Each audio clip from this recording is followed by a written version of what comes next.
Hey, what's up, guys? Hello, hello. Hi. I hope you're doing well. Good to see you. Hi, hi. I hope you guys are doing well. Hi. Welcome. Welcome, welcome. What's up, Apple? What's up, Apple? What's up, Danny? Hello, hello. Wait, why is... Okay, it's working. I'm like, why is it immediately working? Okay, it's working. Okay. Yeah, what's up, Peaky? What's up, Spirit? What's up, Danny? What's up, Redeemer? Hopefully you're still here after I gave you the name of the song, you know? Why are you so far away? I want to dispel the allegations that I'm short. I wanted to dispel those allegations, so I'm appearing a bit taller today. You missed those. Like, you think you wouldn't miss, but I mean, I guess maybe I'm a smaller target. I'm like taller, or like I'm showing like how tall I am. I'm still short though. That's bullshit. But yeah. I want to try something a little bit different. I'll probably readjust it later. Or rather, not readjust. I'm not adjusting anything. I'm just simply further away. So, no adjustments needed. Just to be a little bit closer to you guys. But what's up, Portal? Hello. But yeah, it's good to see you guys. Thank you for being here tonight. We have a couple of things for you guys tonight. Obviously, we have more gaming, more KOTAMA tonight. More KOTAMA this evening. I do want to finish the game. I'm not sure exactly how long it'll take. I'm not sure if it'll be the... I'm sure it's not the end of the game. I'm almost certain it's not the end of the game. It may seem like it is, but I don't think it is. But yeah, I mean, we'll see. Yeah, hold on, grab my binoculars so I can see you. That's crazy. I know you guys are very used to seeing me closer up, but you know, like it's not like I can't. It's not like I can't be closer. I can be closer. It's not a problem. It's not like it's impossible for me to be closer. Man. But, you know. Oh my god. I fucked up my glasses. Okay. Okay, there we go. I can be as close or as far away as I want to be. I really have to set that to like a hotkey or something. I've been so lazy about making modifications to my VTuber model. I've been so lazy about that. The most I've ever done on my VTuber model was on Christmas. To be honest, I really need to do more like direct modifications, like hotkeys to like zoom in or zoom out or things like that. It's just not a priority. It's like, how much are my viewers going to care about how close I can be or how far away I can be at any given point in time? Like, how much you guys actually going to care about that? Probably not very much. But, you know, it's still just something that I feel like I have to do or at some point. Lurking while working? Got you, Redeemer. Okay. Oh god, now you're too close. Gotta put away the binoculars now. You get in my personal bubble and by god I won't let you escape then? Oh no. Not being able to escape personal bubble? I mean, you should be worried about not being able to escape my personal bubble. It was jarring? I know it was jarring. But I'm like, you know, honestly, I just want to see how many of you are paying attention. But yeah, it was just a little something I wanted to try differently. But yeah, I also looked like, okay, just since I'm back to normal now, I did look a little bit like, I looked a little bit long too. I looked tall, but I also looked long. So I mean, but I guess that's how every VTuber model looks, unless you're like, you're legitimately short or like you're like muscular or something. I can't imagine someone having like I know there've been a couple of VTubers with like muscular models. I would really like to have a VTuber model that has an option that allows me to like get like hella toned, or like just have my model be already hella toned. I think I would want that. I think I'd want something like that. Something that's both very hot, but also like, yeah, this girl works out type of shit, you know? I'm not stuck with you, you're stuck with me. That's what they want you to think. And I'm not used to tall you. I know. You're only used to tall me when you're looking up at me in a VR chat stream. That's the only Ptolemy you're used to, and that's okay. That's all right. I can understand that. I know it's very easy to get behind. But yeah. I mean, her being shorter is more cat-like, I suppose. But you know, I'm of a reasonable height. I am a reasonable height. I am of a reasonable height and weight. I went to the doctor on Tuesday. I am still a very, very healthy weight. Very, very healthy weight.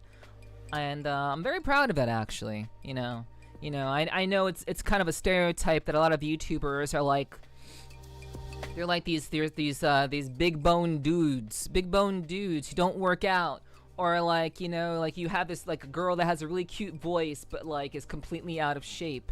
You know, it's very, very, very, that's like the common narrative for most VTubers, but that's not me. Is reasonable height like 5'4"? No. A reasonable height is like 5'6". It's like 5'6". 5'6" is a reasonable height for a very healthy cat girl. So yeah, I'm very, very good. I'm very, very good about that. Yeah, nothing wrong with short kings. We don't mind short kings around here. I don't judge. I should date a girl who's out of shape. It means I can escape her if I made her mad. You can outrun her. You can outrun her. You can outrun her if she tries to come after you. That's crazy. I mean, honestly, not a bad idea, Redeemer. Not a bad. If you know how to run, if you can outrun a girl, then she can't do anything to you. You know, that's a great what's the word? That's a great fail-safe in case things go south, man. But I mean, honestly, if she's out of shape, that means it's not going to be very interesting in the bedroom. Having an out-of-shape girl doesn't make things very interesting in the bedroom. Just like having an out-of-shape guy doesn't make things very interesting in the bedroom, you know? So like it kind of goes both ways. Like you both want to be of reasonable health, so that you can actually have a good time together. Because, like, you know, obviously a relationship isn't just about what happens in the bedroom, but I would say it's a pretty important part of having a relationship with a person, I'd say. Sweet, I'm an out-of-shape guy, then. So wait, I was saying that because I was saying that it's important to be in shape. You should be in shape, and I know, like if my older guys, if my older dudes were in the chat, they'd be like, round is your shape. I am round. Round is your oh my god, fucking spirit. Oh my god, fuck. Everybody fucking says that, dude. Everybody.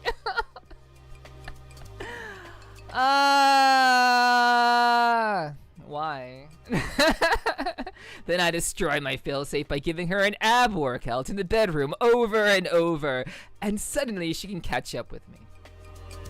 Well, an ab workout. An ab workout. Wait, how? You put ab workout in quotes, huh? What would be a quotationed ab workout? I don't know. I don't know what that would look like. I'm trying to imagine what that would look like, and I don't know what that would look like, to be honest. Thrusts? Wait, why would, huh? Wait, why? Wouldn't you be doing the thrusting, not the girl? I mean, hey, to each their own. If you want the girl to thrust inside, hey, that's alright. If you want, hey, that's fine. I don't judge. If that's what you're into, that's what you're into. If you want to be pegged, hey, by all means, go for that. But that's cool too. I'm not super out of shape by no means. Okay. Also, what's up, Era? Hello. Good to see you. Welcome in. Hope you're doing well. Also, what's up, Portal? Hello, Portal. Also, hello, Danny and Apple. Did I say hi to everybody? I don't think I said hi to everybody. Hello. What's up, guys? What's up? Oi! Danny feels called out. I'm sorry. I didn't mean it. Yes, I did. Okay, you still have the caps button on, my guy. I don't think you meant to do caps. Maybe you did meant to do caps lock twice. Oh no, definitely not pegged. Medical reasons. And the medical reason that would hurt. Okay, that's fair. That's a good medical reason. But no pun intended. You know, hey, some guys are into that. Some guys don't mind it. Yo, Milk Tea. Hey, what's up, Milk Tea? What's up? What's up? How's it going? I was going to say something, but I'm not gonna fucking say that. I don't wanna say that. I like Milk Tea. I think Milk Tea's a nice, lovely individual. Lovely individual. Good art. Good artwork. Lovely individual, good art. What's up? It's good to see you. Thanks for dropping in. I hope you're doing well. Hope everyone's having a great Thursday. Well, I do get called out now and then in my 30s, and honestly, my body feels like it's older. Yeah. Well, I'm glad you're well. I'm glad you're doing well. Good to see you, Milk Tea. Hip hats to you, too. Honestly, my body feels like it's older. I honestly, you know, I think that's normal. I think that's normal to, like, feel like as you get older, I imagine some things kind of wear out, because, like, you know, if you actually think about it, like, the human body is like a machine. We are brains. We are floating brains controlling these meat machines, and essentially, you know, if you're working a machine and a machine gets worked on or is functional for year after year after year after year, obviously some parts are going to maybe wear out faster than others, depending on what kind of activities the machine is doing. Some parts will wear out faster than others. Some parts of the body will be maintained longer than others. If you maintain parts of your body, like if you eat well or if you drink a lot of water, you know, parts of your body will be maintained well. And so, like, we're like floating consciousness or floating consciousness piloting these bodies. And like, we have a limited time with these forms, you know?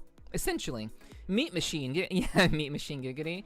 I mean, I think if someone said if someone said meat machine, I would imagine they would think like how they make hot dogs. Like a hot dog maker machine. That's like a meat machine. But like I meant, you know what I meant. I beat this body to death and she's crumbling every day. Hey, you see like naming your body as she while you're a straight up dude. That's real mechanical talk. I know a lot of guys like to use like feminine pronouns with their cars and such, you know? I don't. Do you guys those of you who do that, can you like explain that to me? Like, because is like something that like you care for? Is that why you use like female pronouns for like a car or like your lawnmower or like something like that? Like is there something behind that? Like what's your logic behind that? It's just a thing we do? No. It's not. It can't be just a thing we do. There are times I get out of my chair and I'm so damn stiff, like a walking stick for the first 5 steps. You gotta stretch more, Spirit. You gotta stretch more. You're not stretching enough. It's part of the family and it's your baby. Okay. Like I'm 39, knocking on 40's door. Well, you know, that's all right, Redeemer. That's all right. You know, it's fine if you're that old. It's no problem. Like, you're only as old as you believe that you are, you know? I intimately tell my car she's a good girl sometimes. Hey, and I see, that's what I want to know, like, what the logic behind that is. Like, is it because, like, does that kind of idea of calling your machine, using feminine pronouns for your machine, is that maintained even, like, when you're having in a relationship? Is that, like, a thing that you guys do even while having a relationship with a woman? Assuming that's what you're into. I'm basically dead. No, you're not. You're not by any means, Redeemer. You know, I think of that car like it's your girlfriend or whatever. When you walk away from it, you look back at it in admiration. Oh yeah, it's maintained in a relationship also. Okay. Yeah, Danny says yes. Okay. See, I didn't know that. That's good to know. You know, I've always wondered about that. You know, like, it's like, you know, that's my baby, you know? Do you, like, how far does that go? Because I know that, like, I feel like girls tend to, like, name their like, plushies, like, guy names. I think, like, girls name their plushies guy names because, like, they're, like, cuddling with the plushie a lot. So it's like girls have, like, the plushie that they cuddle with that's, like, has like a masculine pronoun, a masculine name, and then the guys have their machines that they like maintain and they care for, and they call them like female pronouns. It's very interesting. Very interesting. I just don't want to pet a girl like a horse during sex. That's fair. That's fair. You pet her like you pet a girl like a horse after sex. Actually, I mean there's a time and a place. I think afterwards would be perfectly okay. If she's into that. I died once but couldn't afford the funeral, so I canceled it. Hey, that means you have more work to do, Redeemer. You got more work to do. They are alive, breathing entities that we get in and drive. Okay. I see. I don't know. It's a very interesting phenomenon how humans like associate different gender. How we associate different gender with different objects. It's very interesting. Very interesting stuff. Afterwards is for the aftercare. True. And like I think the guy actually like. Honestly, I don't think that guys need aftercare. Something that I've realized recently is that I don't think guys require aftercare. I think the only aftercare that guys really need is to let them sleep. Like, I disagree? Okay. Why do you disagree? Because like I have found that the guys that I've been intimate with, all they want to do after they've gotten the rocks off is sleep. They don't want to talk. They don't want to give me comforting words. They don't want to like listen to like how I feel. They just want to sleep. And like that has been my experience. So, and I've been with a couple of guys. I've actually been with more guys than girls, to be honest with you. But I find that aftercare with guys is very uncommon in my from my experience. Saying that my man's referring to a car. Wait, saying that's my man referring to a car is kind of strange as a dude. Okay. I don't know. It came to mind naturally. That's fair. That's pretty real. I can appreciate that. I pat my truck's door when I drive it, stupid and hard, and nothing happens. Like I'm proud of it or talk to it. Okay. All right. I see. So like you take care of it like you take care of your lady. Okay. So like you give it like gentle like pets and caresses like you would like if it were your girlfriend. Okay, I see. I mean, a little snack doesn't hurt. Okay, I see. Okay, so wait. So aftercare for you, Hiki, is like giving a guy a snack? So like you basically want the woman after sex to go in the kitchen and make a guy a snack and then feed it to you? Is that what you're saying? I'm being facetious. I'm not serious. But is that what you're saying? I require an escape plan. That's not the kind of relationship I want. I want you to be in, Redeemer. You shouldn't have to escape. Yo, what's up, Pax? Hello. Oh, why are you spinning in place? Why are you spinning in place, Pax? It's okay. You're fine. It's all right. We need sleep to recharge. I mean, doesn't everybody? Doesn't everybody need sleep to recharge? Shit, I would probably pass out after the fun from being tired as fuck. That's fair. I want my ear cupping and cleaning. That's not aftercare. You go, Danny. You go to a specific. You go to a spa for that. That's not a real thing that real women do. That's like an anime thing. That's not a real thing. Like we don't do that. You go to a spa to get your ear cupping and cleaning done. We don't do that. No, unless you're our child. No, my mom used to do that when I was a kid. But like, yeah, it's not happening unless you're like our kid or something. You know? No, lol. I just mean sometimes craving after a little grub depends on how active we got, I guess. Oh right, yeah, because you're burning a lot of calories being active. You're burning a lot of calories doing that shit. Sure. Yo, Tree, long time no see. What's up, Tree? Hello. I hope you're doing well, hun. It's been a while. I hope life's been treating you well. Meow. Yo, what's up, Metal Wolf? Hello, welcome in, Metal Wolf. Hope you're doing well. Over on the YouTube side, hope you're doing well.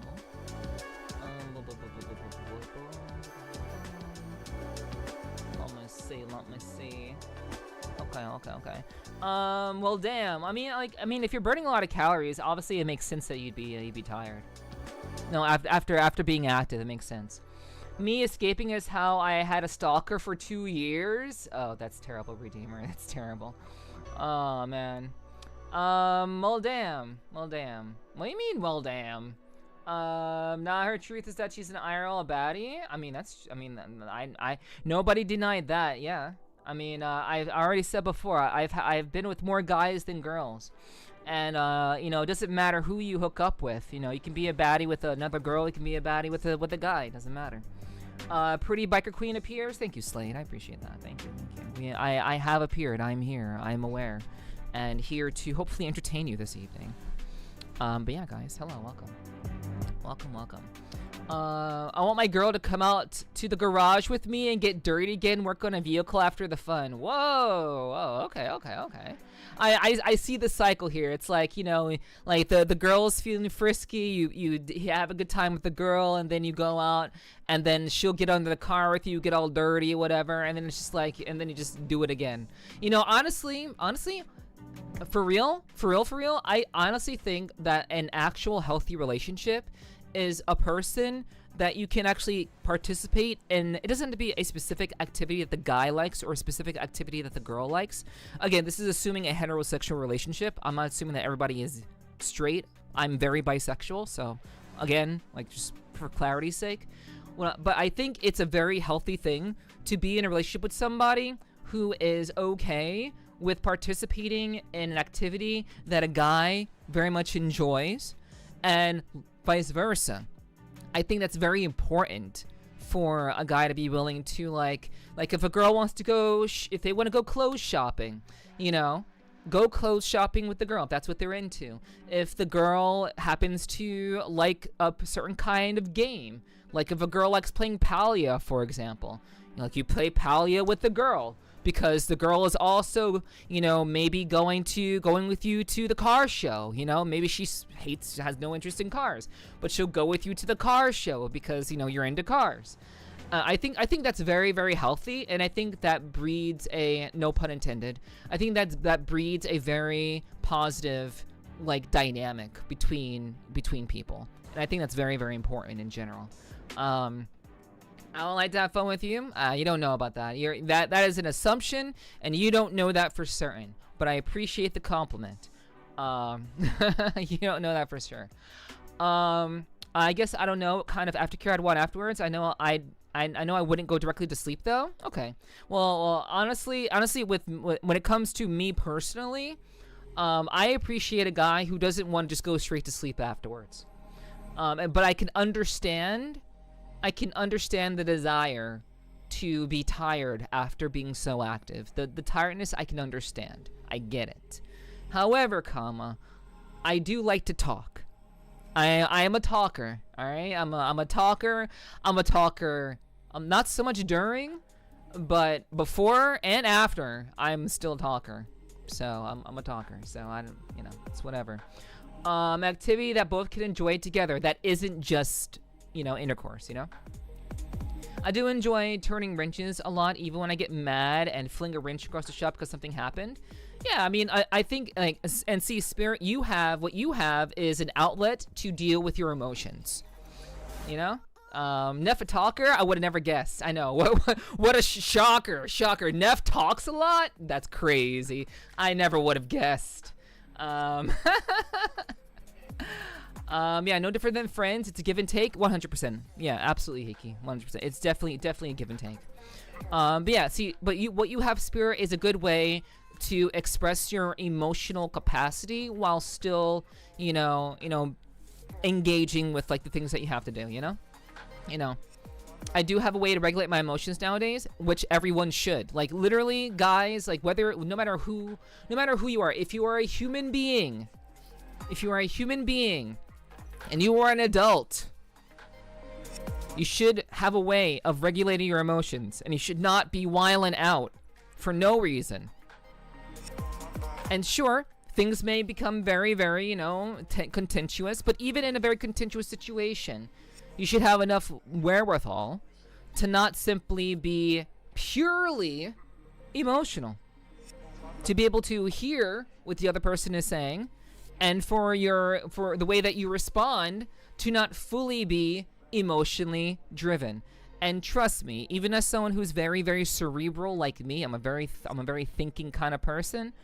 Even I can, you know, I may have moments where my emotions get the best of me, and sometimes I have the impulse, Dark Neff takes over, and shit gets said. Sometimes it's very rare. Actually, not sometimes. It's actually incredibly rare when that happens, where I just let Dark Neff just kind of like, I just let her talk. I just let her say the things.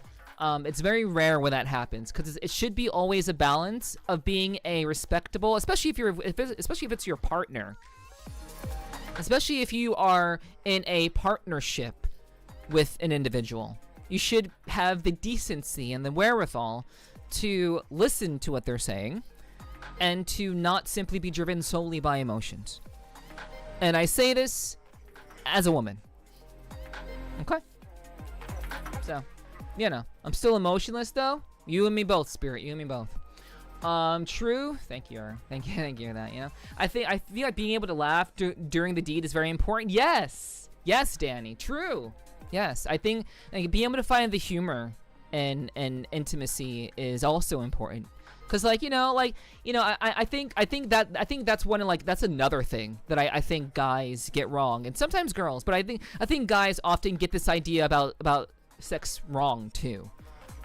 And I think that guys who maybe watch a little too much of the corn, I think people who watch that get the wrong idea, and they think that intimacy is supposed to be this perfect thing that just works right every time.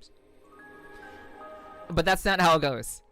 Intimacy is not a perfect, clean-cut, anime-style corn experience every time. It's just not.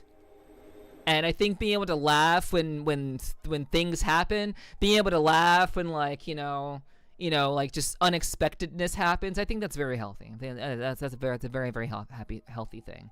For sure. I'm still working at being an emotionally driven shit. It's all slow. I mean, I'd rather someone be brutally honest with me also. I mean, I think brutal honesty can still be achieved without being an asshole. I think it is possible to be, well, I mean, I guess brutal honesty means not giving a fuck. So I think you can be honest with someone without just being an asshole every time. And that's generally what I'm kind of like thinking about it in that regard. It's like you want to be able to share your thoughts with someone without constantly feeling like you're going to feel attacked. And I think that idea of avoiding feeling attacked is also very important in relationships. I think there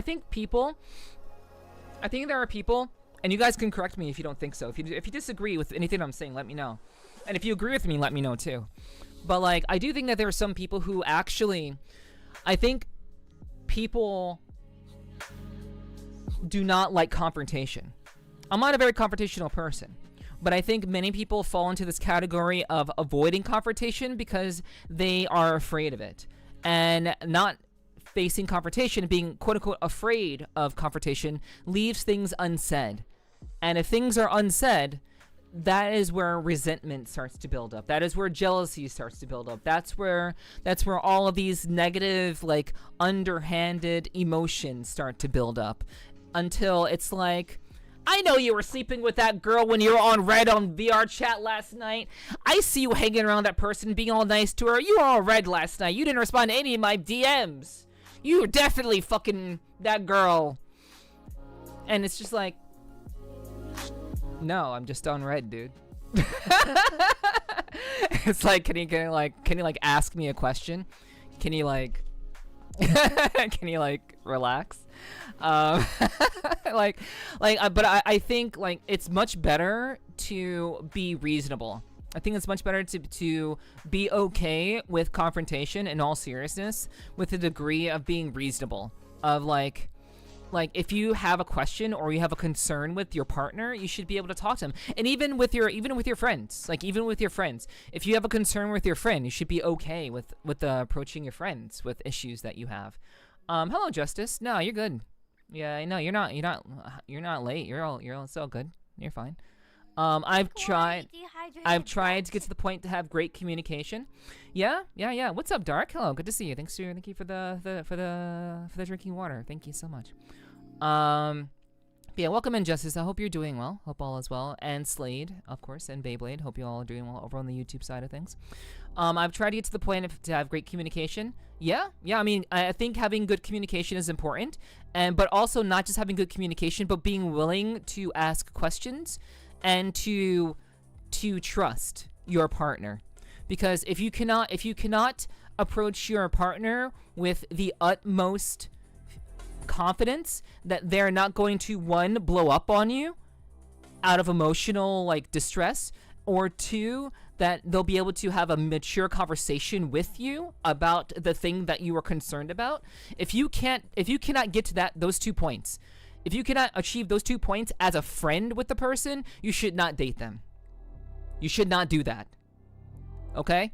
So before any of you guys or girls get into a relationship with somebody, you should absolutely make sure that, one, you can talk to them about real shit without them getting emotionally distressed, and two, that you can talk to them without feeling afraid to talk to them.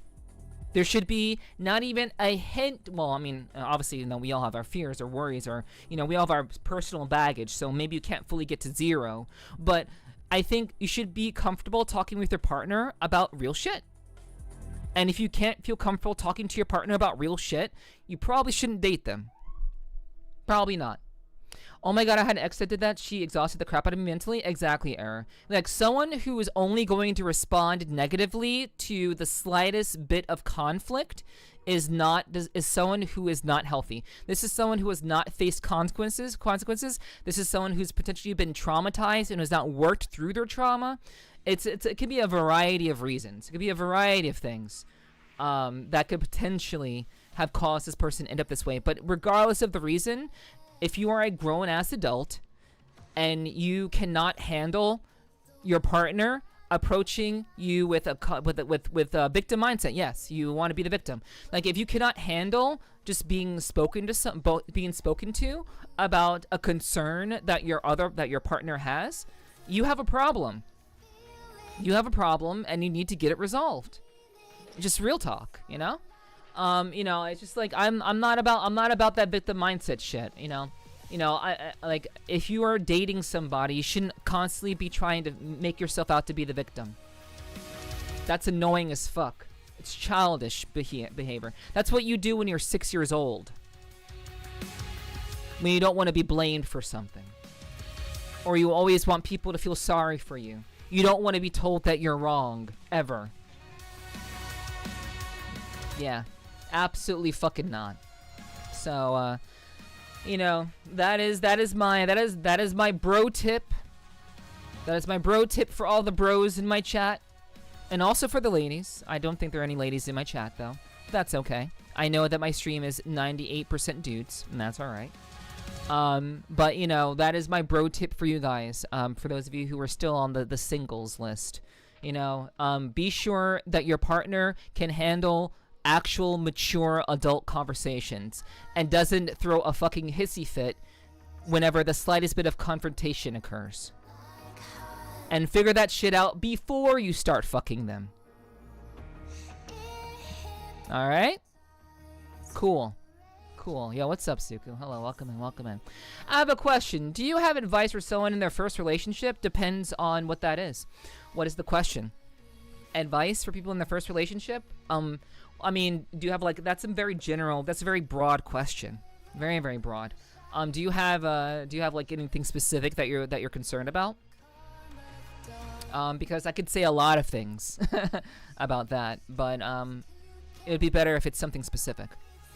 I am the victim of expensive hobbies. I mean, there are a lot of girls that have expensive hobbies too, Spirit. Have you ever heard of cosplay? Have you ever heard of model collecting? Have you ever heard of VR chat? Yeah, lots of girls have a lot of expensive hobbies. So, yeah, you're not alone in that. I'm ready for the half-off chocolates. All right, well, we'll get there soon. We're almost there, Suka. We're almost there. And you also need to know when it's not worth the hassle too. Being nosy is pretty annoying as well. Yeah, of course. Like, you don't want someone who wants to know everything, every little thing about you. Where have you been every 2 seconds? Why didn't you answer her text after 10 minutes? Yeah, people who freak out about that shit is kind of wonky. Yeah, I don't, yeah, you need to figure that shit out pretty early on for damn sure. Absolutely, Hiki, I agree. There's a lot of expensive hobbies out there. Yes. Like, how do I make sure they feel special? How do you make someone, how do I make sure that they feel special? You can ask them. I know, it's kind of crazy, but you can literally ask them, hey, I know we're in this relationship. I know we just kind of get started with this. There's a lot of things I don't know about you, and perhaps, you know, this is something that's really important to me. So, what are like maybe one, maybe two things that you can tell me about yourself that would help me as the person in the relationship with you, make you feel special. Gotta head back to work, so I'll be lurking. Thank you for the words of wisdom. My pleasure.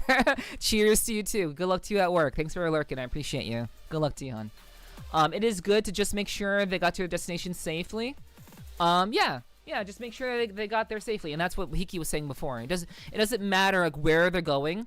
You know, a relationship, it needs to be built on trust.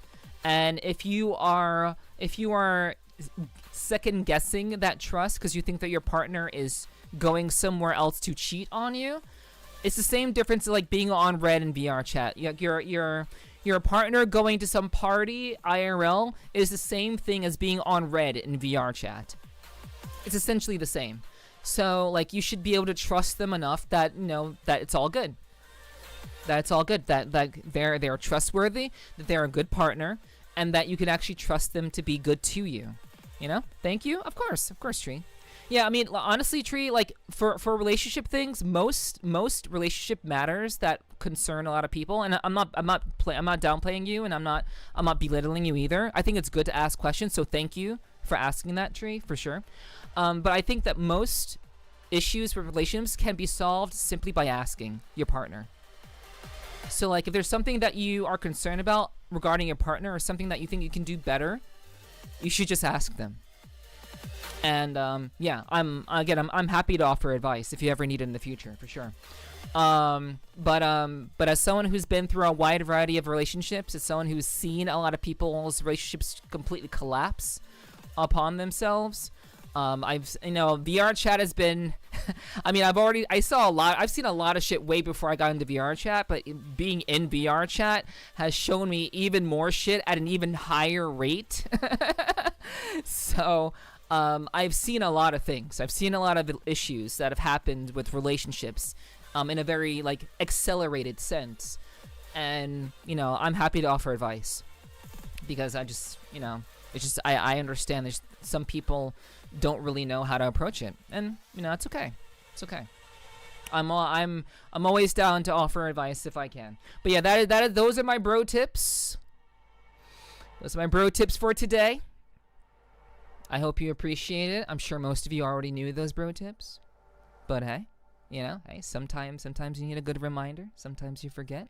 But no, it is what it is. It is what it is. So, you know, there was something else I wanted to kind of bring up, and I forget exactly what that thing was. There was something that someone said earlier that I wanted to talk about. I wanted to talk about this, but I can't remember exactly what it was. Let me see. Yes, not turning does turn wrenches. Okay, yeah, I don't know. Yeah, I can't remember what I was gonna talk about. There was something else I was going to rant about, but I can't remember what it was.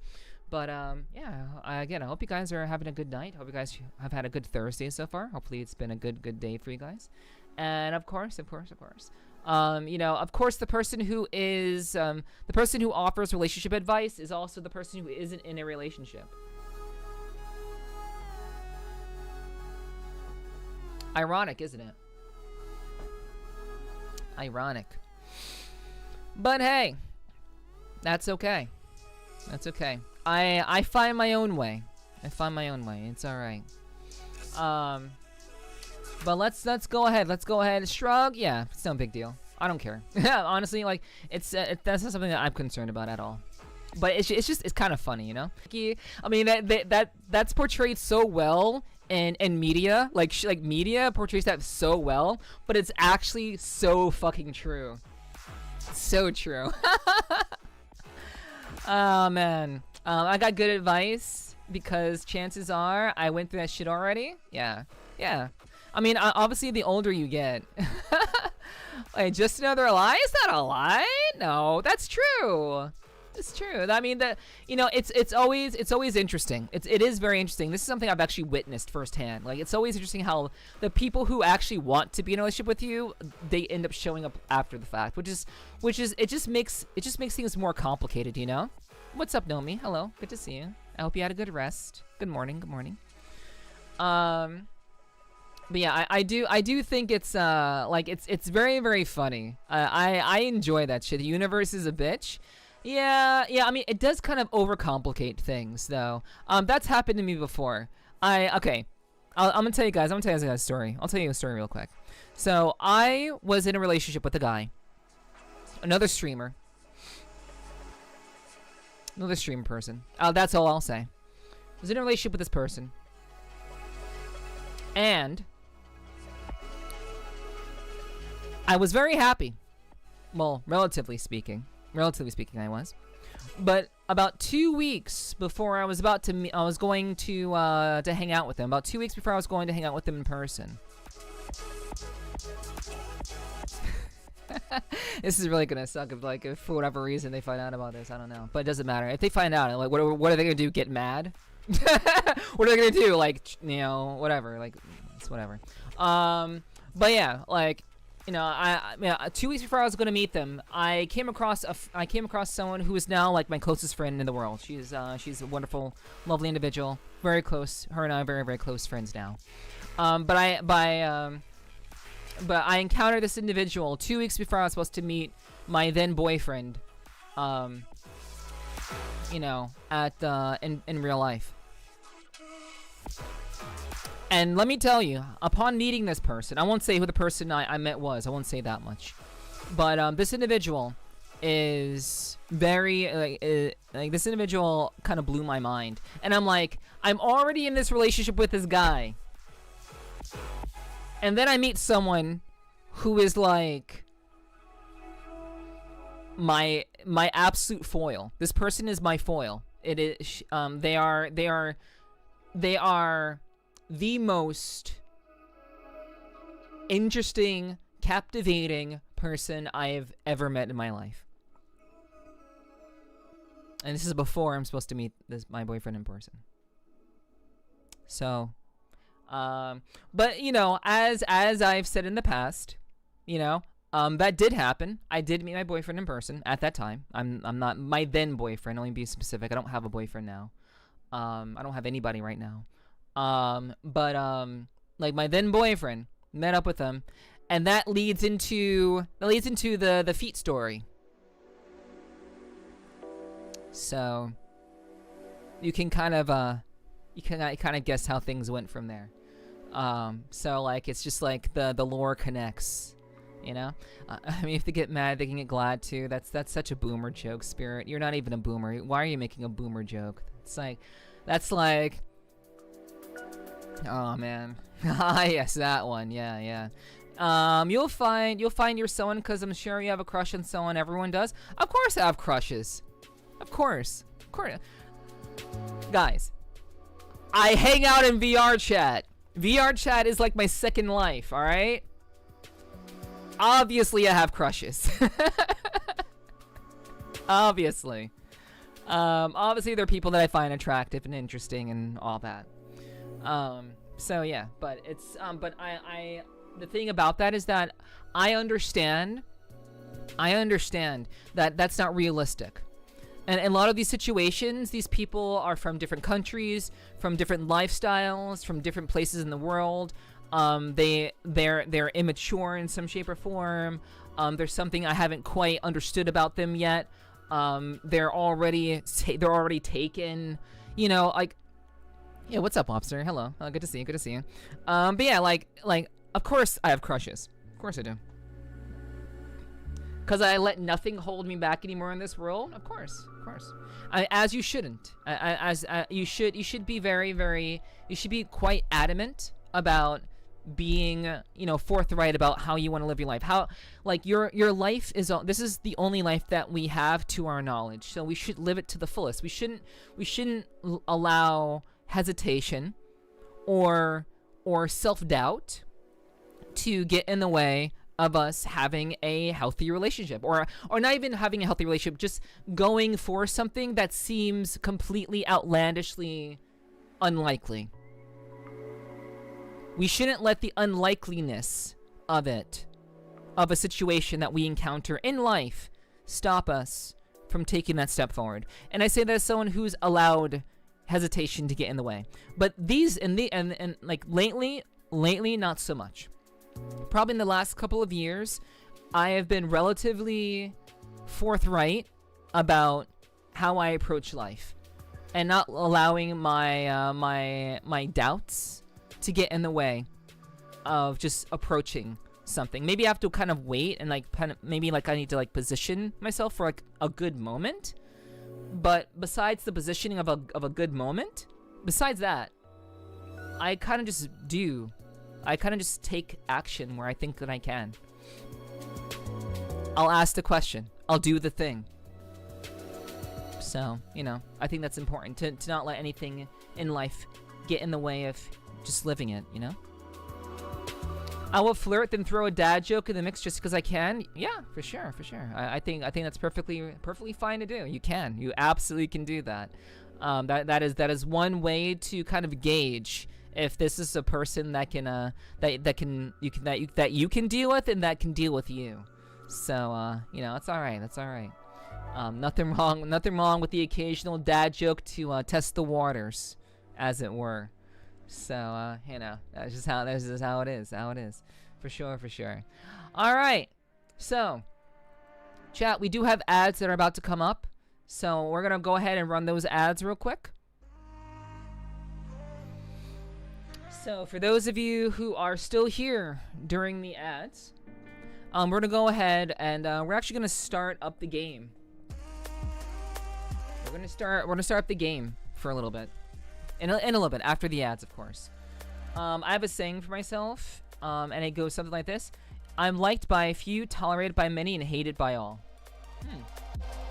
And that's pretty nihilistic, but okay, that's fair.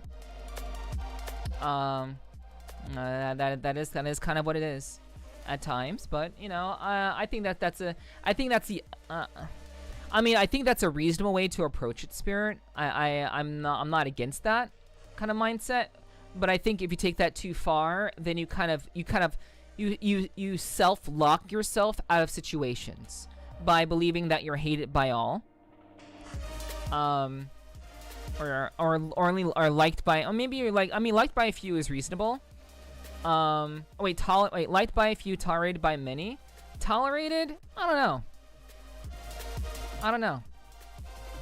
I think saying tolerated by many is kind of a self-lock, in my opinion. I wouldn't want to perceive my existence as people tolerate me, I do joke around sometimes saying that people put up with my bullshit all the time. I joke around, but it's a joke. It's not a real thing. But I don't know. I think that kind of self-locking of yourself, of saying that in general most people are tolerating you, I don't know if that's the ideal way to approach it, but to each their own. Everyone has their own way of approaching life. So I'm not gonna judge.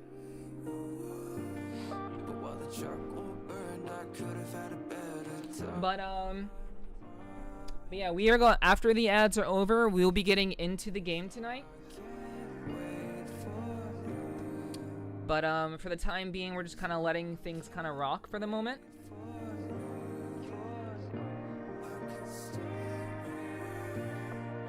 I know people have tolerated me, have liked me, and have hated me because I'm as genuine as one can be.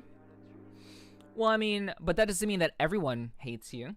It doesn't mean that all those people tolerated you. I think that's kind of a self-assumption.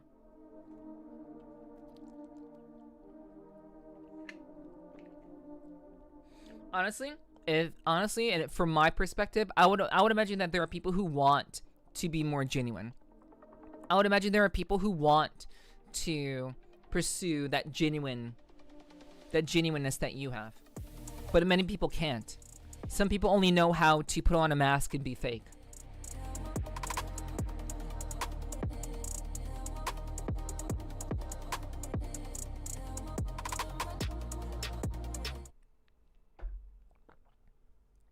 All right. Okay, so chatto. Hey, hi. We are back with more KOTAMA. This is the sixth episode of KOTAMA. We have been playing this for 6 streams so far. We are going to wreck some shit, as was said by Spirit in the chat. Hell yeah. We are going to be taking on the president. We're going to kill the president. Not actually kill the president. It's in the game. Whoa, what the fuck? What? Chat, I think we live in a simulation. I've spent 29 hours, 29 minutes, and 29 seconds playing this game with 69.88% of the map time. We live in a simulation, or at least I do. Time to start a new game just to keep that one. Yeah, that's actually kind of crazy. That is a wild time. Okay, but yeah, if you're 29 years old also, well, you know, I am by my standards forever 26. Forever 26. And 6 is just 9 upside down. So, you know, it works either way. Can't play that save file anymore now. Yeah, I guess we gotta start over. But no, we're gonna get into it. We're gonna go kill the president. Maybe. I actually don't know what's gonna happen. We have been reading through all of the lore that the game has provided, which is not something we normally do. We don't normally do this sort of thing on the stream. But for this particular game, I have been doing that, and I think going forward, I am going to start doing this more, because I do think that there's a fair amount of lore and details about the world that you get that you don't, like, if you just played this game without understanding anything about the lore and the understanding of this world other than through the dialogue boxes, you probably would have a very, very strange view of this game. You probably still, at this point, wouldn't really understand what is going on in this game if you were only just reading the dialogue between the characters. However, if you are actually like reading through all of the lore that's provided to you throughout the game, your ability to really kind of grasp that this is a time loop situation that main character is in, and basically the main character has a direct connection with the president. The president was with her when KOTAMA was born. When KOTAMA was born, the president was there, and also KOTAMA has done this before. So essentially, KOTAMA has played this game before. So we are experiencing a new playthrough that main character has gone through because for whatever reason she failed before. So this is so interesting. This game, this game plays around with time, with technology. It creates its own, like, it has its own ingrained technology in the game itself. Like chronofluid is its own, like chronofluid is like nuclear power in this game. Like you can basically, like, you can change humans, you can change animals, you can change plants, you can infuse anything with chronofluid, and essentially it becomes this really otherworldly, more powerful version of itself. You can inject insects with chronofluid and they'll grow larger and stronger.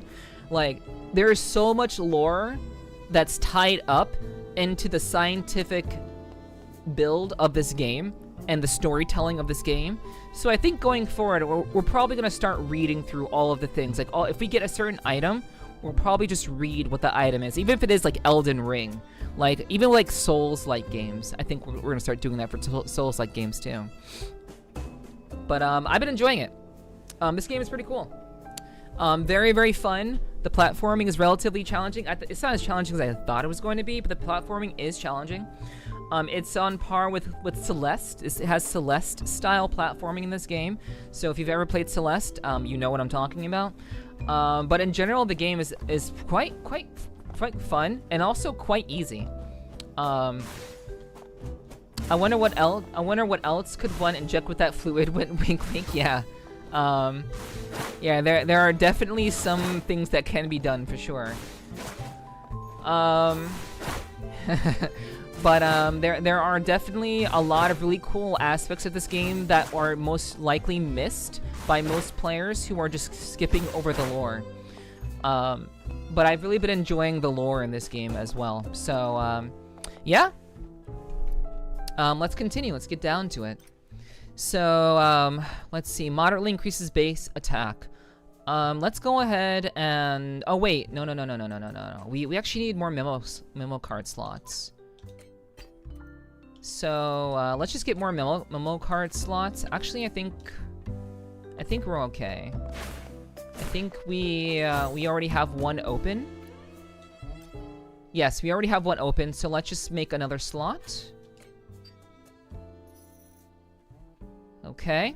So now we have room for another card. Yo, what's up, Fuyumi? Hello, welcome in. Hope you're doing well. Hello, hope all is well with you. Appreciate you dropping in.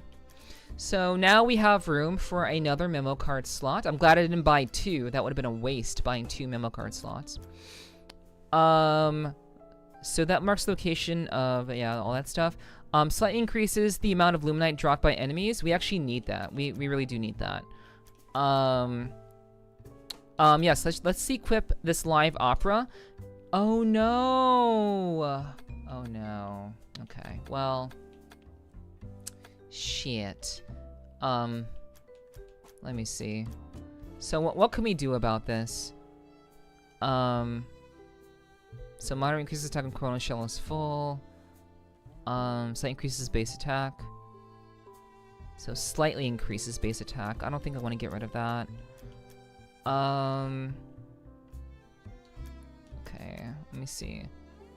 The more Lumina icons, the higher her base attack becomes. Yeah, that's important. Honestly,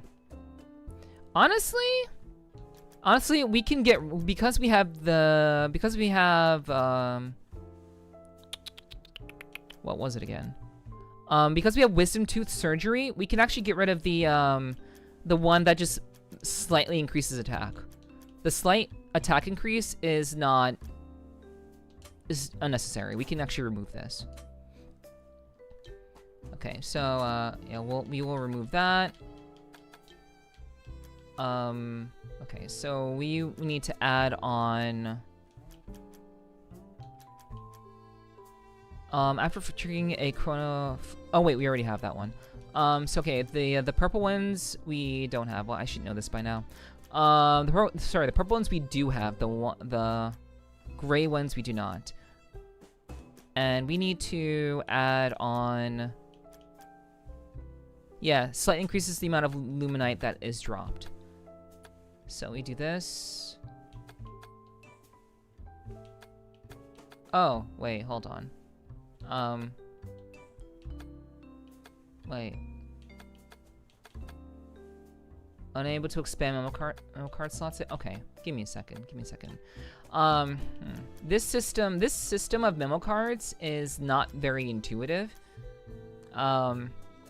You should be able to select the items. You should be able to select the items while in the actual box. The fact that everything is controlled by like moving around like inside of the card menu itself is kind of annoying. Okay, so let's put this here. And then Caged Bird. Increases the chrono shell restoration speed while increases significantly increased Luminite consumption. I don't think we want to remove that. No, we want this. What is this? Oh yeah, we want to get rid of the slightly increase. The slight increase we want to get rid of. Okay, so let me just turn this. Okay. Alright. And weapon? Okay, yeah, we don't have enough for any weapon upgrades. Alright. So chat, as I said from the very beginning, we are going to kill the president of the school. In the game.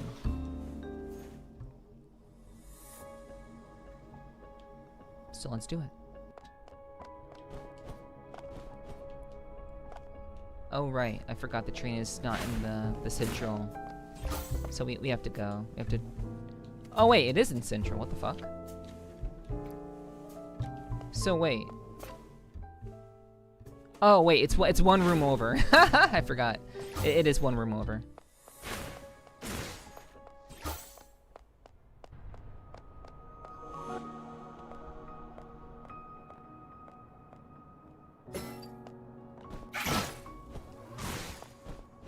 Okay.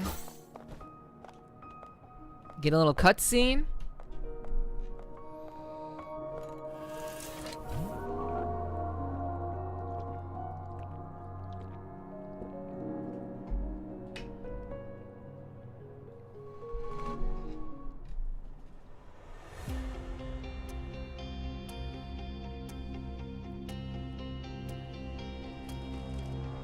Okay. So, in order to get to where the principal's office is, we do have to go all the way back around. So let's do it.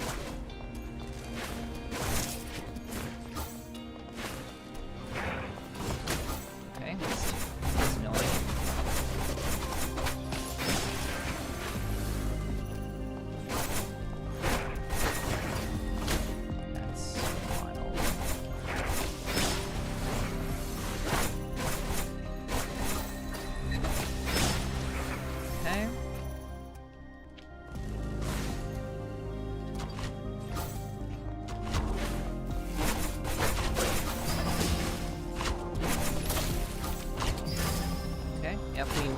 We know how to deal with those enemies.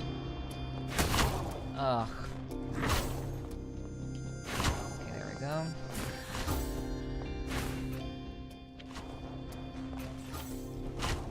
Okay, we'll go up here.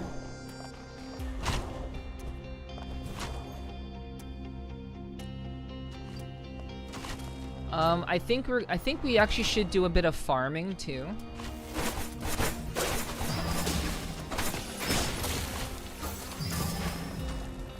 Probably do a bit of farming because we do need to be able to heal.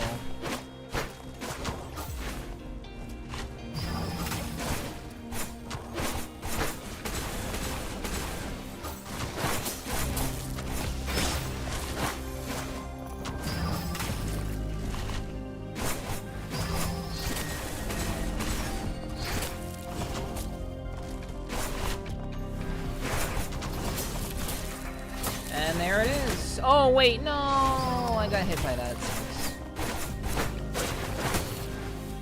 Oh, God, really? I dashed right into that.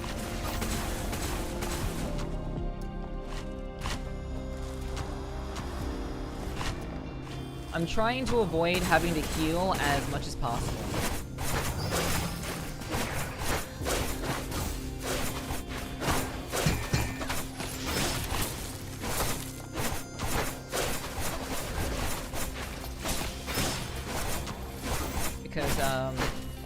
Healing is just way too much. It costs way too much to heal.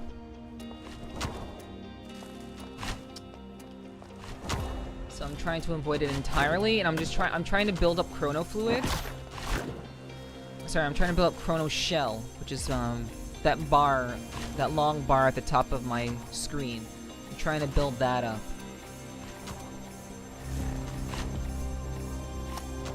so that I can avoid having to use up my chrono and save that for the fight. Thank you, Apple. Drink water, you dehydrated bitch. I have already drank some. Already drank some a little bit ago, so thank you.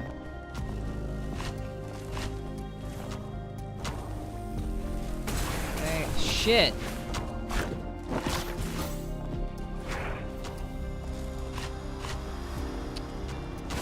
Also, chat, I also do want to say that I do think that I really like Metroidvanias.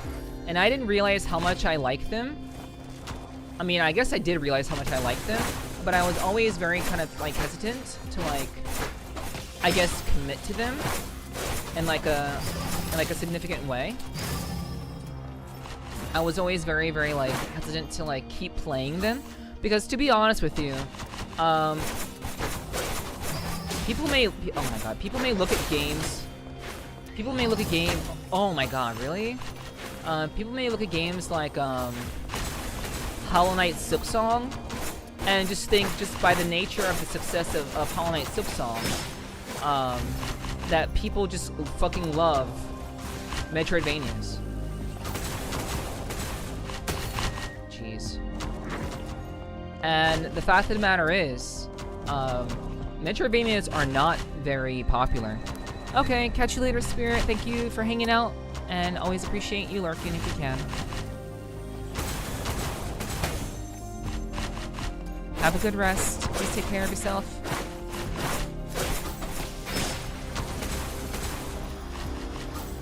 Have a good rest.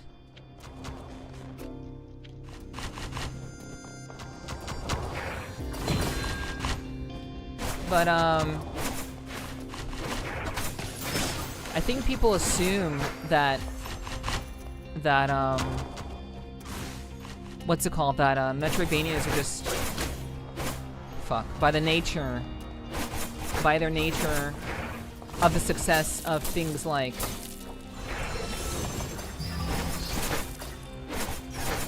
Silksong, that these games are very popular. But the fact is, these games are not very popular. There are a couple of breakouts. There've been a couple of breakouts in the Metroidvania genre. But overall, god damn it, I didn't mean to do that.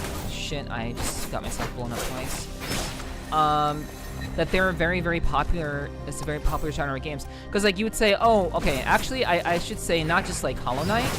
I shouldn't just say Hollow Knight. I should say, like, Castlevania games. Like Castlevania games. And, like, Bloodstained. Very, very popular. Very, very popular genre. Very popular games. Like Silksong, Hollow Knight, Ender Lilies, Castlevania. And I think people just assume, by the nature of them being popular, that this is just a very popular genre of games. And it's really not. It's really, really not. So, I think that... I think I want to, like, help popularize this genre of games. Because there are a lot of Metroidvanias out there that very few people have played, let alone have talked about. And so, like, I think having that as, like, a specialty of gaming could be a lot of fun. But I also don't really know how, you know, obviously I want to do what you guys like. I want to play the games that you guys want to play. I don't just want to play Metroidvanias because I personally find them very fun. I think that would be a disservice to my audience and to you guys. Well, you guys are my audience. I think that'd be a disservice to you guys by only playing the types of games that I want to play. So, like, I'm not against playing anything, really. I'm not really against playing any genre of game.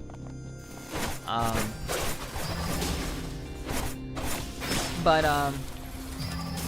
I think being able to play such games, being able to enjoy a specific genre of games while also playing other types of games. Also, what's up, Corsi? Being able to play other types of games while kind of indulging in one specific genre of game, I think would be very, very interesting, and you know, I would think worthwhile to do. But you know, honestly, we'll kind of have to wait and see. I don't know if I really want to commit to that sort of thing, but I really, really do like Metroidvanias. And I think it would be really fun to highlight some of the ones, like this one, that are very, by their nature, not getting much attention, and just being able to just show people that, yeah, this is a really fun genre of games, and I think there's a lot of them that really deserve a lot more attention. And like playing this one and actually finding it to be very fun as the studio's first game. This is I think their name is Atom Strings, like ATOM Strings. That's the name of the studio that made KOTAMA. After playing this game and kind of highlighting this one, like there are so many games that just go untalked about, unseen, and maybe I can help with that a little bit. But it's time to kill the president. That's why I spelled it out. No, me, you have to listen. I spelled it out. Students, we are the principal. Great. Can you sign me up for the Caramel Star election? Of course. But before that, answer this. What day is it tomorrow? It is the celebration day? Question mark. Yes. Specifically, the centennial celebration. A century has passed since we discovered the meteorite and established at Academy Citadel, and now we are only one step away from completing this plan. What are you talking about? Does this have anything to do with the Caramel Star? Remember why you came here as an exchange student? To become the Caramel Star? Exactly. By becoming the Caramel Star, you aim to demonstrate, blah, blah. Driven by instincts, you're drawn to humans, starting further and inspiring to be like them. You really put in the effort, unfortunately, the result is disappointing. Disappointing. So she was trying to be human, obviously she's not. We never meant to choose a new Caramel Star. The entire election was just an excuse to push you to address the issues within the Citadel. Collecting all of these keepsakes was all about regaining control over the Citadel. You handling our tasks well. Yeah, of course it's not the of course you're gonna become human, let alone the Caramel Star. Yeah, like, we already knew she's not human. We already knew this. And next, you will do exactly as we anticipated. You will rebel against us. Yes. The AI Academy Admin Network.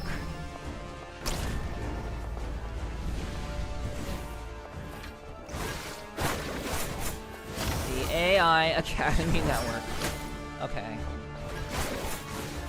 Of course it's AI. Obviously it would be AI. What else would it be? You know.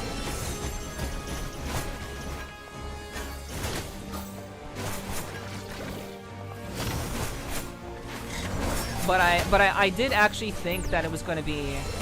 Oh, I didn't know it was going to do that. I did actually think... I thought that this was going to be like Juliet. I thought that Juliet would be here. But I was wrong. Okay, there's a bit of a learning curve here. A bit of a learning curve.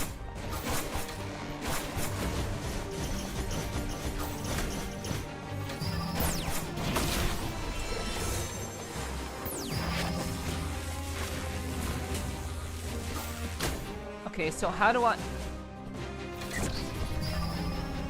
So how would I escape that? Like, how would I escape that unblockable if it's not escapable? Fuck.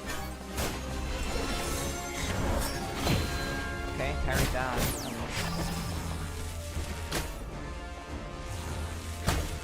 Like, what the fuck do I do? Huh. Okay.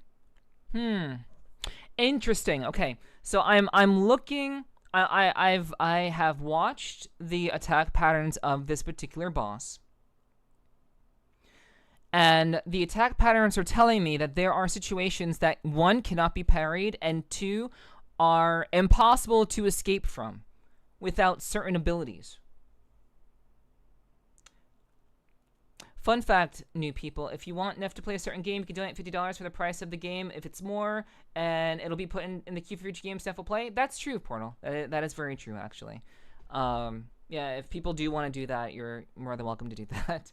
I have this sinking feeling that people are very, very tight on money these days. There's a very sinking feeling about that. But that is an option. If you do really want me to play a game, if you really, really want me to play a game, you can essentially buy it for me, and then I'll put it in a queue and I'll play it. That's why we've been playing through the Halo Master Chief Edition. And that's why we eventually have to come back to Doom. We eventually have to play Doom.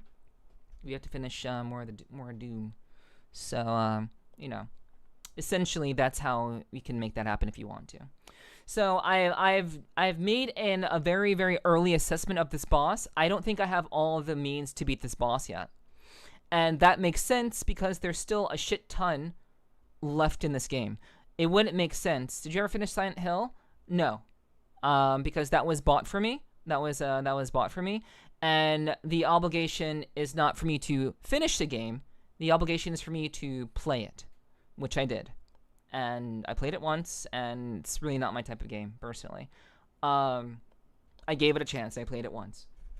I can always come back to it another time. Still wait on Metal Gear Rising one day. Metal Gear Rising would be cool to do. I actually do want to play Metal Gear Rising, to be real.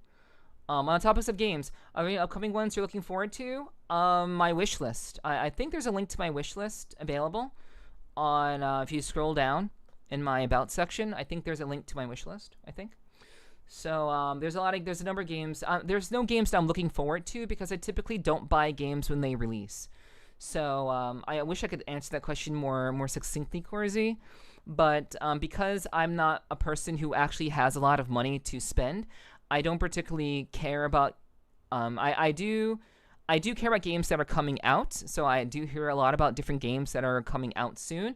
But as for games that I'm quote unquote looking forward to, I don't look forward to games because chances are I won't be able to buy them. So why look forward to something that you won't be able to actually play? So, you know, that's just kind of how I live my life.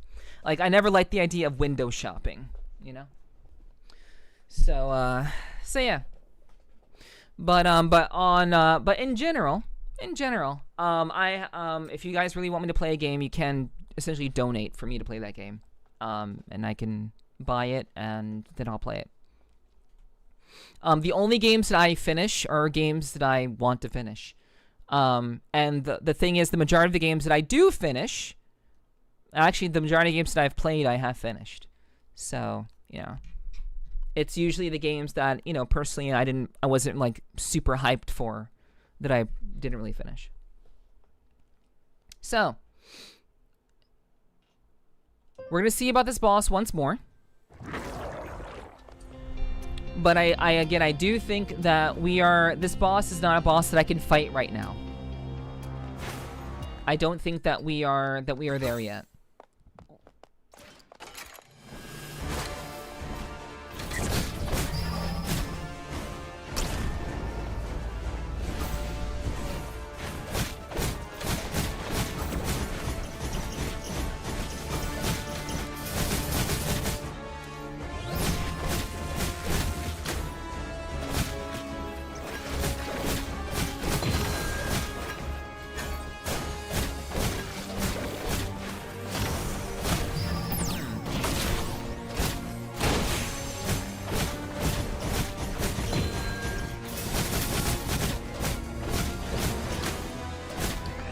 That was just out of my range. Okay.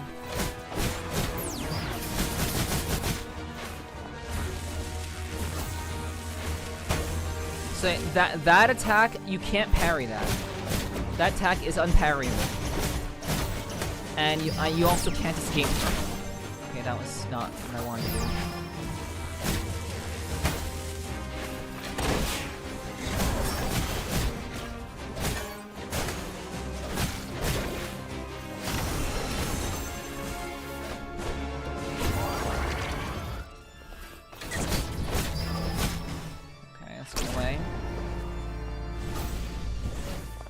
Yeah, I would absolutely love to play Metal Gear Rising.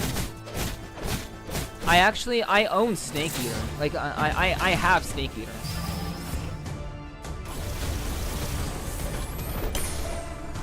So, I would actually, I actually do want to play. I want to play through Snake Eater at some point.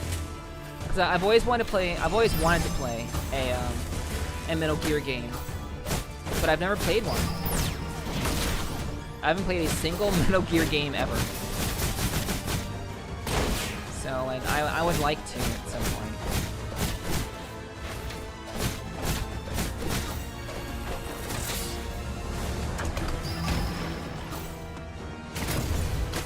Okay, that's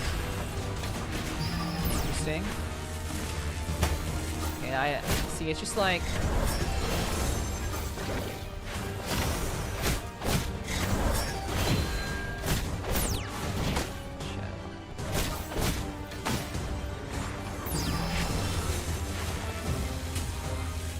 Oh right, I can dash through. I can dash through shit. I forgot. Okay, I forgot that I can dash through attacks. So I don't have to escape. I can just dash right through. I get invincibility frame.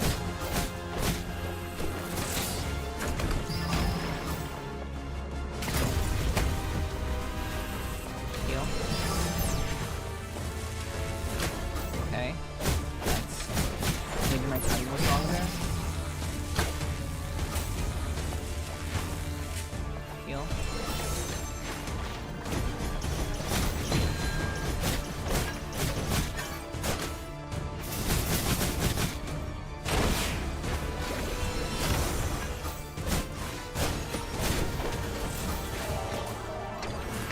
Yeah, so it's like, it's taking all of the information, it's doing all of the attacks from like all of the previous bosses. So that's interesting. Yeah, final boss time. Exactly, Minimal. It is final boss time.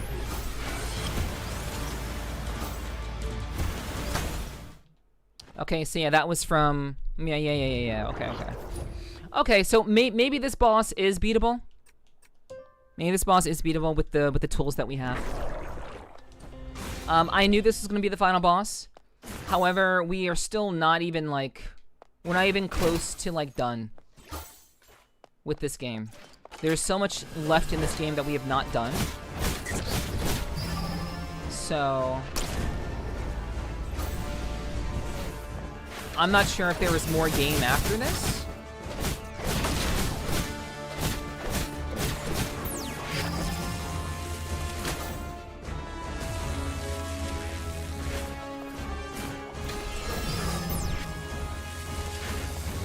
Yeah, I can dash through. I can dash through. Yeah.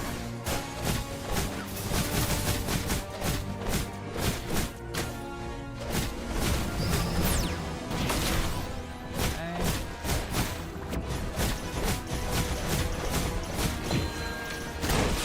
Nice. Okay, that's unfortunate.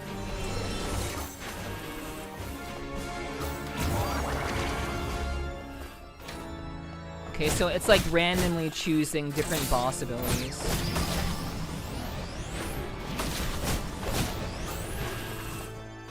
Yeah, the timing for the invincibility dash is actually really tight.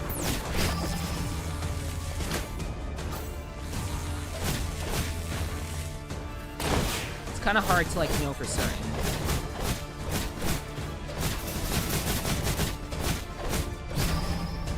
Away.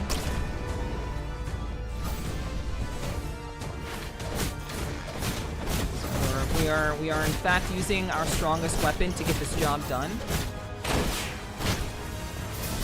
I missed that, unfortunately. Okay, yep, that was an attack from before. Crazy. Okay. Go. That. So we only have to dodge through one laser. Okay, dodge that. Heal. It's unfortunate. It's fine. Okay. We get away.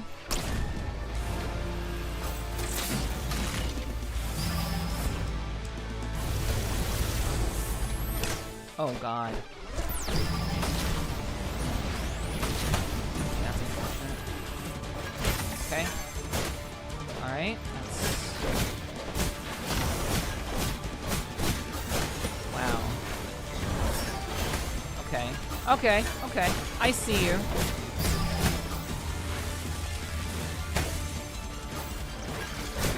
Okay, this boss is actually kind of picking up the pace.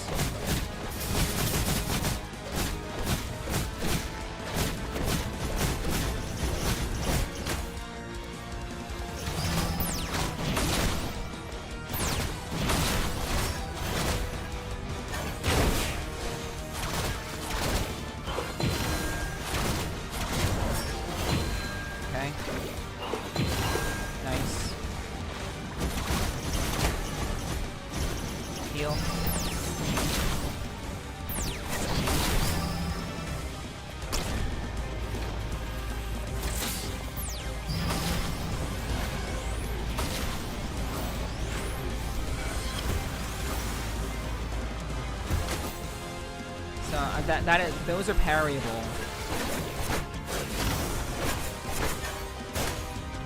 Heal. Oh, no. Heal. Shit. Face the wrong way.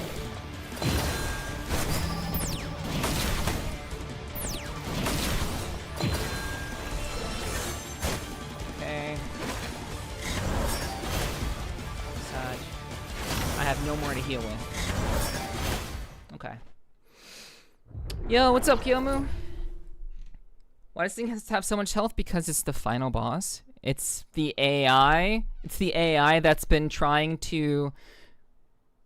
The AI... Okay, basically what happened was the AI has been tasked... The AI was tasked with essentially creating KOTAMA as a chronofluid amalgamation of humanity. Not actually a human. She's not human. That's why KOTAMA can travel through time, basically. She, chronofluid has quantum properties that allows her to essentially be a living being, if you, quote unquote, that is able to travel through time.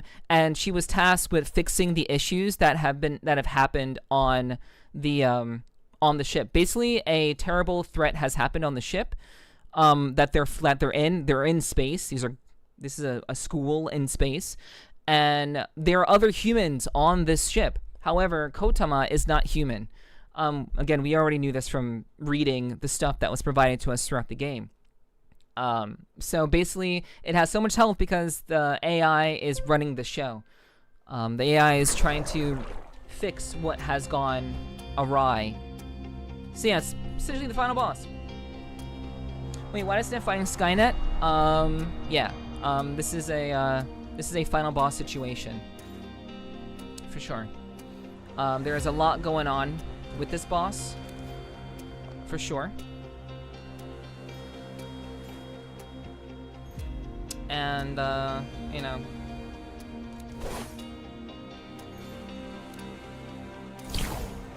That is the move that I wanted to do. Yeah, there's a lot going on with this boss. I think I may have to farm, chat. And there are stuff that I'm still missing. Like there is an entire map that I don't have access to yet. Like this is stuff that I haven't gone to yet. And if we zoom out, we're still, like, architecture is not even, it's just barely halfway done.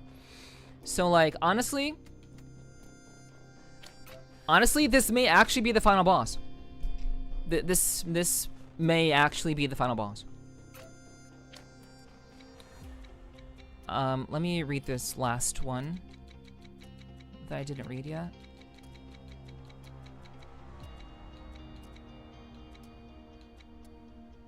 Okay.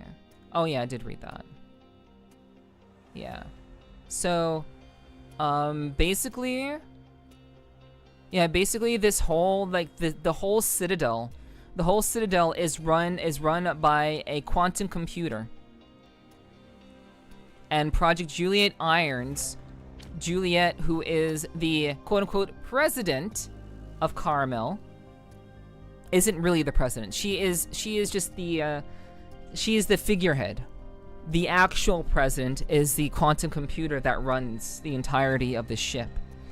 And because this time issue happened, this whatever issue happened, now KOTAMA was created to resolve that. The ultimate being, essentially. That's why she has this weird ass tail. That's how you know she's not human. She has a weird ass like jello tail. So and you even see that in her design in the menu, you know. Weird ass jello tail. And also in the documents that we find along the way, we know that she is artificially created. She's an artificial being. So yeah. I think I could try to take on the boss again. I could. However, there's still a lot of this game that I haven't figured out yet. So if I had to guess, this is actually the final boss, and I just need to find other things about the game that I have not discovered yet. But I've been pretty thorough. But maybe I haven't been thorough enough. So let's see if we can maybe I wonder what flavor her jello tail is. Who knows? Who knows? We'll go for it one more time, chat. We will go for the kill one more time.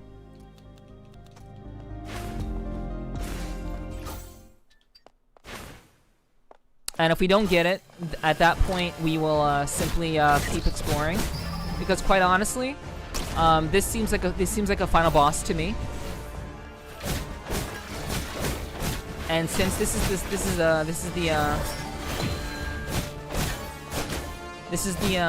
their first game. This is the studio's first game. I would imagine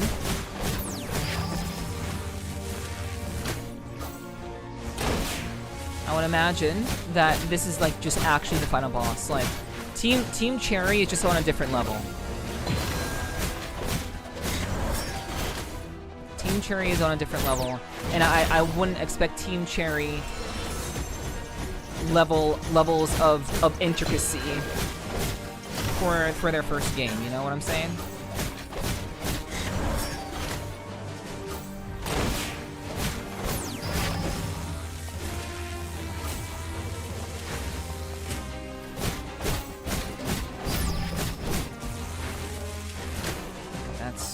Yeah, the timing on the dash is so frustratingly annoying, but maybe that'll get better in the future. Maybe the dash, the amount of invincibility frames will be better in the future. Maybe we'll get like a memo card that enhances her, maybe. Fuck, I missed that.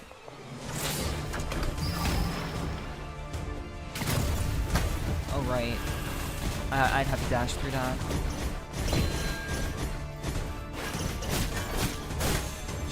Got hit.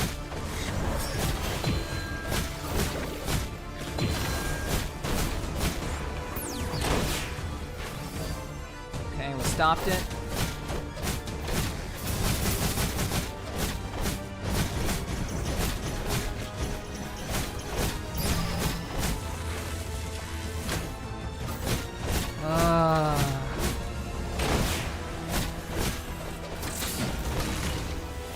Right.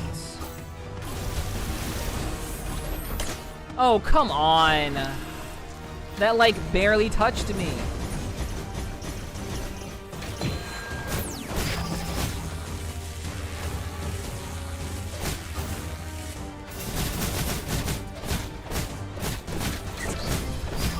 Okay, we have to get away.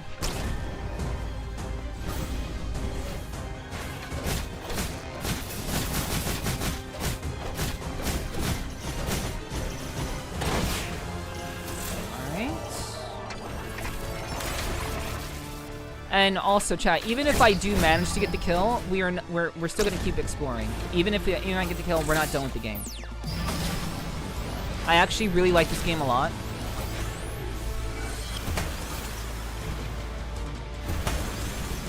I know I can parry. That's parryable. But the only way to really okay, I see you. Fucking asshole.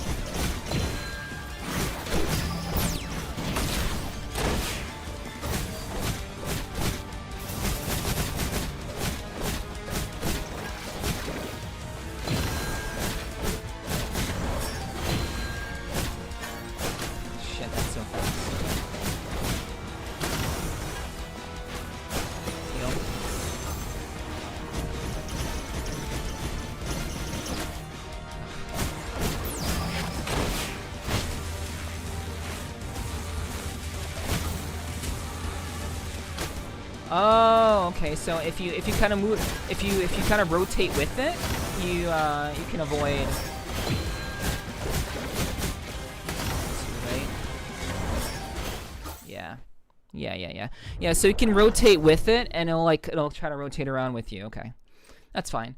I don't think I got anything new, so we can just go to the rewind station. Thank you for lurking. Appreciate you, Gar. Hello. And what's up, Digi? Welcome in. Sorry for a few really rough day today. Yeah, no worries. Welcome in, guys. It's good to see you. Thank you for lurking. I really do appreciate it, guys. So yeah. So what we're gonna do, chat.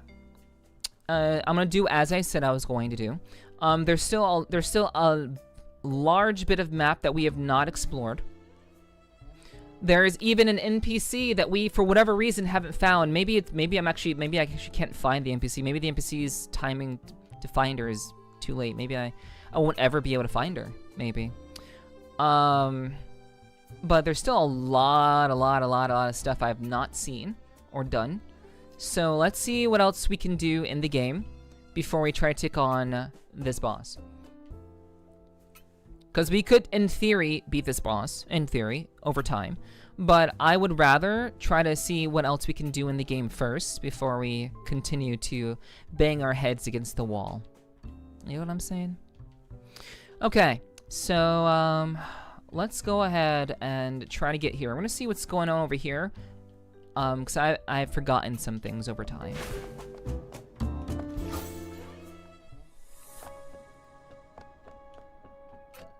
Okay, did I actually...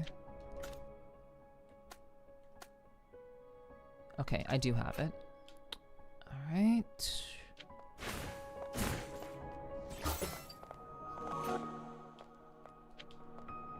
Okay, I hope you guys are doing well. Those of you who've walked in, I hope you all are doing alright. Hopefully your Thursday has been off to a good start.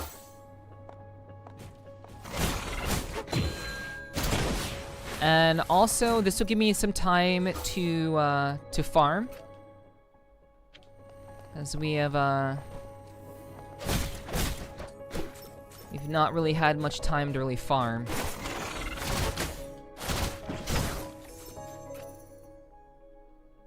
So we're gonna need a lot of luminite.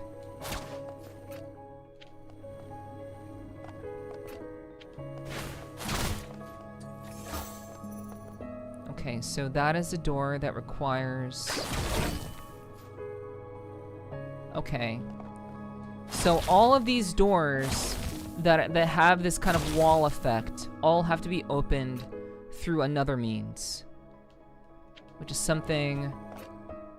It doesn't require an actual ability, it's just a door that requires to be opened on the other side. Cool. Good to know, good to know. Alright, I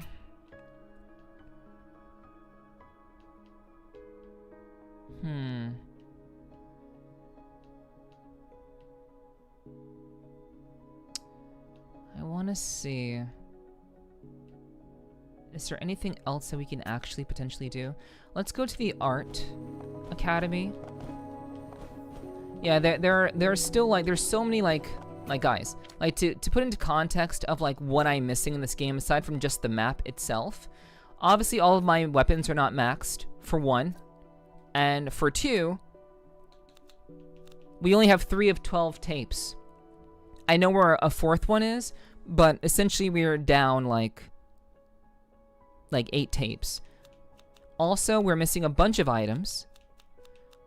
We haven't found all of the cats. We haven't found all of the art pieces. And we also haven't found all of the shark guys, all the shark girls rather. There are no guys in this game. No guys, no males allowed. So there's still so much we haven't done. So much. So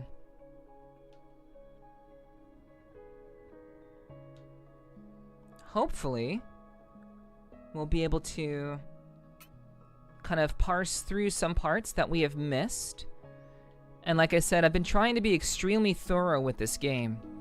but because of the time issue, because of the time changing issue in this game, I'm very, very, like, a lot of, like, what you need to do has to be done under certain timing constraints. And by what I mean by that is you have to do certain tasks at certain times. If you don't do something at a certain time, you just will not be able to do the thing, because it won't be active at that time. So for all I know, the girl Claire that we still have yet to find could be locked behind the time mechanic, but I don't know because I don't know what time she's supposed to show up. So that's what makes this game. I like the concept of time being used in this game, but I think they don't really do a very good job at conveying what times are necessary to do certain things. Also, what's up, Infinity? Hello, welcome in, welcome in. And I think that is a weakness that the game has, because you never quite know exactly what time does it have to be in some situations to actually accomplish certain tasks, which is kind of a bitch when you're trying to, like, be thorough about the game. Hello, Chris Hollow. Oh, hello. Welcome. Welcome to the stream. I hope you enjoy your stay, Chris. Okay, we'll do that.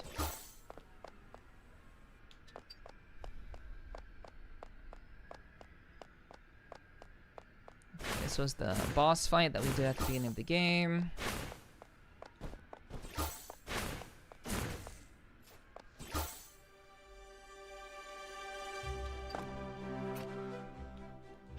So it's like, I'm not even sure what time it has to be for me to even consider finding Claire.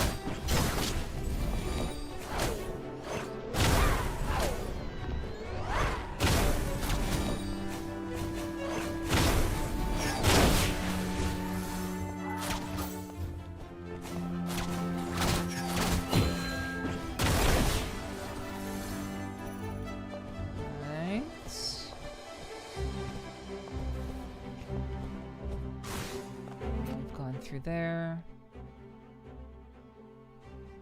So I did that. I'm pretty sure I did this already.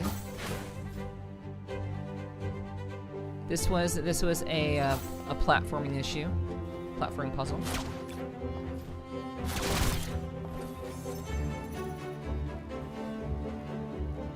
Right.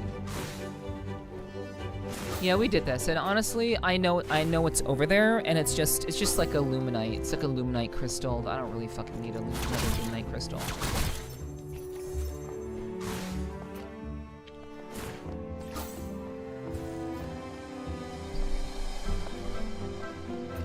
Okay. So we're just going to go through every area. We're gonna go through every single area and explore it from top to bottom, because at this point we've unlocked every map in the game, and we need to just kind of we just need to, like, look around a little bit more closely, things we may have missed. Even though, like, as I said, I've been quite thorough, but clearly not thorough enough.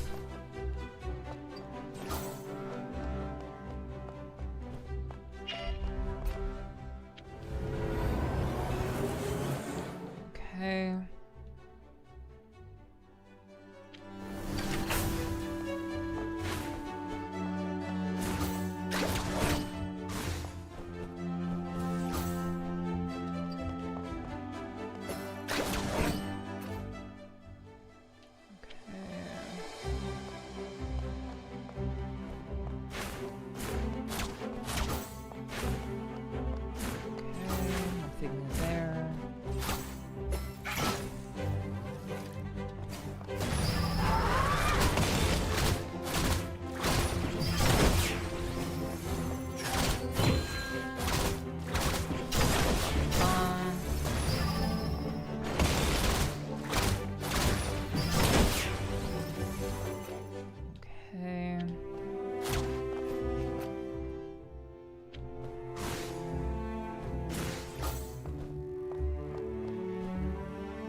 So this is the main exhibition hall where the 3 girls were on display.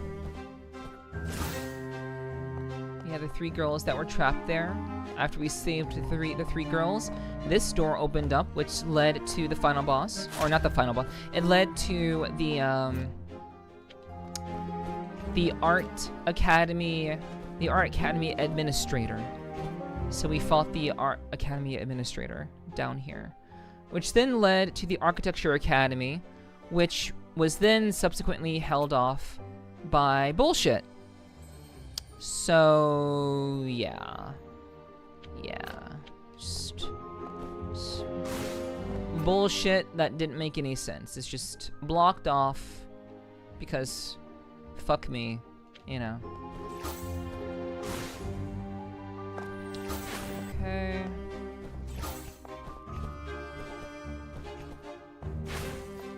Yeah, I do hope that those of you who are, maybe you just kind of walked in. I hope that those of you who have been here, or just kind of getting here, have had a pleasant Thursday.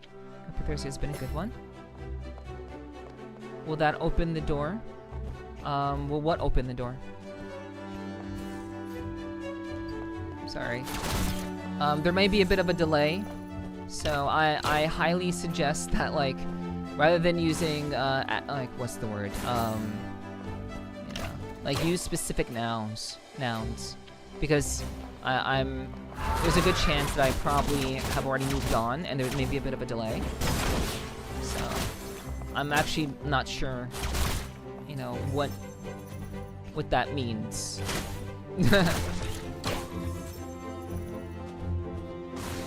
And of course, I'm not trying to be difficult, just, you said the door was locked, then you said fuck me, will that open the door? Oh, no.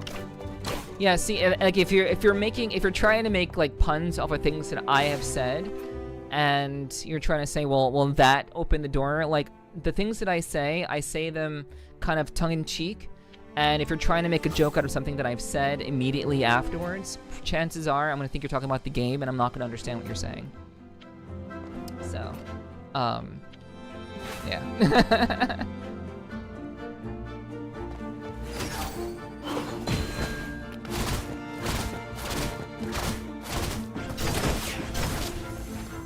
What are you apologizing, Danny? You made a choice to go there, so no need to apologize.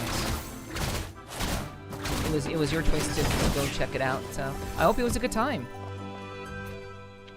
I do hope that it was that your time there was fun. I am familiar with Parasol and the place, so like I know the place that you're referring to. I actually do want to have Parasol on the podcast one day. Possibly, I'd like to. Yeah, for sure. Parasol is very, very talented, and there are a lot of really talented artists in VR chat for sure. So, yeah, no need to apologize if you made the choice to go there in the first place.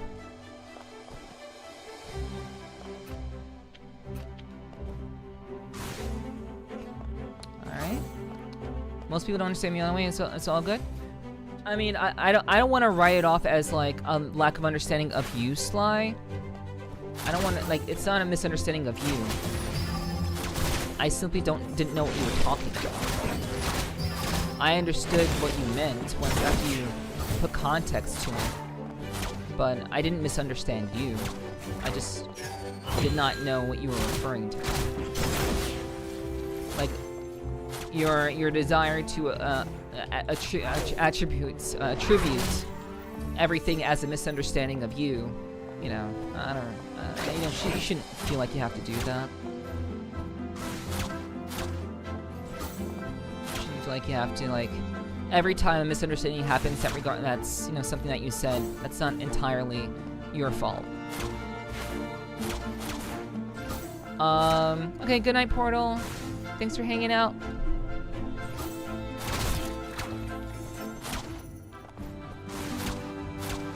Take care. Hopefully we'll see you soon.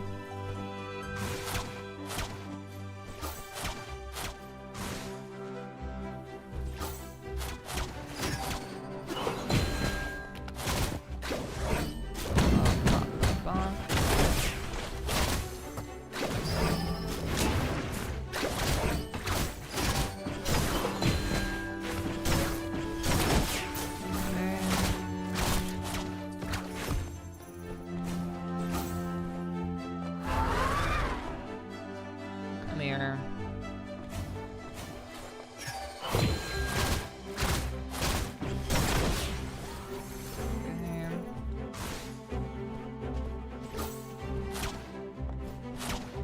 Okay, so I put that symbol there because I thought this may be another door.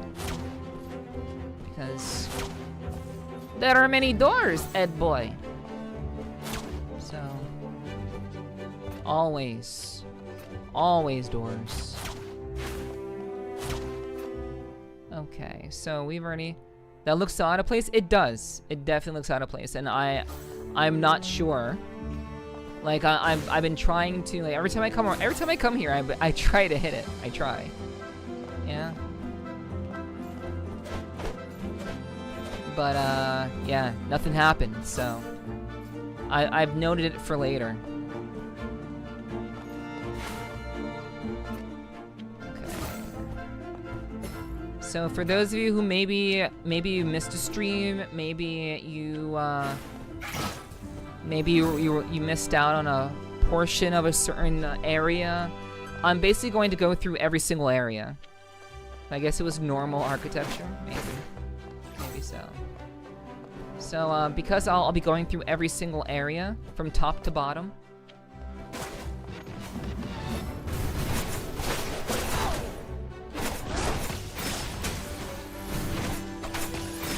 You'll be able to, like, see some of the stuff that perhaps you missed.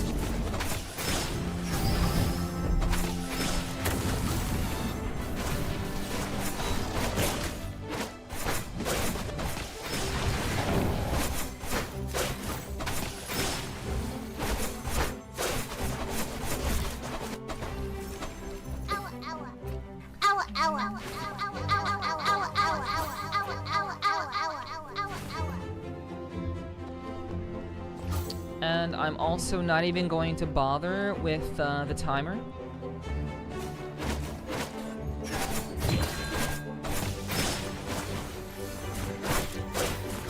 And by the timer, when I say the timer, I mean the temporal coils. I'm not going to bother with the temporal coils. Those I'm not going to bother with. I'm just going to walk through everything regardless.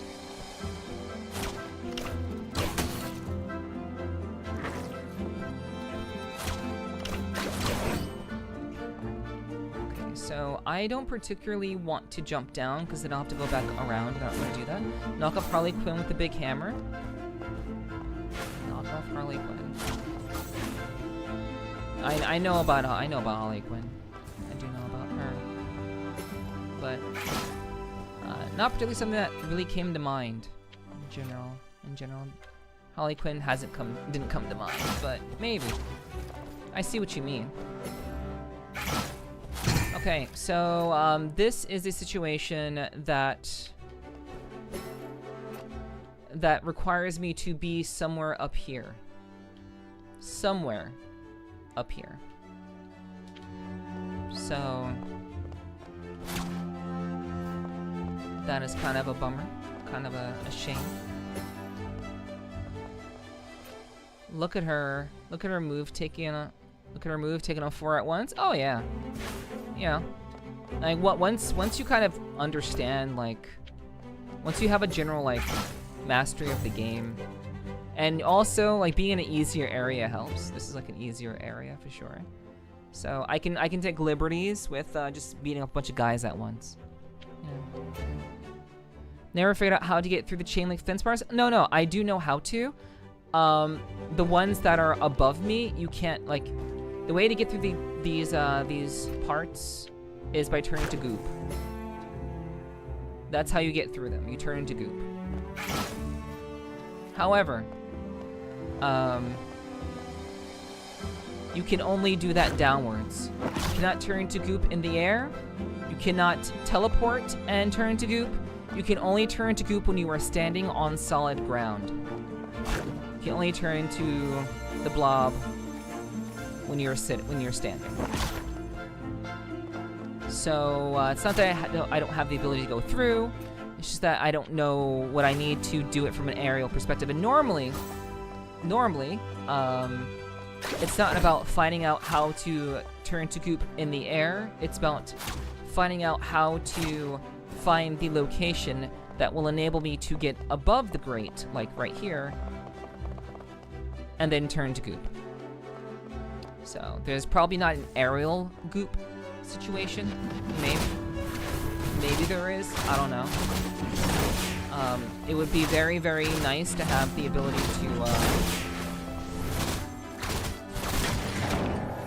to just have goop accessibility from all angles. I wonder how long Ziggy will reign as #1 gifter. Oh, yeah, Apple. #1 gifter is a new must start. Yeah, I have no idea. Go fast enough to a chain link fence and turn to goop for real. I don't know. I don't think that's the case. I mean, I do slide. I do absolutely do slide, for sure.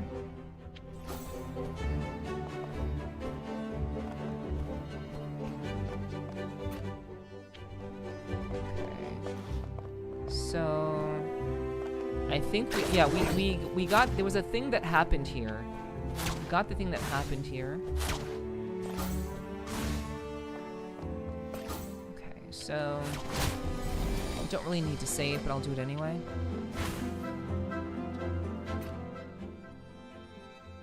Okay. So take another drink.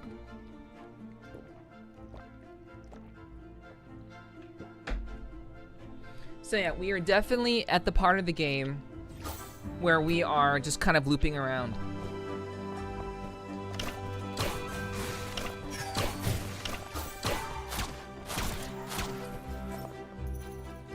So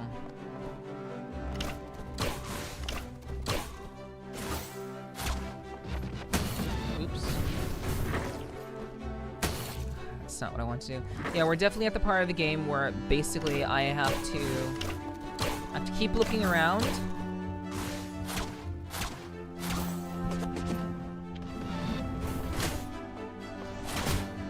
Keep looking around for stuff.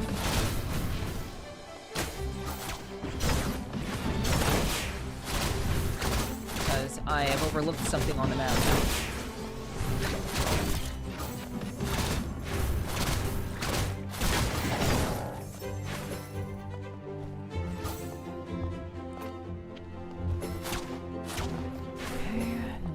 There.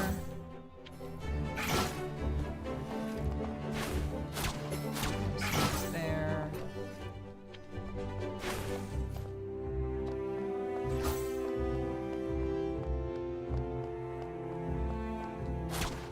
Okay, nothing there. Yeah, and this is kind of the point where I think a lot of people, you overlook something inconceivable. I know, it's kind of. I mean, that's what I want to say. I want to say it's inconceivable that I would overlook something, but there have been many times where I have, so. In general, I like to think that I didn't. I like to hope that I didn't. But, in general, you know, I've been to all these places before, and I've tried to be quite thorough. So I want to believe that I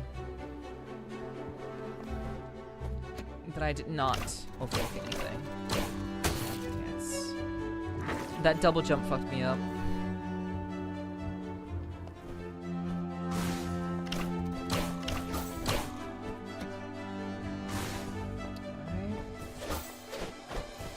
Okay. Swear I just heard that one guy from Princess Bride. Yeah. It's a pretty memorable reference. Inconceivable. Yeah. I'm pretty sure everybody knows that reference.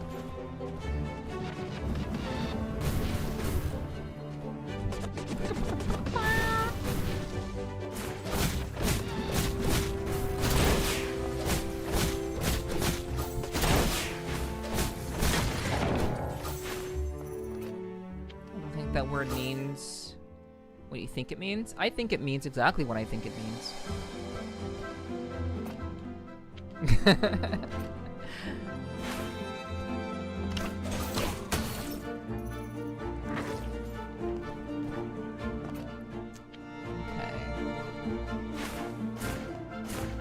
So, funnily enough, I actually missed that that Luminite crystal.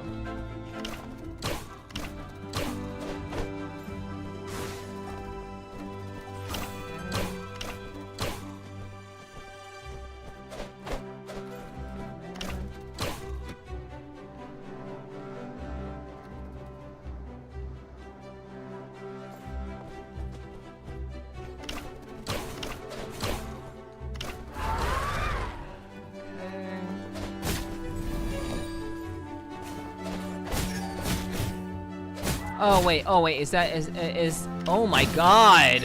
Holy shit. I forgot that that was a thing that happens when you try to dash. Yeah, what's up, Endless? Hello, welcome in. My name is Ignio Montoya. You killed my father. Prepare to die. Yes. True. It's a fucking swan dive. Okay, so this is nothing. This is nothing. Yeah, how you doing, Liz?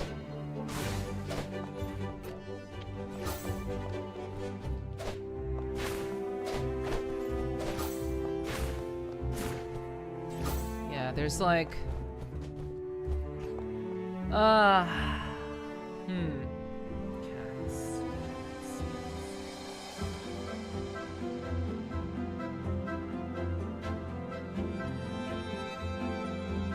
Yeah, I haven't seen any cats. I haven't seen a single cat aside from myself in a while. What's funny is that when the actor got older, he played in Criminal Minds for years. Really? Did not know that. Ugh. Okay. Bubba. I'm good. How are you? I'm doing all right. I'm good. I'm good. Things are chill. Thank you guys. Thank you. Thank you. Thank you. Thank you for the blessings. Thank you.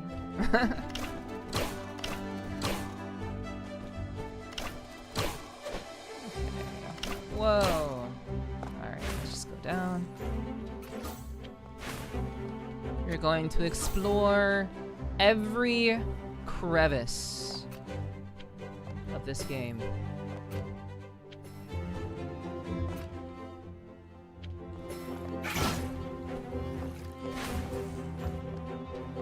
Okay, we vibe.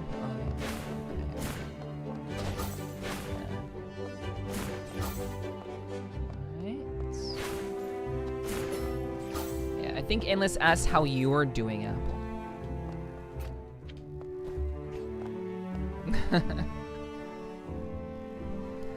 Okay. Right.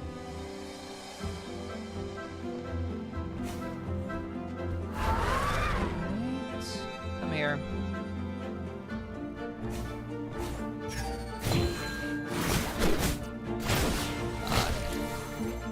Okay, so...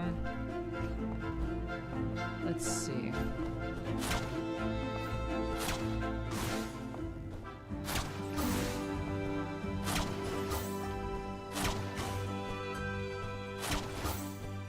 Alright.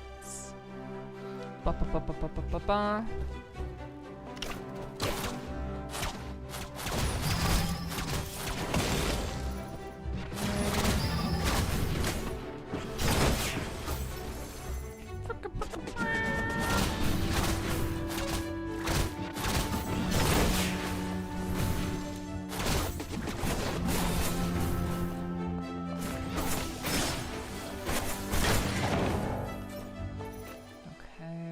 There's nothing here.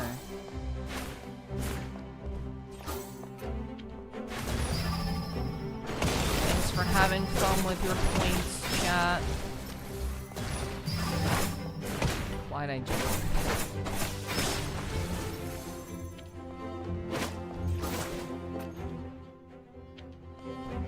Thanks for enjoying yourself.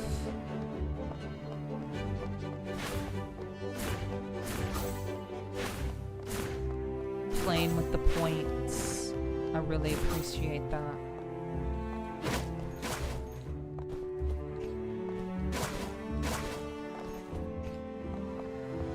Wait, question mark?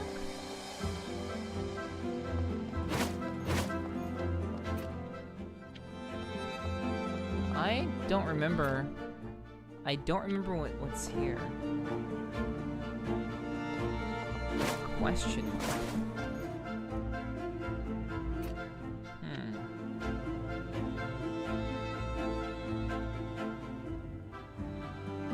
It looks like there's like the stonks are going down. Stonks are on the decline. I don't know what that means. Okay.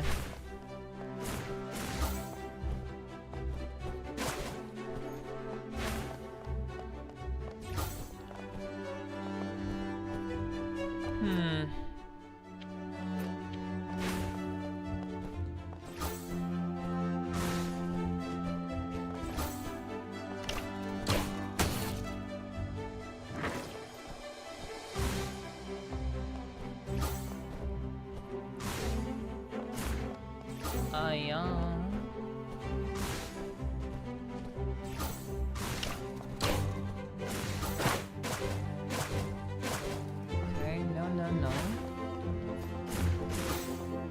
No.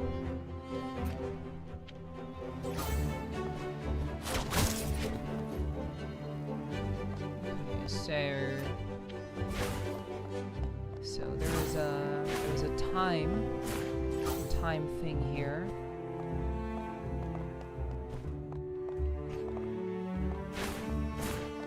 Interesting. So time got reset. Nothing changed.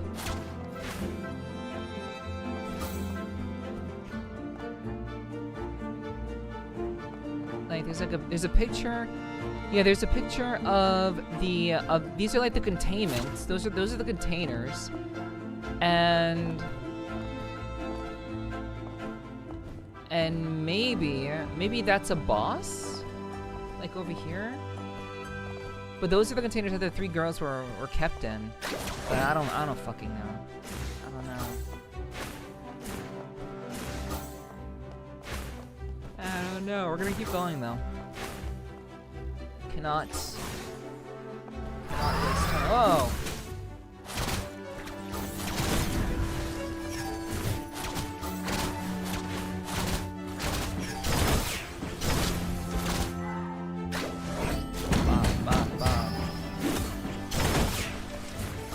Gotti.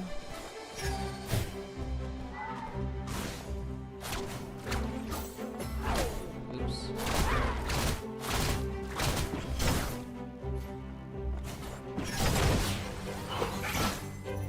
Okay, yeah, I remember this. We found this out. I was honestly saying to both of you, happy to know both of you are well. I'm Big Vibe myself. Got some snacks and energy drink after working really hard today. Tights a good night. Yo! Hell yeah. Hell yeah. Sounds like a good time. Thank you for spending some of your time with me. You know, usually if you're like having a good night, you don't particularly want to like spend it with a redheaded cat girl on the internet, you know? I appreciate you wanting to spend a little bit of your time with a VTuber.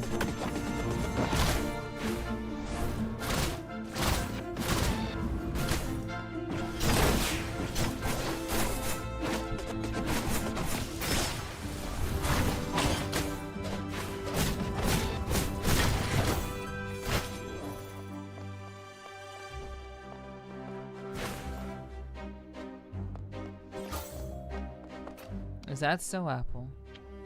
I have no idea what you mean by that, but cool.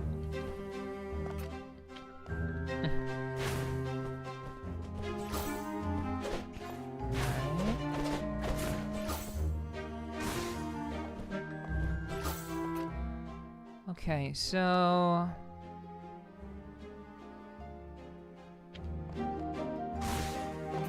Oh, you want? I didn't even notice. Sorry. Sorry. I'm trying to be entertaining and play a game. Sorry, I didn't notice that you won the lottery.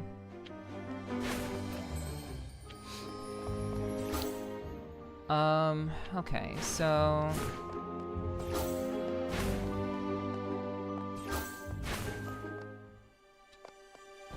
Okay, so let's go ahead and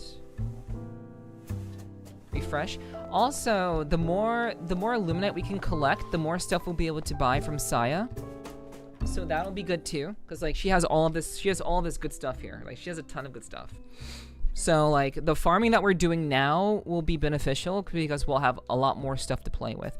Moderate increase umbrella spear attack, increases umbrella spear's invulnerability duration, and follow-up attack damage after parrying. I completely forgot that I can follow up with an attack after parrying. I completely forgot that I can do that. Shit. Okay. That's important to know. So artificial gem. So we can buy the artificial gems now. We'll just go ahead and buy them. And I believe we need 3.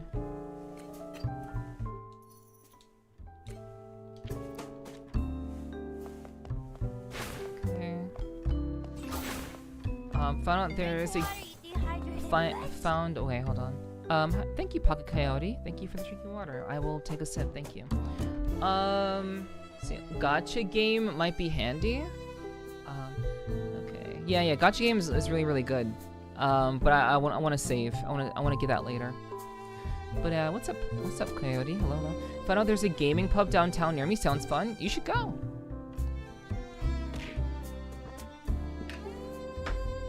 You should go. Check it out. See what it's like. It's very rare that there's like a... Like most arcade style places are also pubs.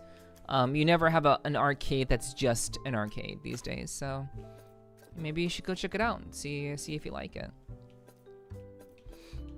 Okay, so let's see now. So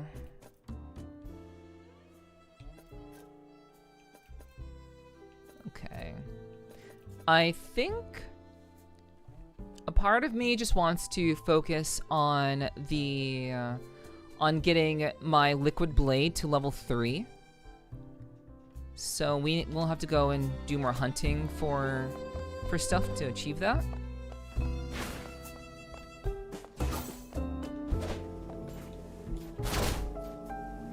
Okay, so let's check up. Notage isn't a thing, Apple. That's not an emote. And if it is an emote, you're typing it incorrectly. But I don't recall Hunter adding that in, since we do have a noted emote already. Okay, so yeah, we did all of this. It's possible. That's what I'm doing as a... Oh, okay. So you're making stuff up. Gotcha. Parking may be tricky. I bet. Maybe it could be.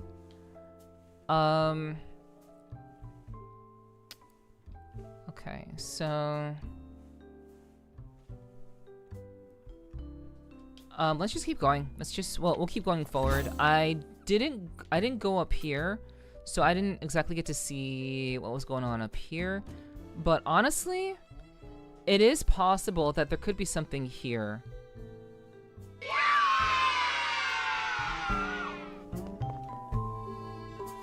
Digi, thank you for gifting a sub to Apple. You didn't have to do that. I appreciate though, but you didn't have to do that. But thank you. Mwah.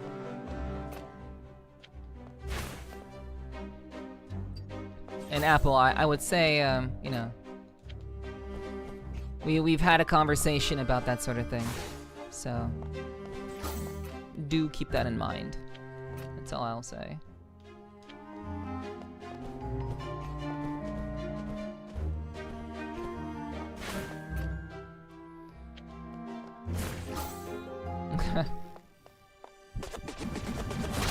that is fair energy for sure.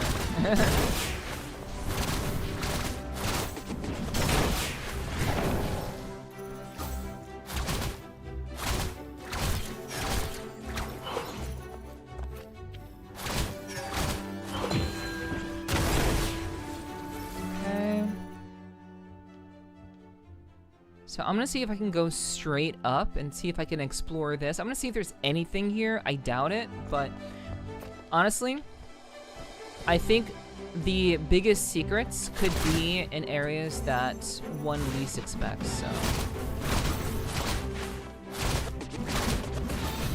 Yeah, but you've been doing it all the same, Apple, regardless of what you said just a second ago.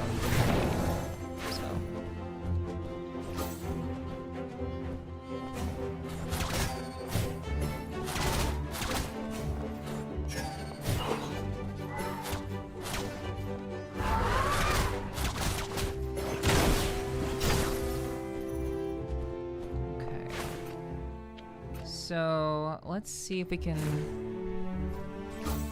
Oh, right. Okay, we can grab this. Why not?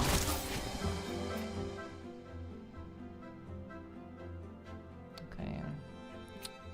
Cheers to you too, Danny. Cheers.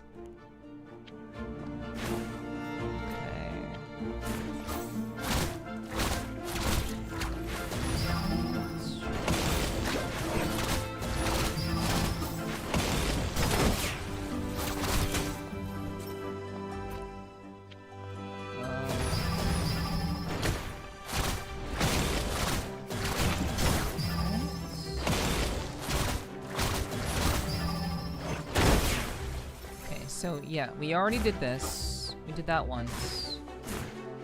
So, but I am kind of curious. Since we did reset time, so let's see if maybe there's something here that I did not know about. I doubt it, but.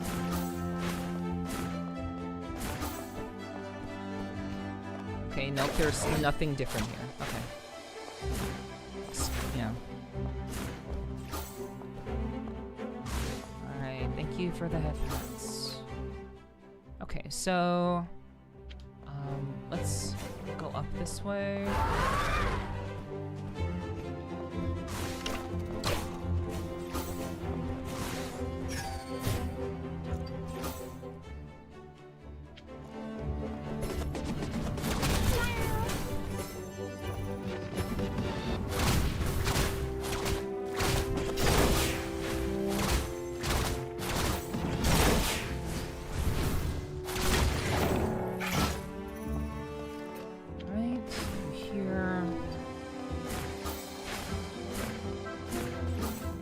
Oh wait, there's nothing here. Shit! Fuck, I wasted an hour. God damn. I mean, it's fine. We should be able to go up. I know, yeah, we were able to go up.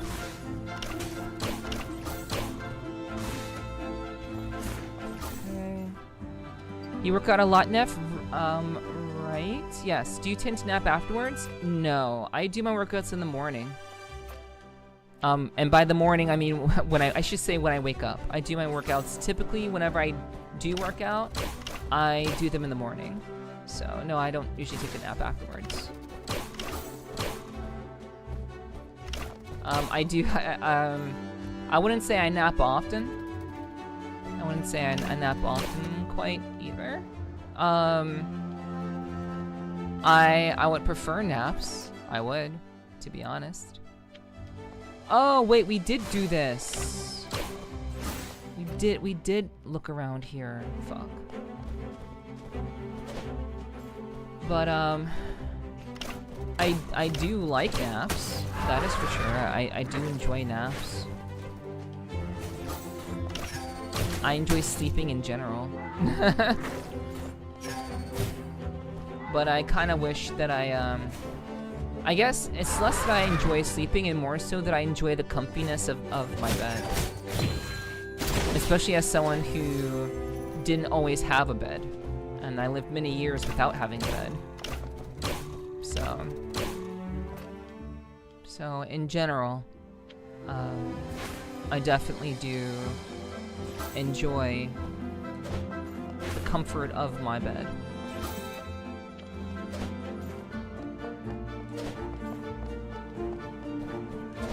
I don't see where you keep going from here. Well, I mean, I've only looked through the art academy, and there's still the lower part of the academy, the art academy that I haven't looked through. There's still the lower area. So, like I said, I'm trying to be more thorough, even if it seems kind of silly to do. Yeah, there's still like all of this of the art academy that I haven't looked through. Again, so we'll kind of save ourselves some time. We'll go back. Crazy Nephilim. I don't know if it's crazy, but you know, borrowing chat's single brain cell. Hey. Yes, we did do this. Netflix at the crack of noon. More so at the crack of like 3 p.m., which is not good. It's really not good that I wake up that late in the day, dude. It's not great. Oh, so not a lot of free time? Yeah, I don't really have a whole lot of free time. I would say I wake up at like 2:33 p.m. I maybe stay in bed for like an hour, ideally. And then I get out of bed and I try to prepare them. I try to get as few things done before stream as I possibly can. And then I go live. So yeah, I'm definitely aware of like that, like it's not very good that I do this. I would prefer not to be honest with you. I prefer to be up much earlier. But, you know, when I say much earlier, I mean, like, I'm okay with waking up at, like, 1:30 p.m. or, like, 2 p.m. 2 p.m. is fine. But getting out of bed at, like, 4:30, that is not good. I don't like that about myself. And I have been trying to fix that, so. Been trying to, at least. It's Suzumi's at 3 a.m. I don't know about that. How late did you stick around after the raid last night? I was there for the entirety of the stream. I was there the whole time. I was lurking for most. I was looking for most of it, but I was there. I tend to not go to bed until like 6 or 7 a.m. So like my timing, the time that I go to bed is typically 6 to 7 a.m. And that's honestly because of just my general VR chat lifestyle. So my general lifestyle of being a VR chat person, it is better to go to bed later in the evening. And I can afford to do that. I just need to be more, responsible about the timing of that. And I guess be more diligent about going to bed at like 6. So I need to just be a little bit better about dedicating to my time. Living my dream schedule, literally the same hours and roll out of bed habits when I'm on vacation. Yeah, absolutely. It's it very much is a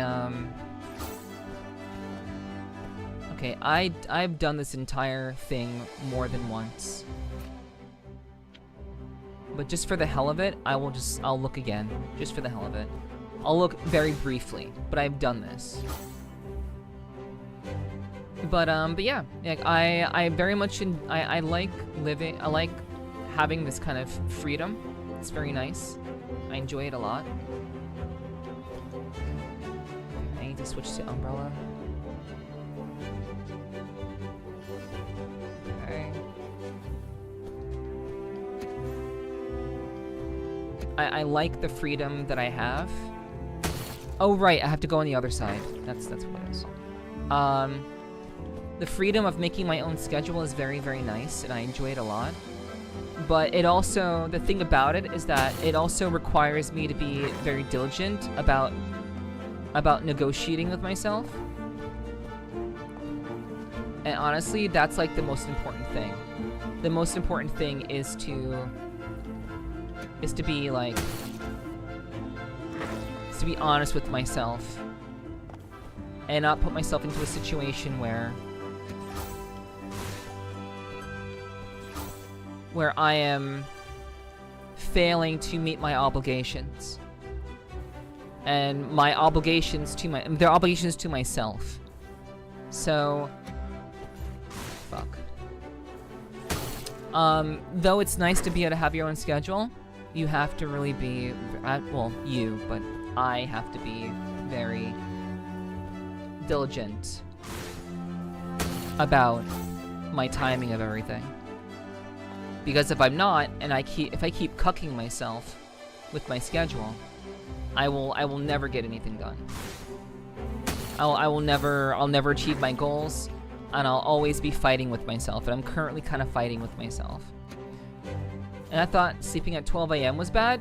I mean, honestly, it's not about when you go to bed, it's about how much sleep you get. Okay, I dashed incorrectly there. It doesn't matter what time you go to bed. What matters is your ability to get proper rest. So, if you can at least get proper rest, and by proper rest I mean like, 6 to 8 hours of sleep, it doesn't matter what time you go to bed.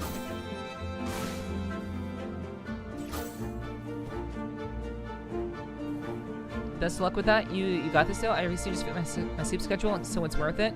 I can do more during the day, and actually seeing more of the sun is so good for one's mental health. Yeah, I would like to see more of the sun, which I have been, which is nice. It's been very nice. I do enjoy our little 3M chats though, yeah. Oh my god!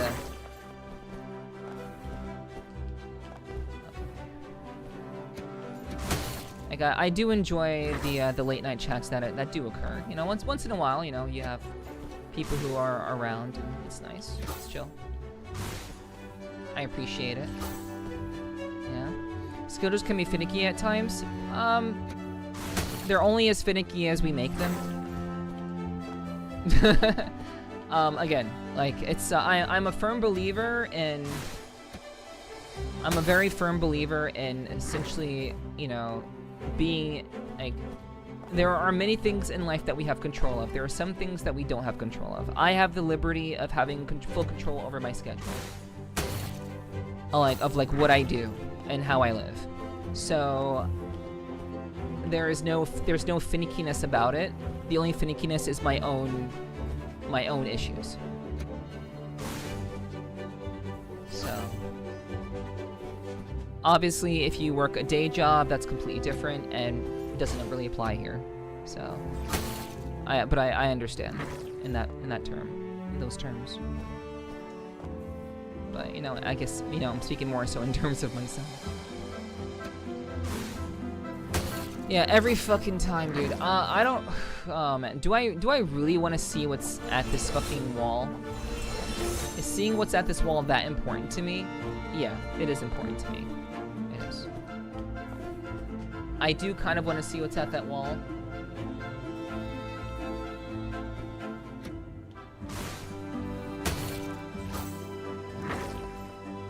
Yes, I have done this. I've done this before. I've done this actually twice. So I mentioned that from the very beginning. I've done this jump puzzle more than once. But it is generally not easy to do.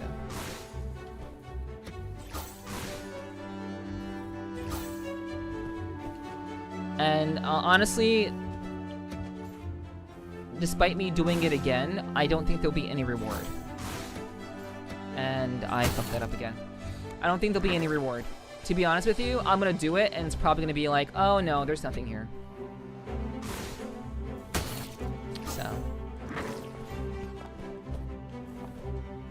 So I'm doing it just for my peace of mind. And then after I do this again, I'll never come back here again. And I'll mark it and I'll say, yeah, I'm never doing this again. Because this is actually one of the hardest jump puzzles in the game. This is one of the hardest platforming aspects of the game. This spot right here. I don't think there's anything quite as difficult as this.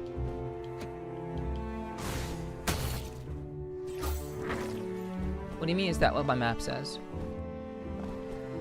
I've been playing this game for 30 some odd hours. I'm pretty sure I know what my map says. You can definitely see it, yeah. And we'll do it again. Definitely kind of is rough keeping up with some of y'all, especially being a natural night owl. Usually crash between 1 and 2 a.m. and up around 6:30 to get ready for work. Might not be so bad if I could stand coffee. Yeah, you know. At the end of the day, you know, you do what you can. You do what you can, Hiki. And honestly, you know, I just appreciate you being here. Oh my god, ugh.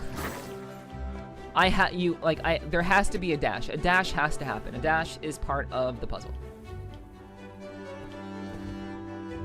Yeah. Okay. Dash is necessary. Wait. Huh? I should have had another jump. What the hell? That's annoying. Should have had another jump there. Once again, I should have had another jump there. Sometimes I jump off of the wall and there's no jump. There should be 2 jumps and there's only 1. Which is kind of strange. I'm not sure why that happens sometimes.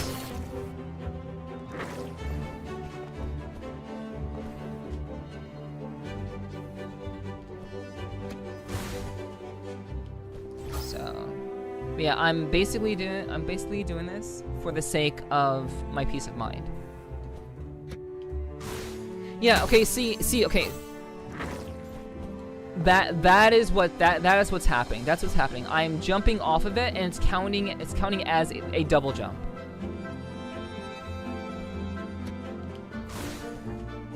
It should be counting as a single jump, but it's counting as a double jump for whatever the fuck reason. So, for example, chat, when you are flipping, that is the second jump. So I'm jumping off of the wall and it's counting as the second jump. And I'm so focused on actually like hitting the jump that I'm not even seeing it when it happens. Because I'm so focused on the actual timing that I'm missing the fact that it's actually just hitting me with the double jump. Yeah, see, that's not cool. That's not fucking cool. Like, why does that even happen? They need to fix that. They 100% need to fix that. There's no reason why that should be happening, ever. It should always be the singular jump. And that's literally been my problem the entirety of the time. Okay, so basically over here. Okay, so what I need to do here is I need to get to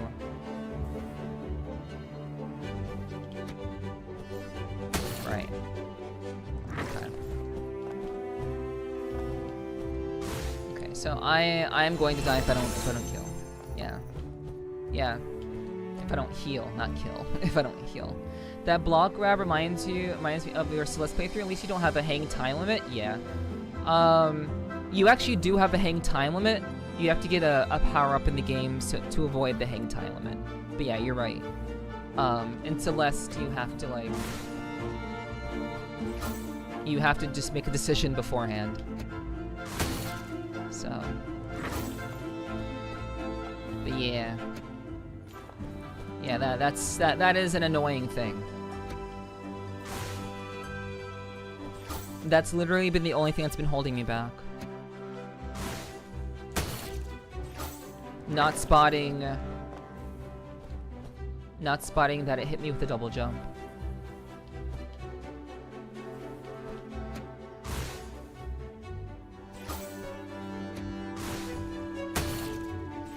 That's terrible. Meow meow.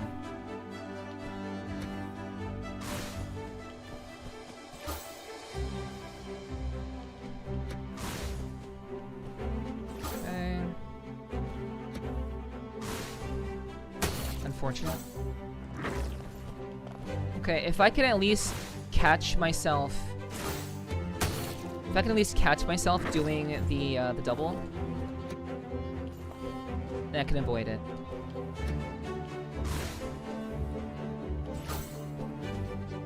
Yeah, it's like I'm expecting to be a single jump and then it turns double, and then like that happened again.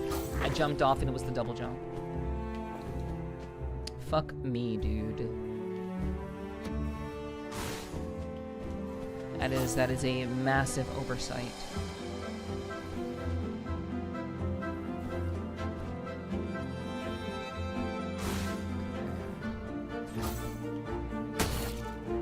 Man. Alright.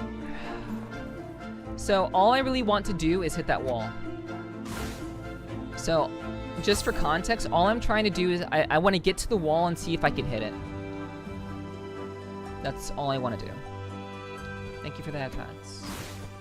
Thank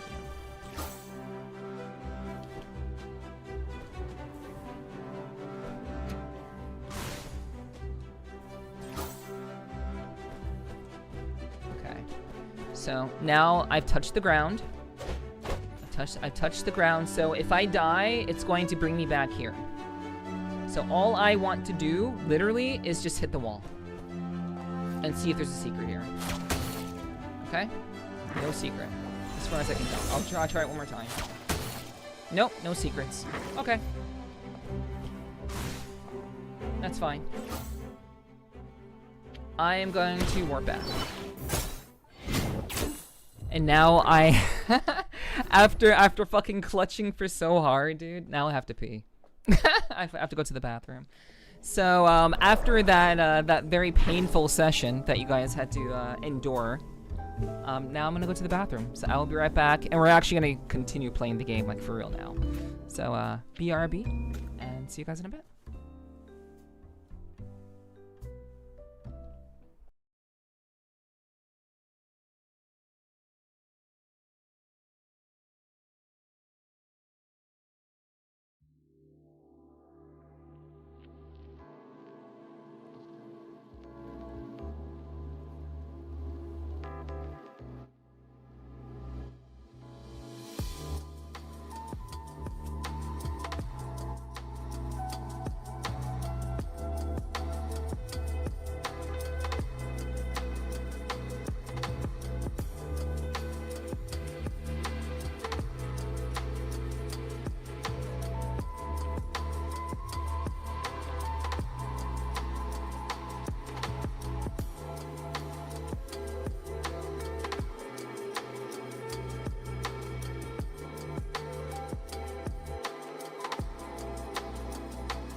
Alright.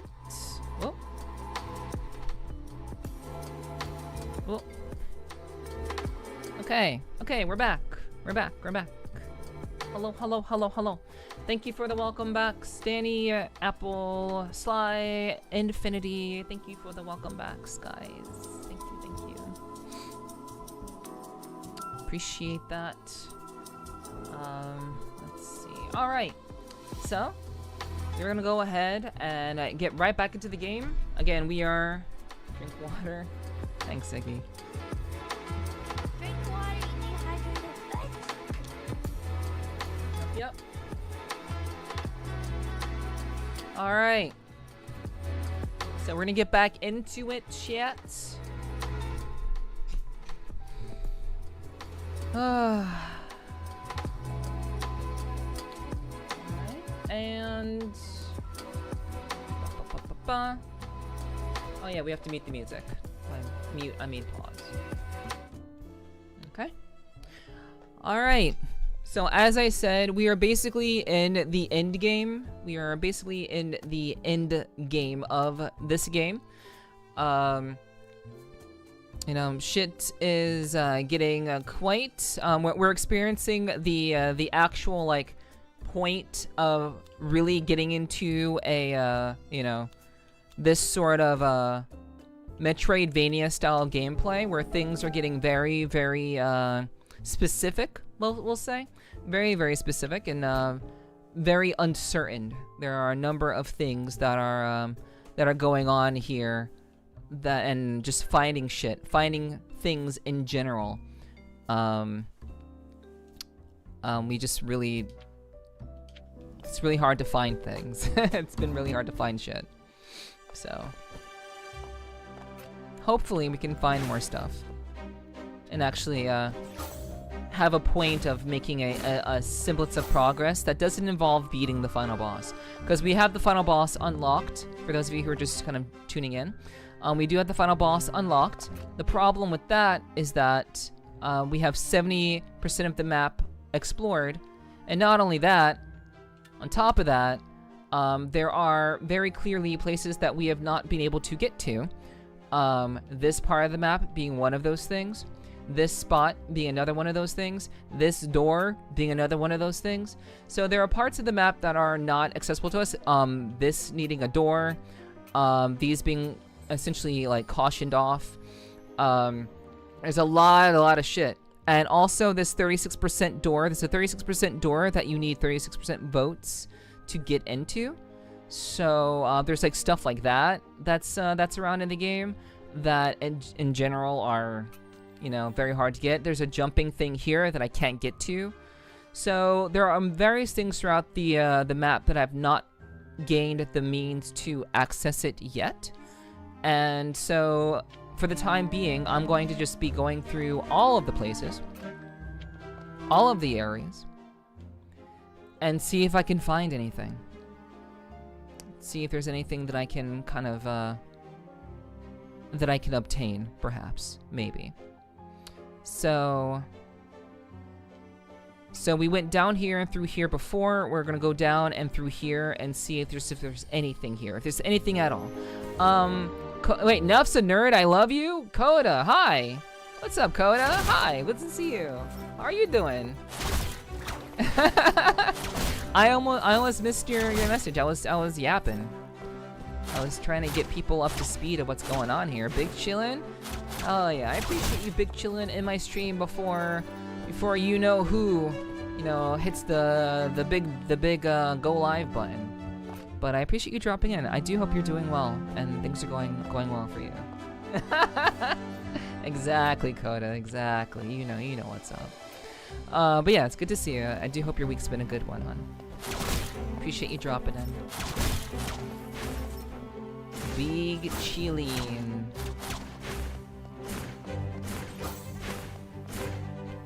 Alright.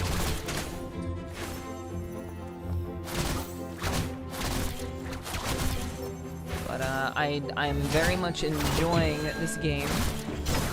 I know both we've had the Silk Song experience I didn't quite 100% Silk Song, which kind of sucks. I'll have to come back to that later. I just didn't want to spend the time looking for shit. But we're basically like 97% done with Silk Song. But we'll have to come back to that another time. But we're playing this Metroidvania now, which is actually pretty cool. I've been enjoying it a lot. But we're now at that difficult, that turning point. That's very, very much a challenge to kind of find new shit. Because all of the important things are now hidden behind secrets. So, we're trying to figure that out. Okay. So as far as I can tell, there are no secrets there.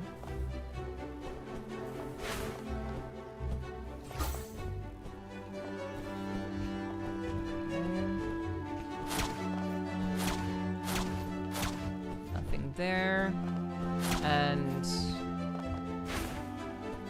play. Okay, so we still can't get through in there. No.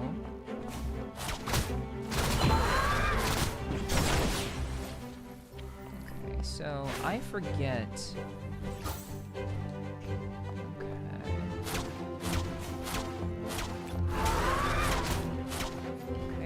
This was this.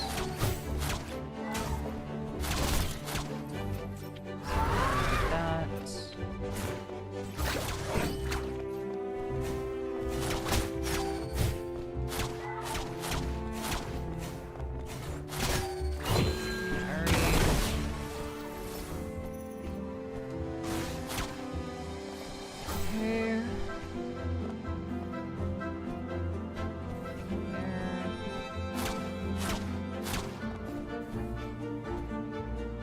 Let's just switch the umbrella. This will make this easier.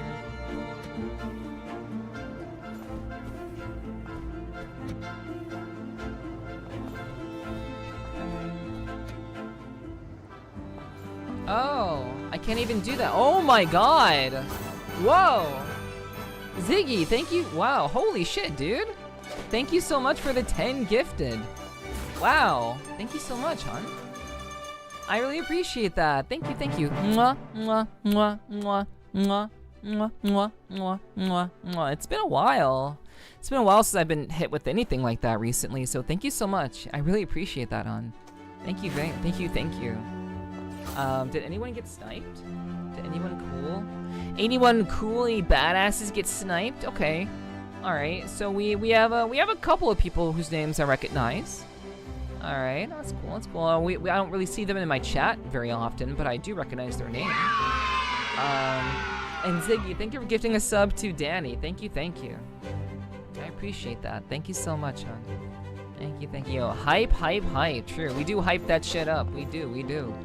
Yo, yo. Thank you for giving a sub to Danny also. Mwah. Thank you very much, Ziggy. Hell yeah, hell yeah. 666 subs. That's crazy. Ziggy out here trying to make that number count. Damn. Treasure train, fuck you. Fuck you, Twitch. There is no treasure train here, but yo, Bun! Hey, how's it going, lady? How you doing? How you doing? Any good words yet? Any good word? Any good news? Yo, I'm good. Hell yeah, I appreciate that. Good tomorrow. I appreciate that you're good. But I appreciate that. But any good news? Any updates? No update? Okay. Alright. It does take a little bit. So from what I've heard, it takes a little bit from what I've heard. I've obviously never you know, had the opportunity to have that kind of, you know, applying for the partner. I just did the new Genshin event. It was fun. Hell yeah. You said 1 to 2 weeks? Yeah, that makes sense. Twitch is pretty slow about most things, so 1 to 2 weeks kind of makes sense. Yeah. Yeah, Bun is a sweetie, sweetheart, very, very smart, very talented. You should go check her out. It's pretty great. I'm off to bed already, Digi. Sleep well, take care. I'll catch you next time. Man. So Bun, I must be doing something wrong on YouTube because everyone on YouTube basically just says hello and then says nothing else. Or just says, you're hot, and then I say thank you, and then they say nothing else. So clearly I must be doing something wrong. So... And like, the irony of me saying that is because I was uploading shit to YouTube before you were. Which is, you know, again, the irony of the statement is that I was doing shit on YouTube before you were. So... I'm not sure what I'm doing wrong, apparently. Maybe I'm not cute enough. Maybe Bun is just too cute, and basically I'm not it. Nobody on YouTube says I'm hot? Okay, well, do they talk? My point is, do they talk in your chat? It's not about whether they're saying that you're hot or not. I'm talking about them actually interacting with you, hun. And that's what I'm talking about. They only do if I play ZZZ? Got you. Okay. It's cause their TISM demands that they respond to their favorite game. That's probably what it is. That's the secret. You gotta play. I gotta play Zenless Zone Zero. I gotta stop playing Wuwa and play Zenless Zone Zero for real, for real.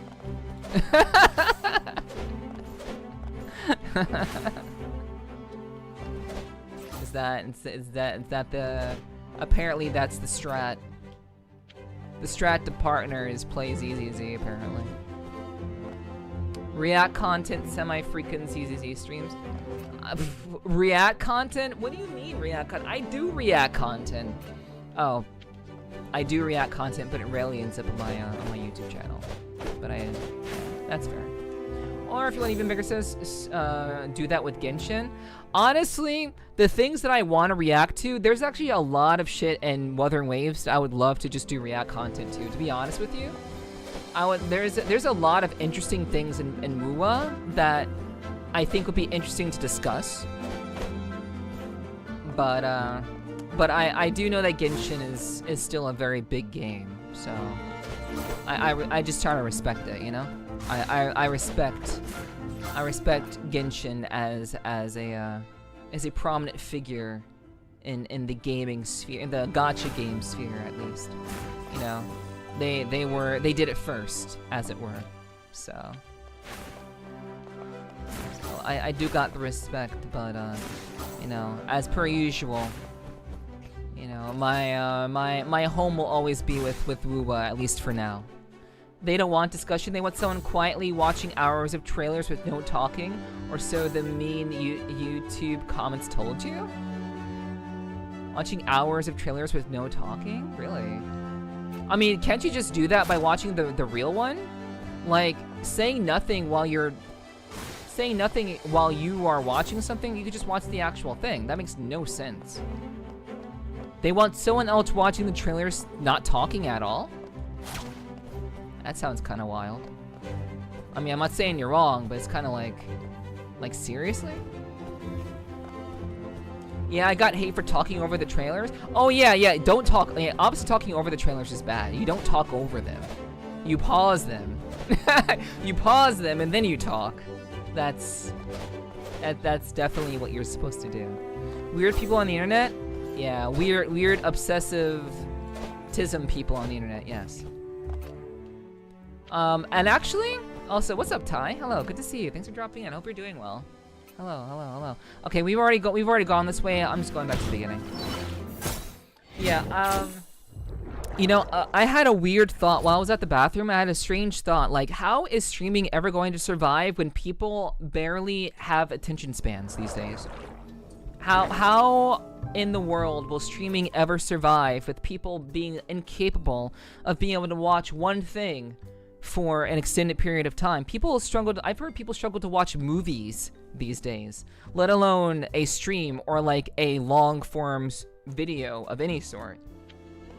So I'm kind of worried about streaming, to be honest. you know? That's kind of wild. That's kind of wild that people like, yeah, obviously you don't talk over the trailers. You pause them and then you talk.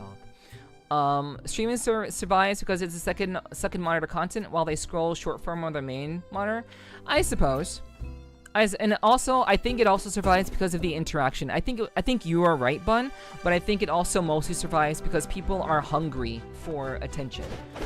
They're hungry for being acknowledged. And I do think that, though Bun is correct, I do think that there's also something else to just people wanting to have that sense of interaction in a world where it's very hard to receive that. So yeah. Most viewers don't chat, I believe. Very true. Yeah, but I think having most viewers don't chat. However, yeah, especially on bigger streams, yes. However, but I do think there are still a number of people who care about that interactive nature of it, the personalized nature of it. I think. I mean, I don't mind if someone reacts to a vehicle, sending into a vehicle, video talks, but I also like when the person pauses the video if they have like a paragraph to say. If that makes sense, yes, true.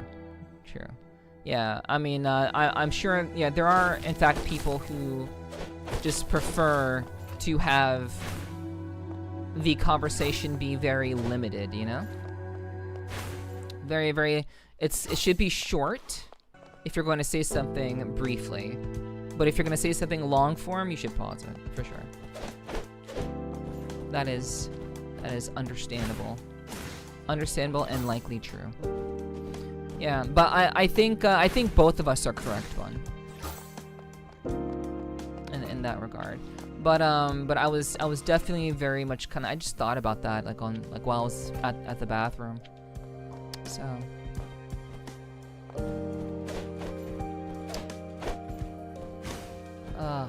Okay, so.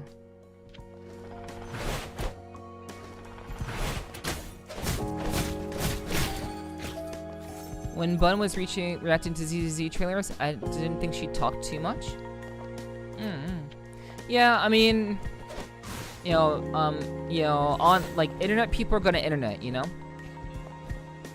Internet people are very, very. I mean, I'm an internet person, but the internet people that we are talking about, like collectively here, people are fucking weird, dude. People are in general are just maladapted, antisocial, weird people who don't know how to talk and interact with people in general. It's kind of strange. It's very, very strange. That it seems that the further and further we get into the future, the less and less capable people become of being able to have like a reasonable, down-to-earth, basic-ass conversation. Let alone have a proper sense of like, you know, what's the word? Attention span. Basically. COVID, anybody? I loved COVID. I don't know what you guys are saying. I loved COVID. You know, not with all the older people dying, or the compromised people dying, but with the fact that I didn't have to talk to anybody. But I do know that there are some people who just kind of, a lot of younger people who didn't learn how to interact properly because COVID fucked them up. COVID fucked up a lot of people. Socially. So. But, in terms of not having to interact with people, I loved that. Luckily, COVID was stupid busy for you. Yeah? I mean, that's fair. Yeah, it's something to keep you busy.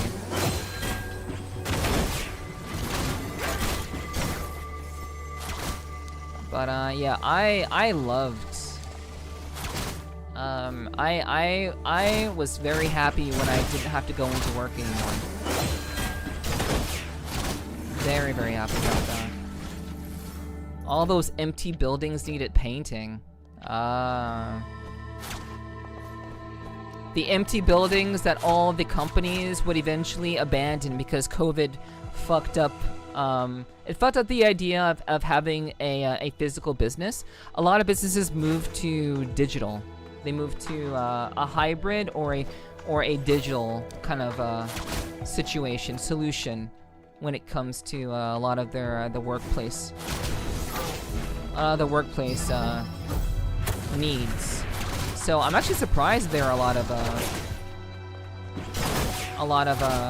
buildings needing painting. But I guess it kind of makes sense, you know? Yeah, kids and teenagers didn't learn how to socialize. Young and old adults like us already know how to socialize and be normal, and yeah. Yeah, but I mean, COVID was literally like, if you really think about it, COVID was like 2 years. COVID was about 2 years long. So I guess that would be enough time for a person or like a teenager to, I guess, miss out on a number of various social lessons, I guess. I would say. Can't come in contact with anyone because they might get sick. Can't come in contact with anyone because they might get sick. I mean, if you really think about it, how often are people sick and they still go out in public? At least in America. How often are people sick and they still go out in public? They still go to the store. They still interact with people. And this is something that people have done in America since forever. So people have and continue to go out while being sick, regardless of the circumstances. I really didn't quite understand why COVID was this strange outlier when people have been doing that forever. That's something I didn't quite understand. And I didn't talk a whole lot about it with people during COVID because I know that there are a lot of people who are very sensitive about the topic. So, you know, just I didn't want to deal with people's sensitivities about it. But in general, like, we're kind of past that at this point. I don't know, it really made me, it was weird to me. Strange. When people do it all the time now. A lot were gyms and churches and function centers. Oh, where you had to paint things. Got you. That makes sense. That makes sense. Like the places that you had to paint Ziggy.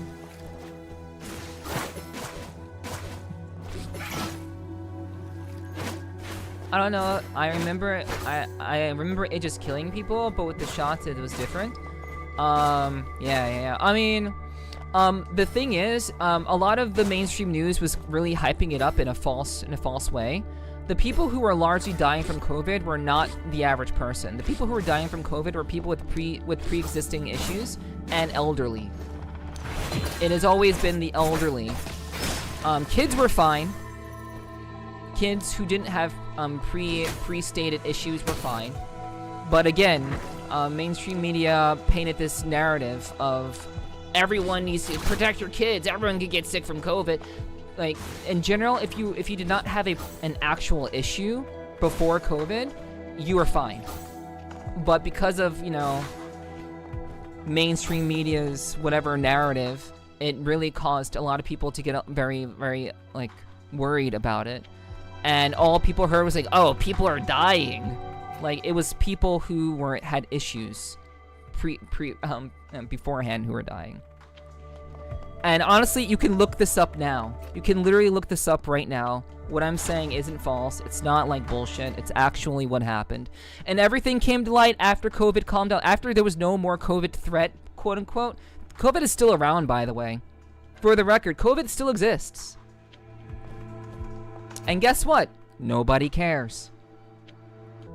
So, honestly, it just all COVID did and all mainstream media did was fuck up a lot of kids' ability to socialize properly. Closing down schools, all this bullshit with like hurting people's like ability to socialize properly. All it did was cause people to have more pain.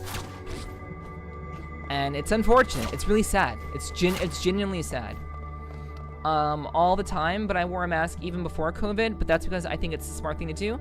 Also because of anime. Yeah, the reason why they wear masks as anime is because of, in Japan, people in Japan actually care about other people, you know? In Japan, they actually care about other people.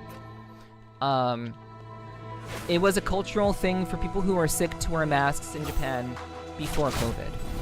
So that's why it's in anime. I don't know, I wear a mask when I'm out, or if I come in contact to avoid it. So have you always done that, Infinity? Was that always a thing that you've done, like before 2020? If so, that's kudos to you. That's actually really, really kind of you to do. In general, to not not spread your whatever you have to other people. I think that's very reasonable to do. But you know, this craziness with that was essentially fed to everyone. It was just a way to maintain, I don't know what it was. All it did was cause unnecessary pain to people and kids who actually needed to go to school. It's very much a shame, like what was done. Now I do feel more fear in a sense. Wait, so are you saying that you typically do, like, have you been wearing a mask even before? With all the masks, constant cleaning and washing, hand sanitizing, it's a miracle anyone has an immune system after that. Exactly, see? Exactly. Like, that's exactly my point, Hiki. Like, we have been dealing with the flu. Like, if you really consider the fact that the flu has existed for a long-ass time. The flu has been around forever. And yet, we've never practiced social distancing with the flu. Flu kills thousands of people every year. I do feel more in fear after COVID. Okay, gotcha. Well, I don't have any, like, the idea of, like, I don't know. If people don't want to get sick, they should wear a mask. And potentially, if you are sick, you're more than welcome to wear a mask. But I'm not gonna wear a mask just because of whatever. You know? If I'm not sick, why should I be wearing a mask? I never understood that. It's so backwards to me. Also, who can afford to be out of work? True. But who can afford to be out of school? Also, like it was work, school, it was everything, you know? I think that it was a very, very terrible thing what mainstream media did, what the government did. It was a very, very terrible thing what they did. Like, so many kids got fucked up because of their own idea of, like, keeping the people under control. It was such a terrible thing what happened with COVID. And that's really what makes me sad, really. It would be interesting if things went differently in terms of media talking about COVID, people not protesting it. Yeah, like COVID should have never been political. The flu has never been political. It should have never returned. COVID should have never been political. But guess who made it political? The mainstream, the media. They made it political. The government made it political. At least, again, I'm talking specifically in the U.S., not anywhere else, because that's all I can only speak on the U.S. I never over-sanitize anything or myself, because how else is my body supposed to make necessary antibodies to fight the sickness? Exactly. That's what's supposed to happen, Michael. This idea that we're supposed to, like, be in a situation where people cannot, like, control, like, you know, have control over their, like actually build an immune system. Like, you have to confront different situations so that you can build immunity. That's what humans have done for literally forever. That's what we've always done. It's very, very strange. Like, again, if you really think about it logically, if you really think about everything that's went down logically with everything that went down with COVID, it should not have gone the way that it did. It should have gone like any other flu.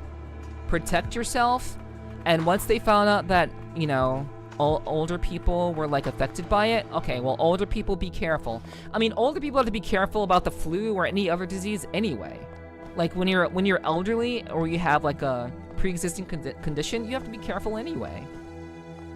So, like I said, it was all overblown bullshit. COVID should not have turned out the way that it did, and unfortunately, it just kind of turned out that way, which fucking sucks, dude.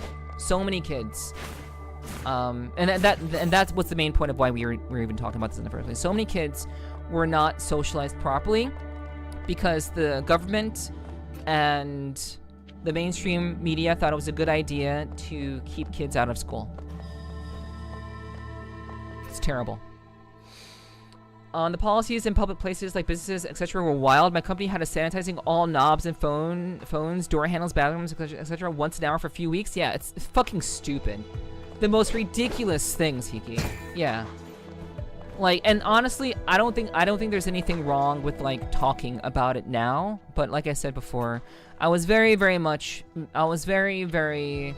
like, you know, I didn't want to get banned from fucking. I didn't want to get banned or, you know, get in trouble with, you know, companies or whatever, for talking about this. But literally, it's just, I just, you know, it makes me, back then you were a pro or a con, and that's the thing. It should not have been that way. It should not have been that way for anybody. It shouldn't have been, well, if you don't wear a mask, you're against everything. Like, no, it's you're the enemy. Like after a certain point, like I would say probably at around 2023. I'd say around 2023. Maybe even before 2023. I forget exactly when I stopped wearing a mask, but yeah, I stopped wearing a mask. I'm just like, this is stupid. If you're worried about getting sick, you should wear a mask. If the person is worried about getting sick, you should wear a mask.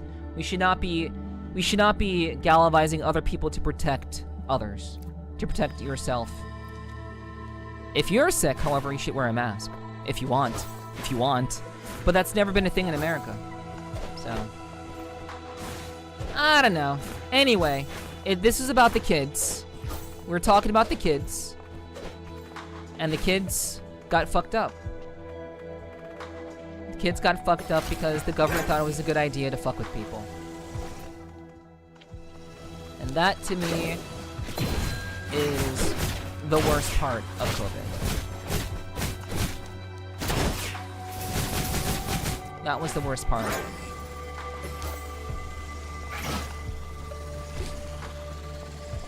So, it'll be interesting to quantify the actual damage to the intelligence, mental health, and social development. I mean, you can see that. I mean, it's probably studied with different, in different ways.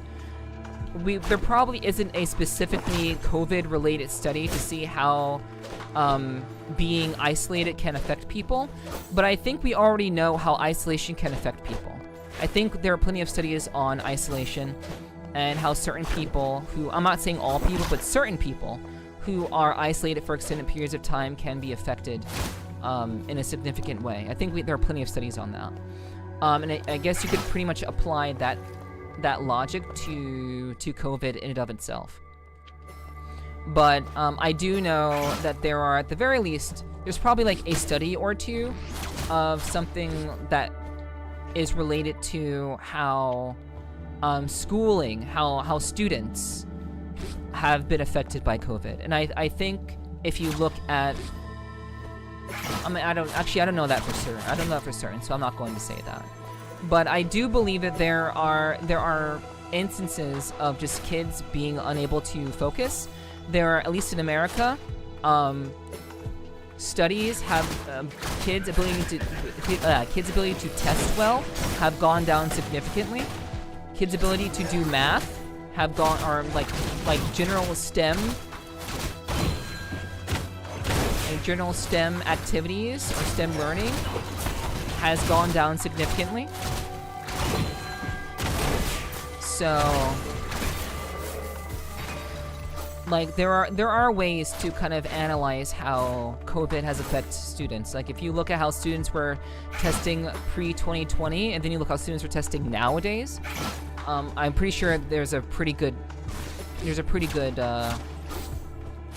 what's the word? A pretty good study or a pretty good precedent for just how COVID fucked with people, mainly children, teenagers, which is a shame.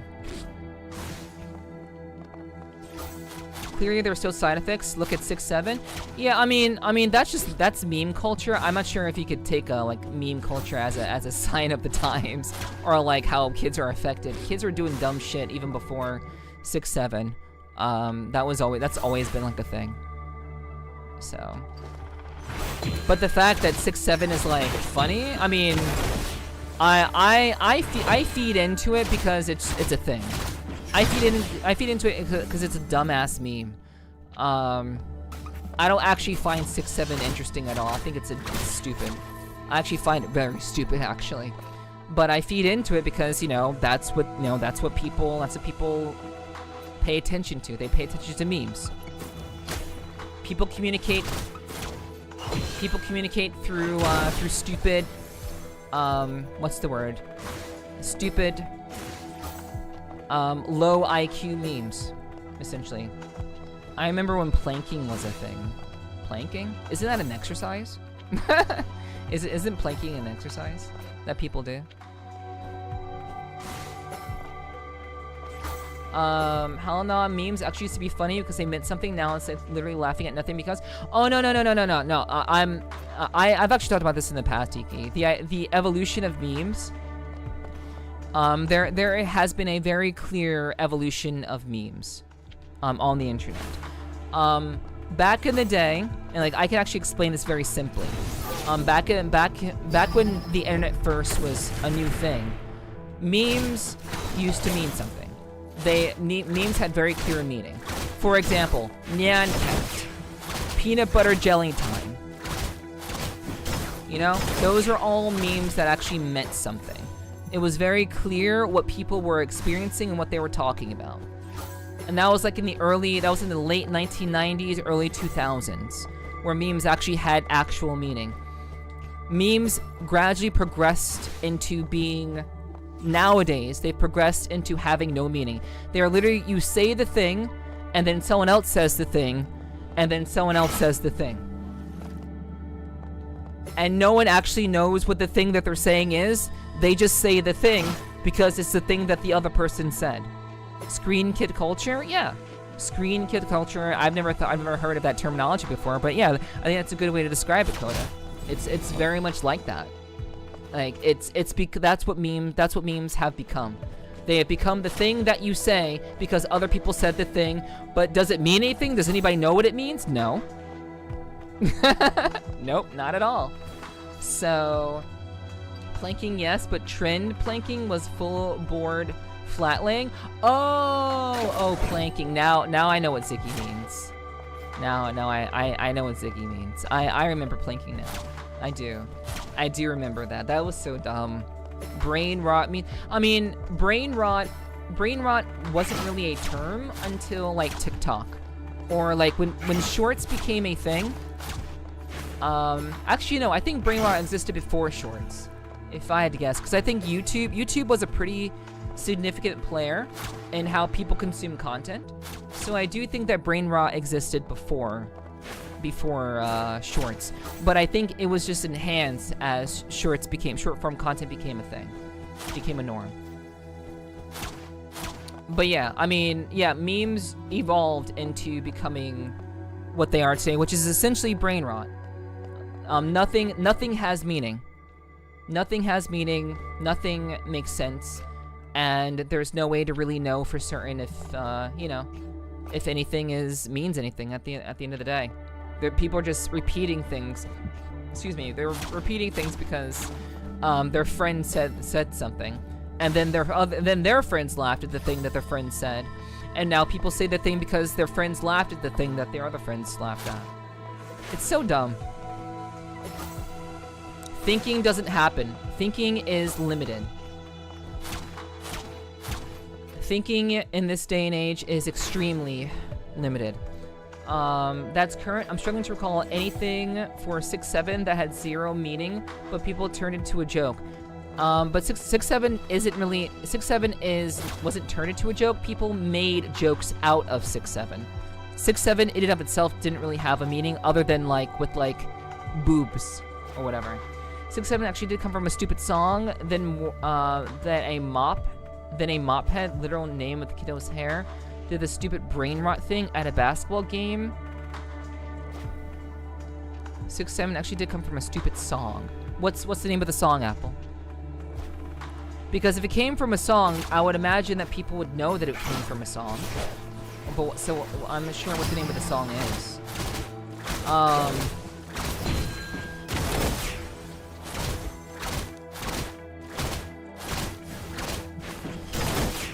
That's my point. The story I've heard and read about is that it became a meme because kids thought it was funny that no one knew what it was about. Yeah, I'm agreeing with you. I'm explaining it in further detail, Hiki. I'm agreeing with you. I forgot the lyric when I don't want a 6-7 but a 6-9 or such. Skrilla Doot Doot. Is that actually the name of the song? Or are you just saying things? Infinity. Is that actually like the name of the song?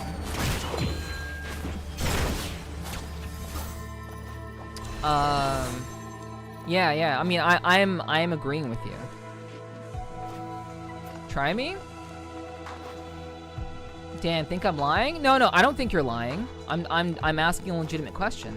To me, if it weren't for what we're talking about right now, if you just wrote that in chat randomly, Infinity, I'd be like, are you okay? Are you having a seizure? So yeah, like, legitimately, it's a legit question. Even in that example, 6-7 is nothing. It's just, it was just a number in a song. 6-9 is an actual thing that could be used as a reference. Exactly, I agree, 100%. It's very, very dumb. It's quite dumb. And maybe I've thought too much about these things. Maybe I've just thought too deeply about this, and maybe I am auntie status, you know, like maybe I'm reaching auntie status. I don't fucking know. But I do think that it's just kind of weird that we're just in an age where people aren't really thinking about things anymore. They're just saying things to fit in. And it's very, really disappointing to see like how people are choosing to, like, I guess, engage with one another.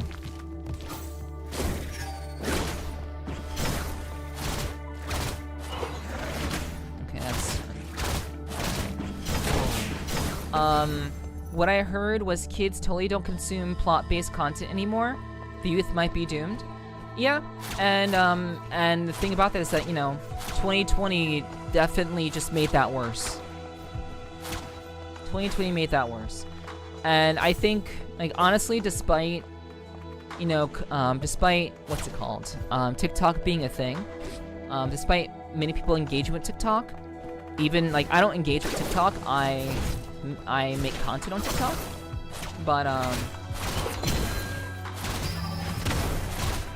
I think despite TikTok existing, it is highly problematic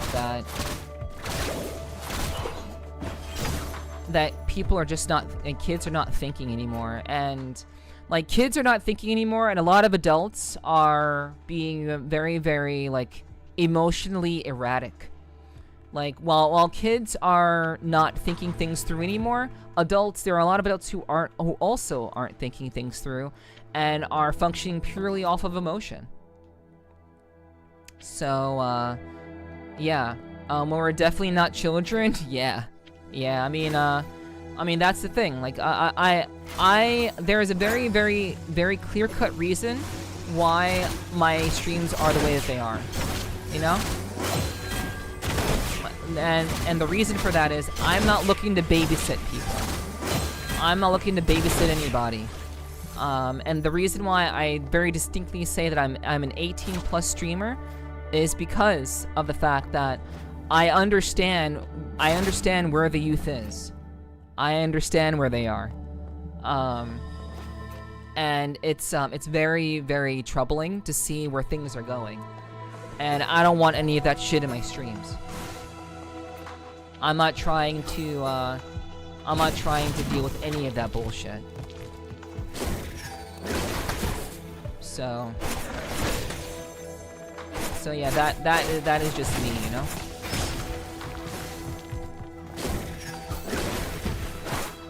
But it is definitely problematic.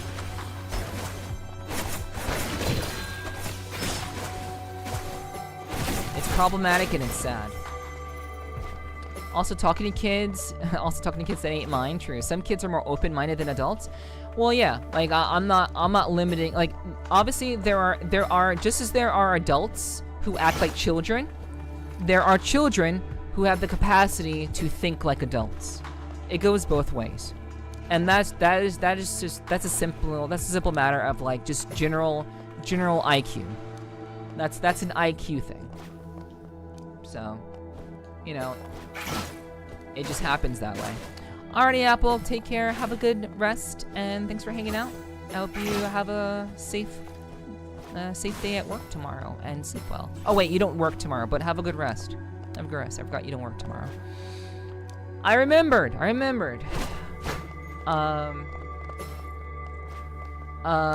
yeah, that's why. Okay, let's see. Let me see. I may have missed that. That's why I try to understand them. Some kids are more open-minded than adults, but also talking to kids that ain't mine. That's why I try to understand them. Yeah. I think it's important to stay in touch with the youth. I think that's important to do. I agree. But talking about the minuscule minority, hopefully oversets the majority. We're doomed at the moment. Exactly, Hiki. I agree.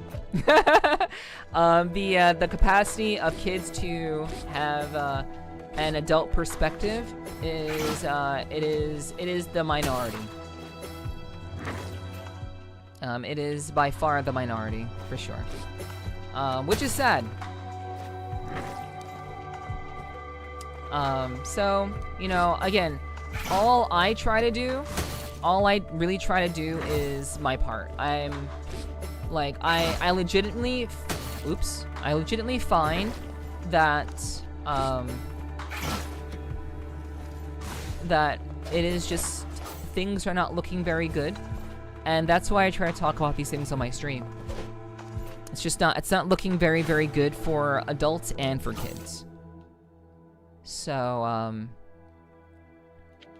yeah, you know. For me, I try to talk about these things because I think they're very important to do. Because if I don't talk about them in, you know, in the space of my own streams, you know, I think they just will not be talked about.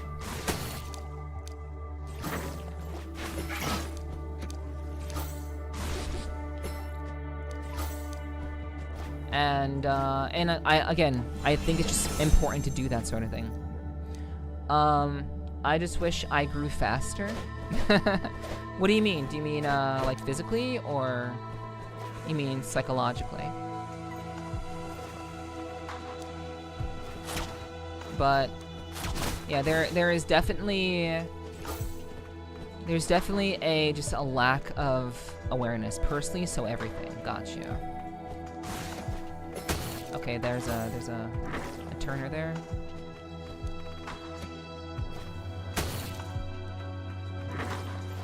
But yeah, like honestly, like I actually grew up too fast.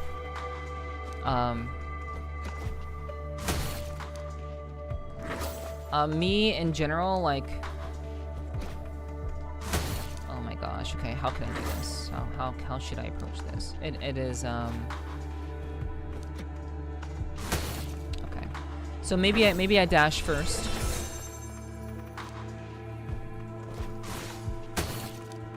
Right. It's double jump, double jump dash, and then parasol. Yeah, I actually grew up too quickly.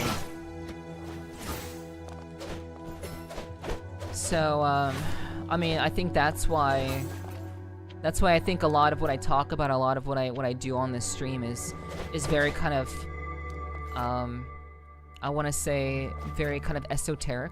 A lot of the things I talk about and the way that I talk about things is very esoteric for a lot of people, because I think, like, I very much kind of grew up too quickly, which kind of sucks, but, you know, I'm at the point where I want to harness my inner child and explore my horizons.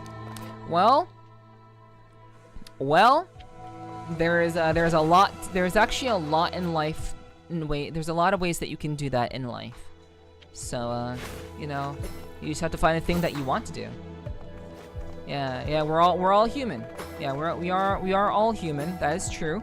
However, there are some humans that, in general, have issues. You know, an actual young adult, huh? Those are rarity these days.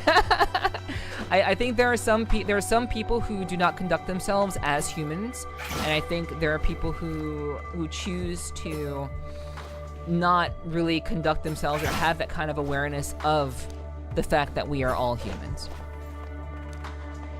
And I think some people take things a little bit too far. Some people are a little bit too closed-minded, and I think a lot of that humanity that I think we should all be really trying to pursue these days is getting lost in the fact that, in general, there are just people who don't care, who are just not willing to think outside of their echo chamber. And I think that causes a lot of problems with discourse. And one thing that I very much try to encourage on my streams is discourse. Discourse is a very, very, very important thing that I try to encourage in my streams. And that's something that I think a lot of people, adults and children, struggle with these days. So, but I think I do think there is room for optimism. I do think there is room for being optimistic, but I do think that that there's still just a very, very real situation of just people who are unwilling to open their mind and open their heart.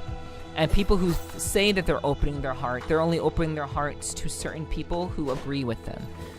People are starting to keep their hearts closed to people who disagree with them, and only opening their hearts to people who agree. And that is, I think, one of the biggest issues that America faces right now. An inability to think beyond one's own echo chamber. Yeah, an actual young adult. Yeah, Kota, for real. It is very much a rarity. Very true, so true. Yeah, I think I broke up with my ex because of that. Yeah, it's just, it shouldn't be that way. Like, we should be able to get along. We should be able to understand each other, even if we disagree. But there are some people who are so stubborn, who have never experienced conflict in a very real, tangible way in their lives, that I think they have genuinely, like, they have lost touch with what it means to just communicate. To communicate in a way that is open, that is genuinely understanding, and for the most part, they're willing to just really hear what someone else is saying without just being abhorrently disagreeable towards it, you know? But yeah, you know, in general, guys, I know there are definitely some people, for sure, who have, like, we started talking about, like, kids and COVID and people not getting along, and I'm sure there are people who are just like, you know, I don't really want to listen to the streamer talking about this right now. And I'm sure there are some people who have actually, like, peaced out or stopped tuning into the stream, and I know that. I'm sure there's at least one, maybe two people who have done that. And you know what? That's fine. But that is also the problem. That's also the problem. People don't want to hear what they don't want to hear. They don't want to hear someone else talking about something that perhaps they've set their mind on, and that's just it.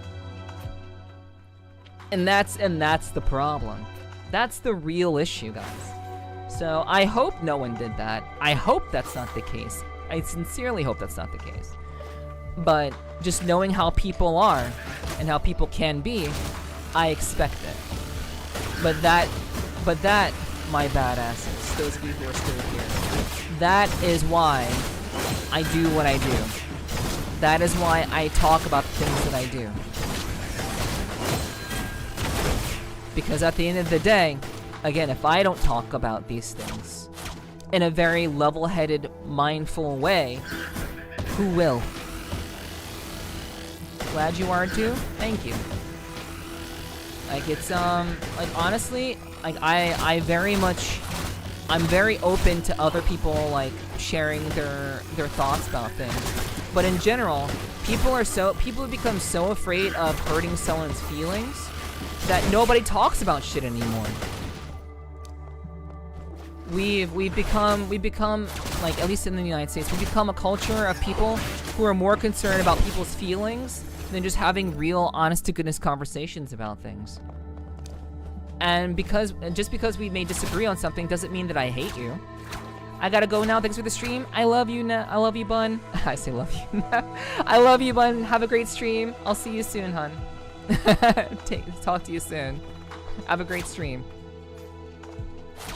But yeah, like, it is what it is, and you know, I'm very open to people's thoughts and perceptions on things. You guys know this. You guys know how I am.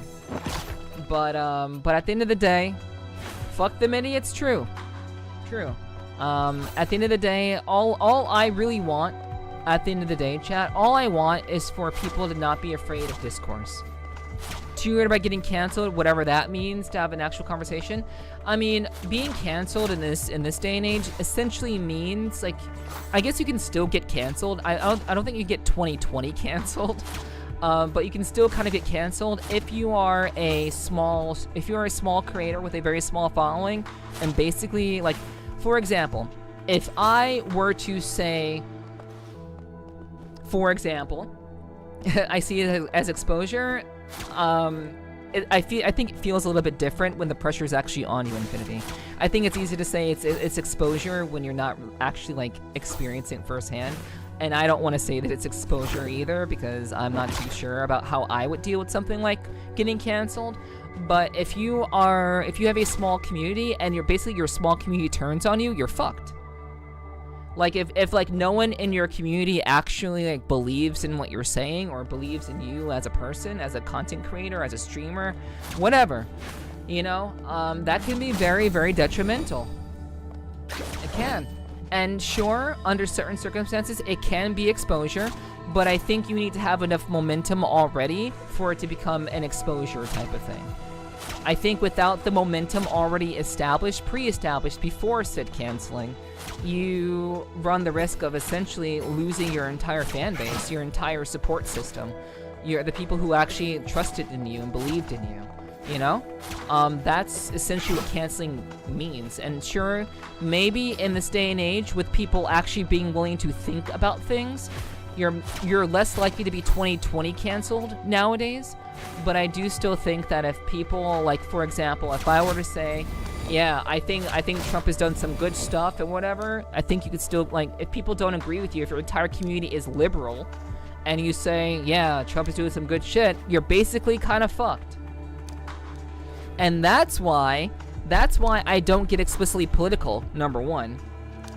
That's why I never get explicitly political, even though I have my beliefs and thoughts. And number two, I also am just the kind of person who I think it's important to just meet people where they're at.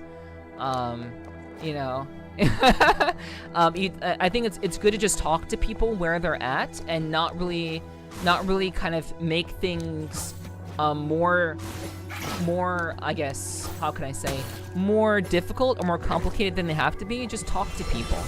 Just be willing to talk to people. Oh my god, guys, I heard from my cousin's friend's friend that goes to another school that Neff said they don't like tacos. I can't even with them anymore. Honestly, Coda? Honestly? That's what it's like these days. That's what it's like these days. There are actually just really, really dumb people who are so caught up in their own personal beliefs that they will quite honestly, quite realistically. And I know you're joking, but there are some people who are so tied up in their own echo chambers that they will just legitimately be like, yeah, fuck that person. My friend told me that this friend did such and such a thing. Fuck them. I don't want anything to do with them, without even having any sort of inclination or knowledge of what the person said or did. It is simply hearsay. People believe what they're told. People just believing what they're told wholesale. It's just stupid people doing stupid things, you know? Well, there's a problem, too many liberals. I don't know about that. I think to kind of keep this very, very brief, I think that there needs to be there's a balance. There's a balance, okay? That's all I will say. There's a balance. I think too much of anything is bad. Everything should be in moderation, and that's my perspective on it personally. So yeah, I'll just say there always needs to be a balance. We call these people Reddit. I mean, essentially, guys. I mean, I don't know if you knew this. Well, what's enough of everything? What's enough of everything? I mean, the equivalent of what you just said, Infinity, is basically a person who simply believes what they're told, or does not think for themselves and believes what their echo chambers told them. Everything to many people is simply what they've been told, and whatever echo chamber they ascribe towards. So that is everything to most people. That is there, and at that point there is not even too much of it. We call those people Reddit mods. Sheeple, yeah, people who just believe what, yeah, sheeple. Thank you guys. Yeah, you guys know, you guys understand, and quite honestly, like, I'm sure many of you know that essentially Reddit. I mean, I think at this point, I think we all know Reddit is basically an echo chamber for essentially liberal people. It is. You know, it's you cannot say anything that goes against the narrative. You can't. And honestly, that is a terrible way to run a platform. Well, Infinity, you're in the right place. You're in the right place because I too want to understand everything and everyone. That's why I conduct my streams in the way that I do, because I don't believe in having everything being limited to a singular perspective. I think thinking things through, talking about things, not getting your feelings hurt because someone disagrees with you, that's how you make progress. That is how progress is made. Progress isn't made by simply doing la la la la la la. I'm not listening to what you're saying. La la la la la. You don't. Yeah, that's not how anything gets done or solved. That's not how anything changes. So yeah, I'm like, you are in the right place. I also want to understand people, and that's why I talk the way that I do. Listen to both sides if you get it. Yes, yeah. I want to see things from if there is a situation when there are two sides to it. If there's a situation there, I want to see it from that perspective. If there are multiple people involved and there are multiple sides, I want to hear what everyone has to say. I always want to hear what everyone has to say. I do. For all intents and purposes, that is what matters most to me. I will hear what needs to be said, and I will draw a conclusion based on the facts presented by all parties involved. So, but unfortunately, for a lot of people, thinking is too hard. Nobody wants to think. Yes, I want to hear your side, then I'll tell you how wrong you are. I mean, that's how a lot of people are, Sly. And I know you're being facetious. You should start to preface your perspective. If you're joking, you should probably kind of say, like, whatever. I may understand that you're joking. Well, I guess all that matters is if I understand that you're joking, because I know that you're joking. Like, but that's basically how people are. People are like, I want to hear what you have to say just so I can disagree with you. Let me disagree with you.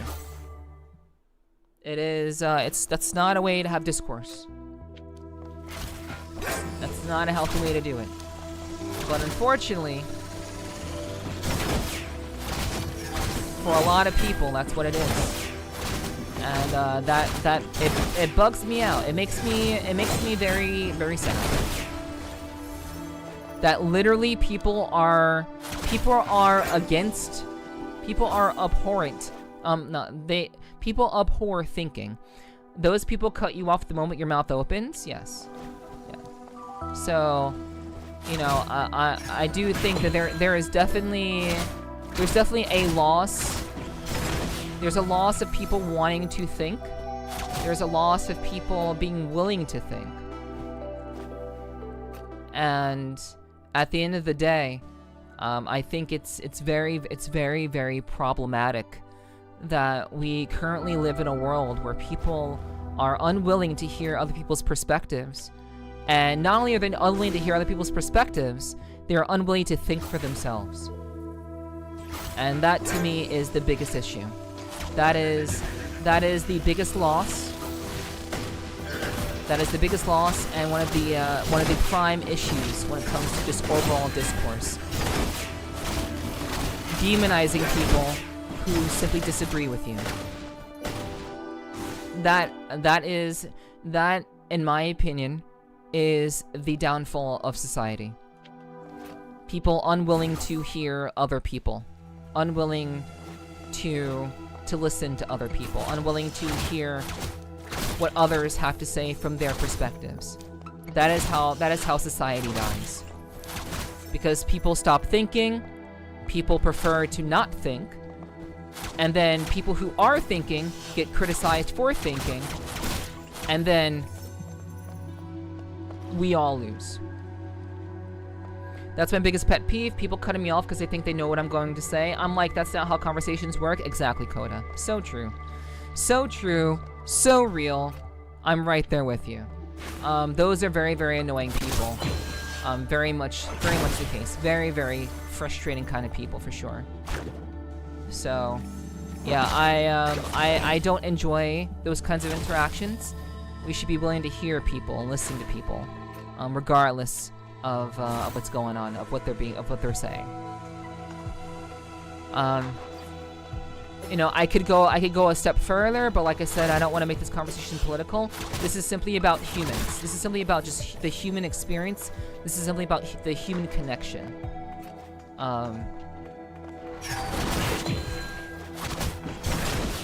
Just humans being able to communicate and listen to one another. It's not about politics. It's not about belief systems. It's simply about humanity and humans being able to communicate well. You know? I don't care who you support, pray to, and bang. I got my own shit to worry about. True. But you want to sit down and have a drink and shoot the shit? Absolutely. Yeah, and that's how it should be. The nature of discourse, the nature of discourse should be the equivalent of, let's have a beer together, or have a drink together and let's talk. That is how discourse does, and that's how discourse should be. I mean, like, ironically, that's how it's done in Japan. God. Very ironically speaking, that's how people get to negotiate things in Japan. Yo, thank you for the raid, Kyo. Yo, welcome everybody. Yo, hey, how's it going? Yo, what's up, everybody? Hi, welcome, and I hope you guys had a wonderful time with Kyo this evening. I saw that Kyo got through. I think Kyo played some Silk Song tonight, and I don't know what else she got up to this evening. But hopefully she can tell me what you guys got up to. I hope you guys had a wonderful time. Hey, welcome. Thank you, Blue and Lloyd. Welcome. Silk Song only Silk Song. Okay, all right. I must be misremembering a different stream from like maybe yesterday or something. But welcome everybody. Yo, what's up, Lloyd? Kyo Gaming Raid. Hello, Kyo. Good to see you. Thanks for the raid. I really do appreciate that. I heard that you got up 2 more Silk Song this evening. That's very cool. I hope you. I saw that you were able to beat Lace yesterday. I think it was yesterday you beat Lace. So I'm glad you're able to progress. Hey, you got good. Now get better. So I hope you're having fun with it. Yeah, last stream she did both Song and Lamb. That's exactly what I was thinking of. Yeah, true. But yeah, good to see you, Lloyd. Hello, much love. I hope you guys are doing well. Welcome in, everybody. If you could forget everything you know about a single game so you could play it again for the first time, what would you choose? I know I have one. My gut said Expedition 33, but I don't think it's E33. I don't think it's E33. It's something else, and I don't remember what it is right now. Maybe Elden Ring. Maybe, possibly, but I don't think it's Elden Ring either. But yeah, I don't quite know. At this time, I'll get back to you. Yeah, yesterday, there was Song called Lamb. I'm barely getting good, as Hornet would say. I don't know how I'm getting to the end of the game. Yeah, I mean, I saw that you were struggling, like, just legitimately speaking, I saw that you were struggling with Lace. And honestly, like, I think it's, I definitely do understand, the trials that come with playing a game like that. But, I do hope that you're able to stick with it. It is a hard game. It is a hard game, and you do have to have good pattern recognition. But I do think that it is possible for you to get through it, maybe. But I would say, you know, take your time. Pay attention to the best that you can, and do your best. You know. But I know the game is hard, but it's fun. It is very, very satisfying when you get it. But I do know that it is a much different game than the original Hollow Knight. So I do wish you well. And I'll be tuning in as I can. My hardest song was The Last Judge. Yeah, I think everyone in these sorts of, I think in Metroidvanias in general, I think people have different kinds of bosses that tickle certain parts of their brain that make them harder than they normally would be. But I think everyone has a certain kind of boss that makes it hard for them, because our brains work differently. We have different kinds of pattern recognition. So I think some bosses are harder for others than others. You know. So yeah, I think that makes perfect sense. My hardest boss was a boss that I can't talk about, because that would be spoiling the game. And one thing that I don't want to do with Kyo is tell her about things that are happening later in the game that she doesn't know about yet. It's definitely something that I personally don't want to do. So, you know, so I'm not going to say what my hardest fight was, because that's way later in the game, and I don't want to talk about that. So, Mew is in Act 3. Congrats. I'm pretty much also in Act 3. As well. I'm 97% done with the game. So, yeah, I'm also there. Cool. But you know, as was said, you know, Kyo is still in Act 1. And so I think that talking about things that the streamer hasn't gotten to yet is kind of a disservice to the streamer, in my opinion. But again, that's just me. That's how I run my streams, personally. But you know, as always, Kyo can do whatever she wants and run her streams however she feels. So, but me personally, I'm not about talking about things that haven't happened yet. I don't know what you've gotten up to, but I found my favorite boss in it. I can't say I've essentially beaten the game, Mew. I'm talking about Kyo. I'm talking about Kyo, who hasn't gotten through the game yet. As I said, I'm 97% done with the game. So you can assume that I've seen pretty much everything. Or most things.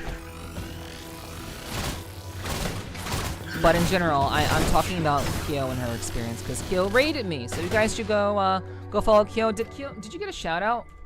Kyo? Did you get a shout out? Let me make sure that you get that. So I got you. I think my mods may have taken a hike. Alright, cool. Alright, that's fair. I may know who who Via? I don't know who Via looks like because I don't know names. I watched your streams, but I respect you. Okay, I know you do. I never said that you didn't respect me. Oh, you watched me play it? Okay, I mean I don't know how much you saw though. Yeah, the thing is I don't know how much you saw. So yeah, no, you know, I don't know what you saw. So I'm very, very particular about, you know, talking about stuff. Thanks, Coda. Thanks. But yeah, welcome everyone from Kyo's stream. Hi. You probably know who I am, but if you don't, hi, my name is Nepherti. I am an 18+ streamer who plays VR chat. I do VR chat stuff. I do VR chat content. I do a podcast in VR chat also. I am also a professional voice actress who talks about a lot of different kinds of stuff. And we like to play challenging games. So I like to play Metroidvanias. I like Metroidvanias a lot. I'm a big fan of Metroidvanias.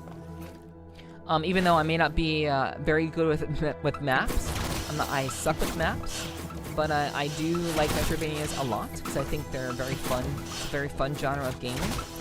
So yeah, if you do like Metroidvanias and you enjoy seeing streamers play challenging games, I think you'll enjoy your time here. Oh, I know who you are. Okay. Well, I'm glad that you know what I'm about, Lloyd. I'm glad you know. Yeah. But I'll wait. I got a lot to do until Act 3, so I'll probably forget anyways. Oh no, wait, I do remember. Never mind, I do. True. Exactly. I know. Yeah, you only just raided me. You only just raided me. You forgot who I was. But yeah. Yeah, I am very, very much, you know, the kind of person that I am. I'm very, very open to conversation. But I have I guess you could say I have a very low threshold for stupidity. So I very much enjoy conversations with people, but in general, you know, I very, very much enjoy just, you know, people who can understand, you know. Who's Neff? Who's the streamer that I'm watching? I don't know. I'm just some random gas cat girl on the internet, you know? I won't say my favorite boss unless Kyo leaves and people want to know it. Okay. But I beat a mecha called the Fourth something. That's cool. That's cool. I mean, you're still in Act 1, so there's still a lot for you to do, Kyo. So, again, I'm not gonna talk about stuff. I would rather... I think even if you've watched someone play a game, I still think that there's still value in kind of having the surprise of it, because like as you play a game for yourself and start to absorb information, you start to forget things. So I very much in general like to I very much enjoy the idea of like keeping things, you know, kind of on the down low, so that when you do get there, it's kind of like a surprise, you know? It's kind of like a surprise that you found out about later on. Wait, what the hell? Is this a new door? Really? Holy shit, dude. Okay, wow. I somehow missed that. I somehow missed opening that door. This is why we're going through all the areas, because that I know there's shit that I've missed. And yeah, I totally missed that door. That's wild. Okay. I must not have had that ability over then. To be fair, I can get away with saying that. My old house would be 52 in less than an hour. Yo! Wow, that's crazy, Sly. Happy birthday. Happy soon birthday. Happy soon birthday. Those spiky boxes give you the heebie-jeebies? Yeah, that's fair. That's totally fair. I believe.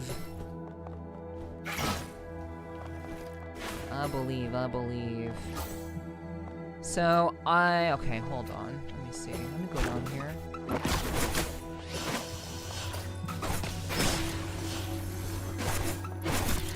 Yeah, I also get like weird heebie-jeebies when I see like broken glass. I do get heebie-jeebies also. Like if I see like glass that's shattered, but it's still kind of there, you know? Yo, Hunter, hello. How you doing, sweetie? Hello. Hope you're doing well. I would have died 5 times by now. No. If you can get through Hollow Knight, you can play this. Yeah. If you can play Hollow Knight, you can play this. This game has especially challenging platforming, but beyond the platforming, this is a pretty simple game.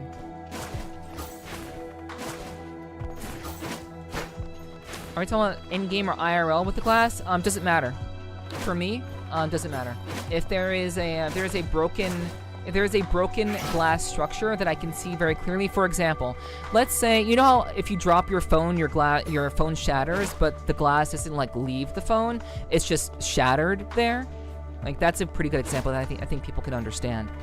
For me, when I see that, I get the willies. I get the willies. I know the screen has glass things around it, but it's not like front and center. It's fine. It's reasonable. Yo, what's up, Onyx? Hello, how you doing? Hello. Hope you're doing well. Welcome in, Onyx.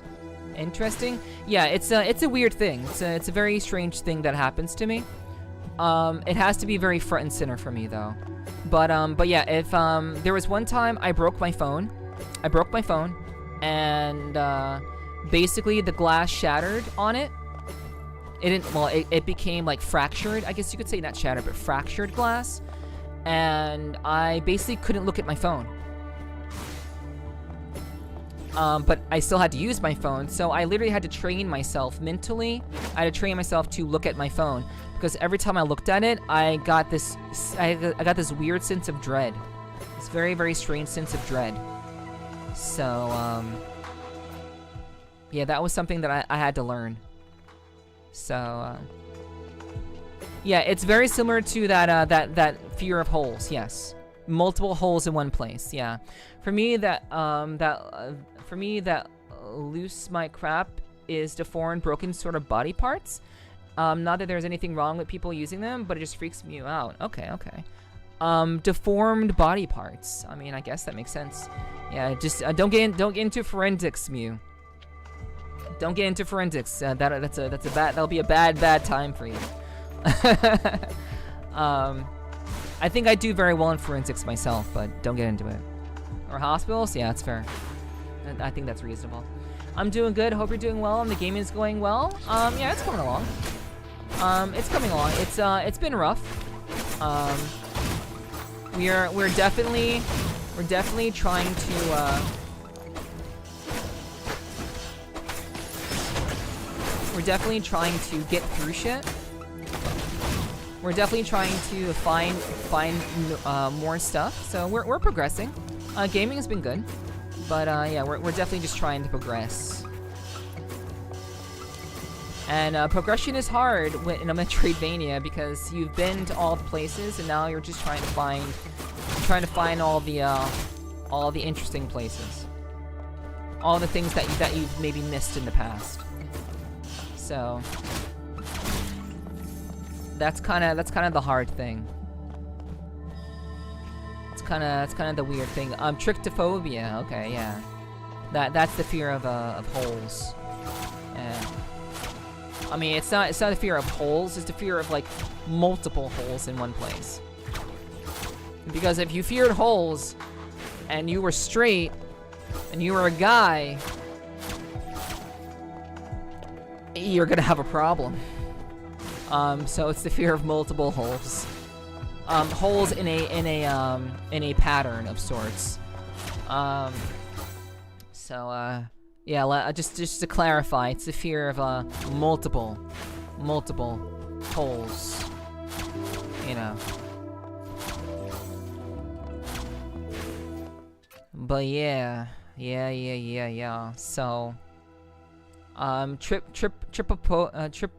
Trypophobia.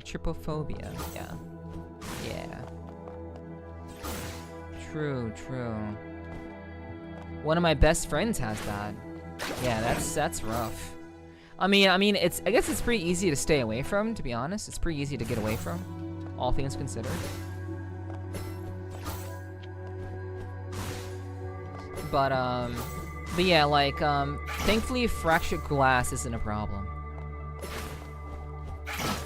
I mean, sorry, fractured glass isn't a problem for me in like general spaces, I guess you could say. Okay, so why am I not able to?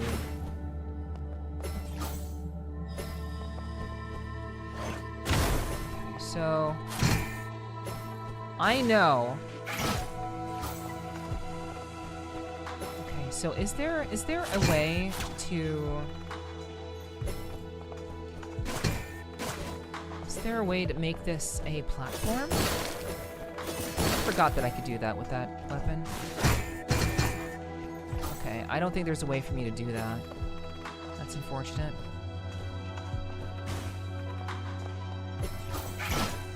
Okay. I originally spelled out the fear of hair. Oh man, the fear of hair.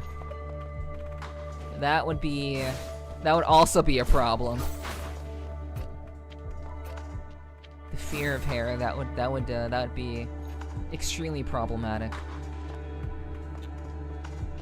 So that's why my stepdad's bald. I think he's just bald.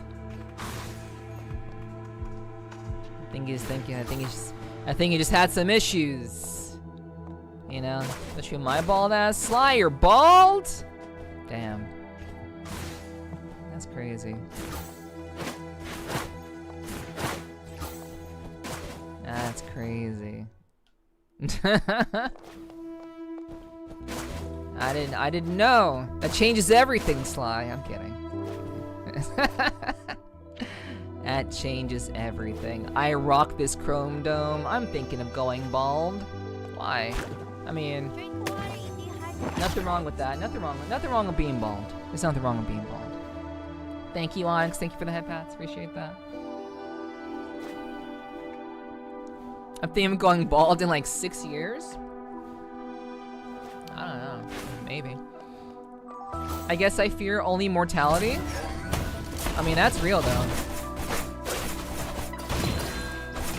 Like that's quite honest, you know. I appreciate that honesty, Clothing, you know. You know, mortality is a real thing. And I personally don't fear it. What I fear most is like failure. Failure has been a big fear of mine for a very long time. Very, very big fear of mine. I'm a homosexual, but I don't want to look too gay. I didn't even know you were gay. That's cool. That's cool. Wait. Your fear is also failure? Or is your fear being gay? Or being bald? Wait, it's the fear of all hair on one's body? I have no idea. I can't, yeah, I don't know. I don't know how deep that fear of hair goes. Oh, no failure? Okay. Gotcha. Yeah, Infinity, I actually had no idea that you like the dick. That's alright, I too enjoy a good dicking every so often. So, you know, it's alright,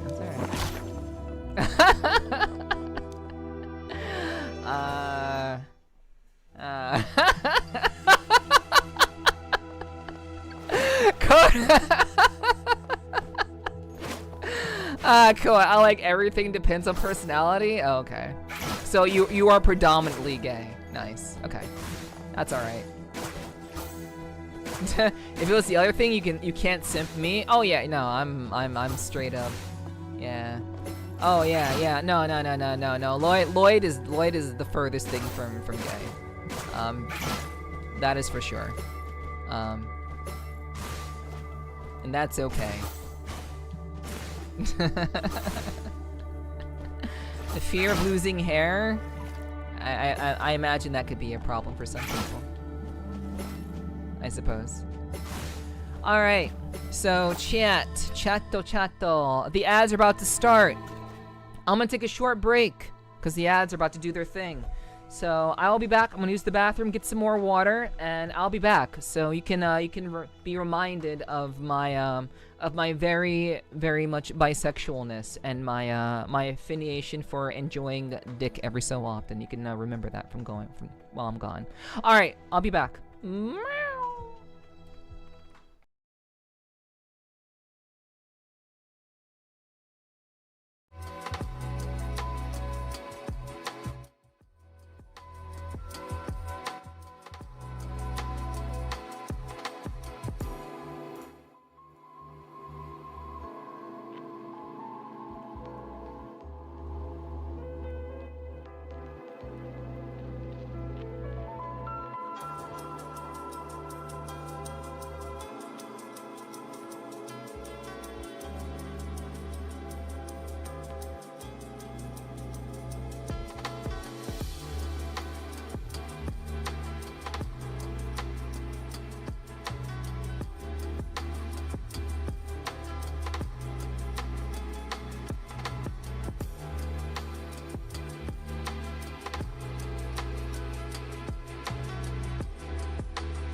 Wow, that's so rigged. That's crazy. The people like Kyo and Lloyd who came from Kyo's stream got fucking... They won the raffle. You guys won the raffle. That's crazy. Must be rigged.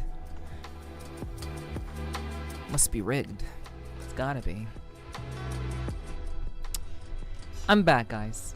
In case you couldn't tell. Okay, who wants to be picked on? Who wants to get picked on? If you want to get picked on, say you want to get picked on, or just say one. Type 1 in chat if you want to be picked on. Type 1. Me? Okay. Kyo said it first. So, time for you to get picked on. And I'm assuming you have enough. You should have enough to do this. There you go. Thank you for the welcome back, the cozy welcome back. Hey, GG's, Kyo. She just keeps on winning. She just keeps on winning.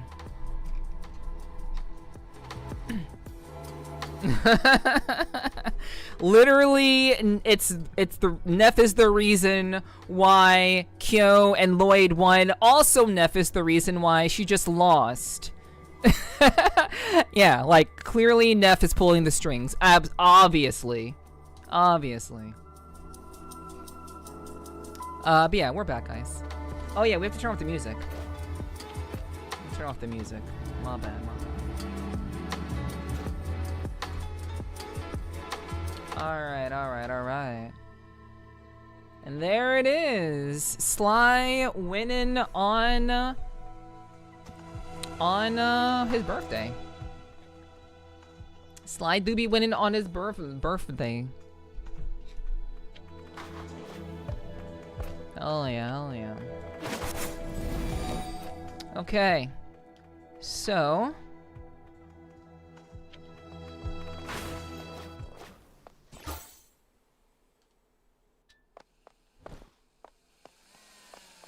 so this was the boss fight.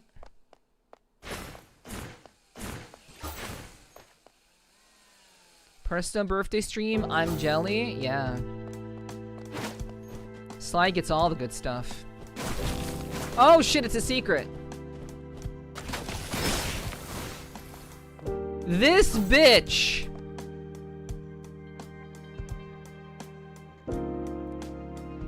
This bitch was hiding here the whole time. It's fucking Claire. Progress. Anyone there? Oh, it's you. Glad to have you here. I think I may have caught a cold. Feeling weak and my eyes are so heavy. Could you find Flora for me? She usually handles my meds when I'm sick. Please? Oh my god, dude. Wow. It's been forever since we've been trying to find this girl. Okay. A transfer student assigned to the biology academy by the principal. She is an ordinary student with no particular talents, constantly striving to keep up with her peers while longing to stand out from their midst. Her refusal to admit defeat is her greatest strength. Oh wow, she's actually pretty headstrong. But she was born January 1st. That's a crazy day to be born on. And she's from the biology academy. Alright. Claire has been infected with chronofungi. Flora should have a way to help her. Okay. Oh, them thighs? Oh, yeah. Yeah. Yeah, she's a New Year baby, yeah. Now you're her doctor? Yeah, I mean, well, we're not her doctor. This hottie is her doctor. This hottie is gonna be her doctor. Yeah, I found Claire.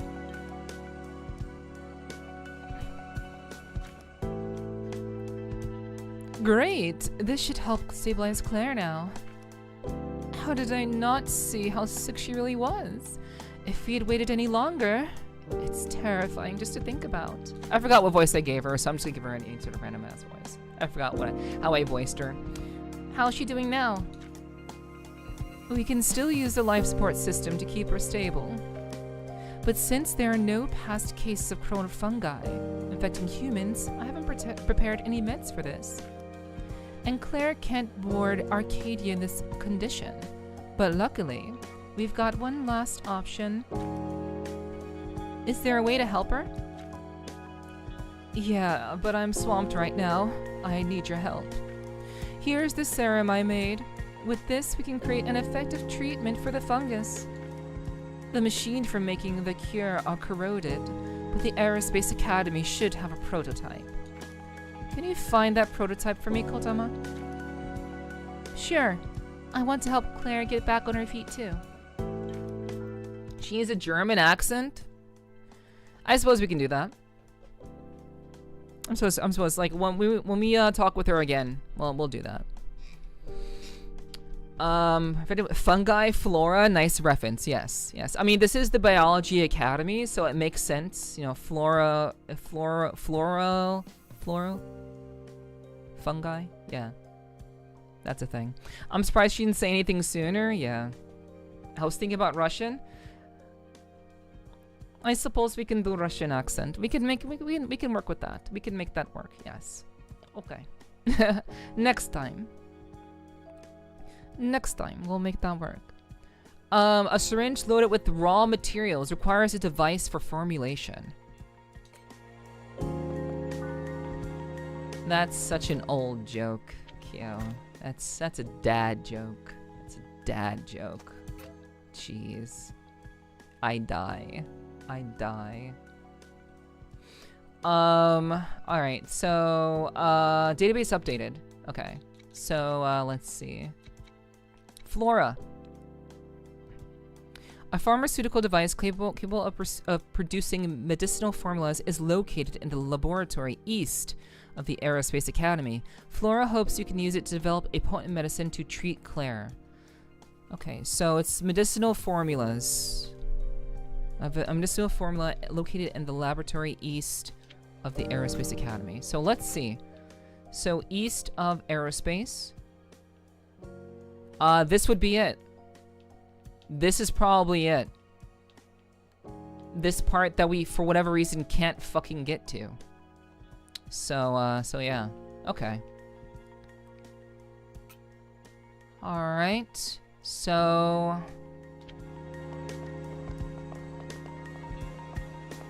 okay, let's see. The Aerospace Academy was supposedly involved in developing the prototype. So it's likely stashed somewhere within the Aerospace Academy. Okay, ask. What would you like to know? Okay, so we just go there. Okay. Man, chat, I have been looking for Claire for the duration of my playthrough. I have been looking for her. And I'm actually relieved that we could finally find her, cuz I'm like, where the fuck is this girl?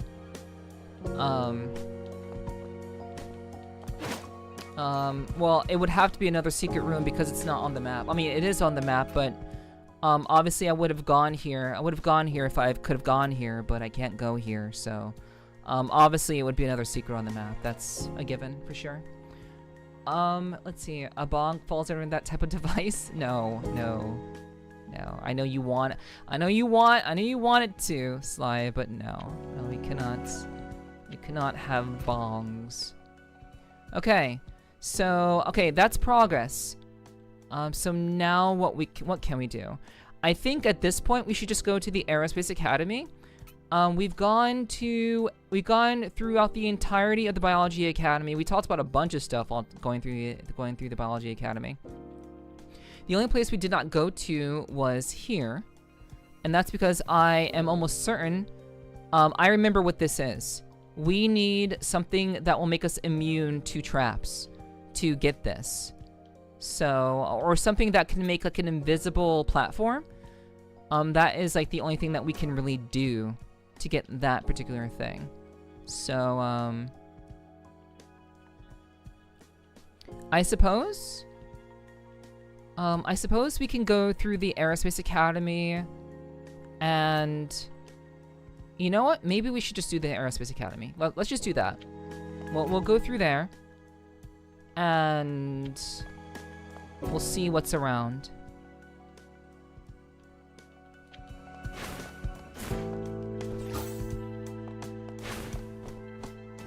Okay. So we're gonna take the train. We're going to take the train to the Aerospace Academy, which will put us right here. And then we will just kind of go through We'll just go through all of this and see what happens. Oh, wait. Oopsies. Oopsies. It's not correct. We have to go this way.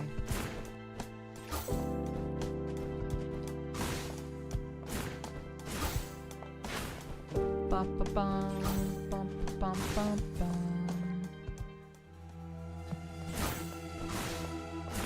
Alright.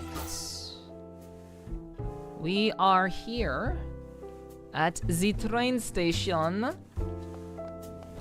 We shall reset the time.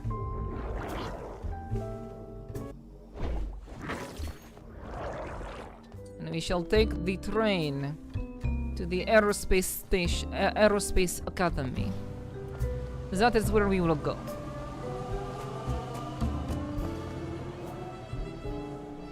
So we must find the cure for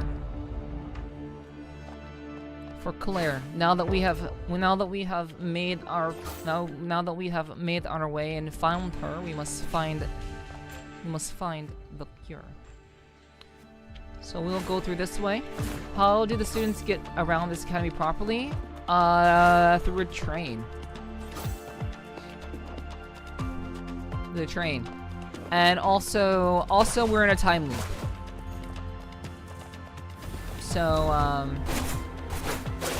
So currently, there are no students trying to get around currently, because the whole idea of the game is that we are stuck in a time loop.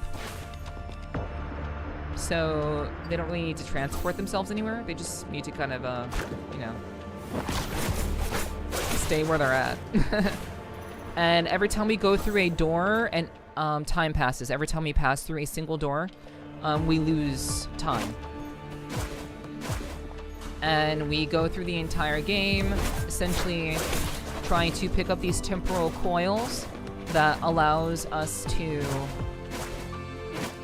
have more time, or go further back in the time loop.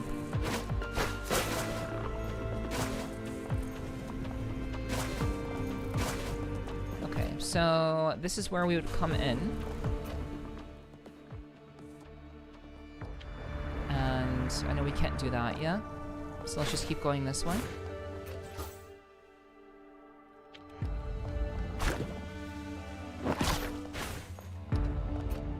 Yeah, basically Groundhog Day.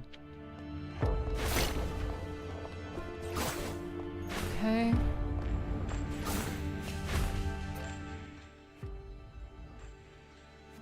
Okay, I just remembered something really quick. I just want to see if I had marked this. Yeah, I'm pretty sure I did. Okay. Drink water, you dehydrated bitch. Thank you, Flarfy. I hope you're doing well.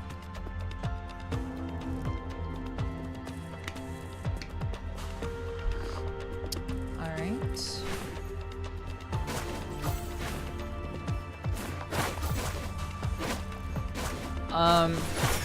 Yeah, the thing about this particular Groundhog Day scenario is that nobody knows. Nobody knows that they're experiencing Groundhog Day. Only KOTAMA and one other person knows that they're experiencing Groundhog Day. So that is the only catch. The students don't know. The human students, because like KOTAMA isn't human.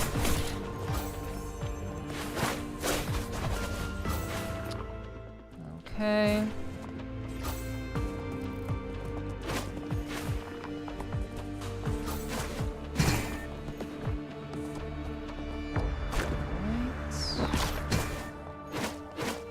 You part cat? No. She has a funky design because she's literally a product of a specific material that exists in this game called chronofluid, which has the ability to have quantum properties, which ultimately means that she was basically born. she was created from chronofluid, which is why she has the abilities that she has. But no, she is not part cat. She just has a very large bow.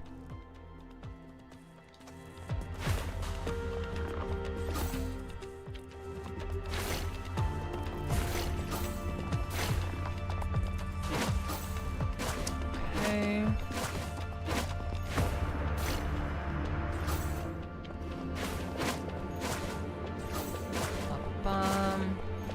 Explains the tail. Yeah, she's not human. Yeah. And basically, there's also a school. There's a school kind of event going on, but the thing about it is that KOTAMA was basically, she was created in order to solve this time loop situation. There's an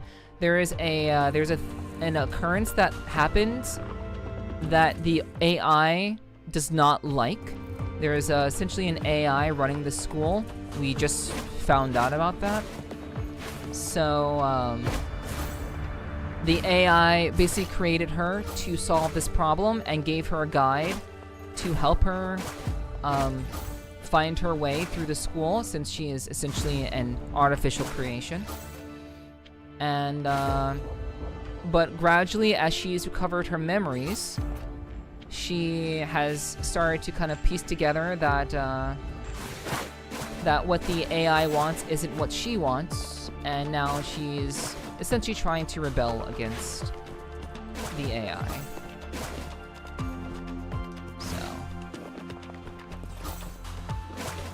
And we only recently found out that it's an AI from this. We only found out recently that it's AI, but it makes perfect sense. It makes perfect sense given the nature of the game and the story. But yeah, it does look like Mewtwo's tail. It does. Okay, so we did this. Let's just go down.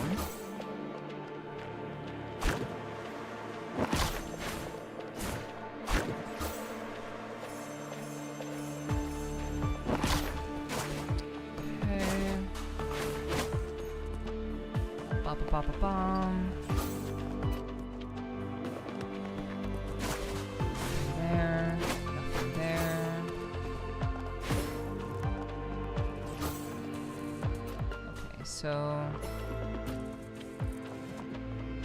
Wait. Wait.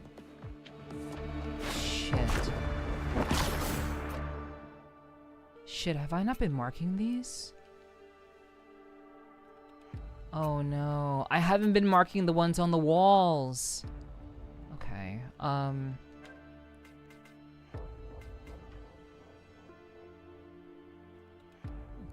let me see.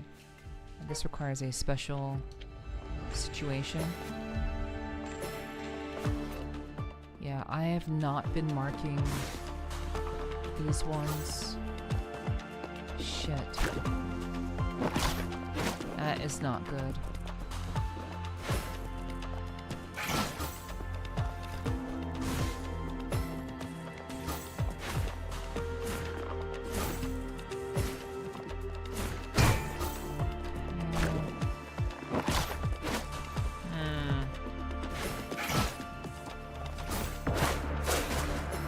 Alright. That's a bit of a problem. Have you not marked those? It's yeah. I'm basically just kind of revisiting areas, so yeah.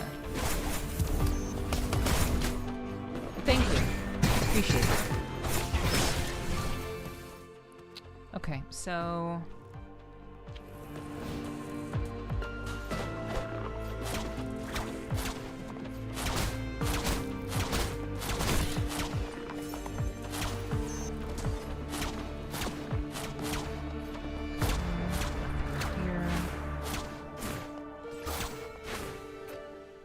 door is opened.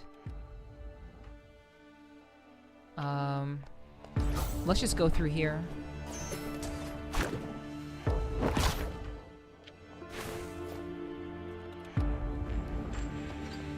We're gonna go through this entire fucking academy. As we have been doing.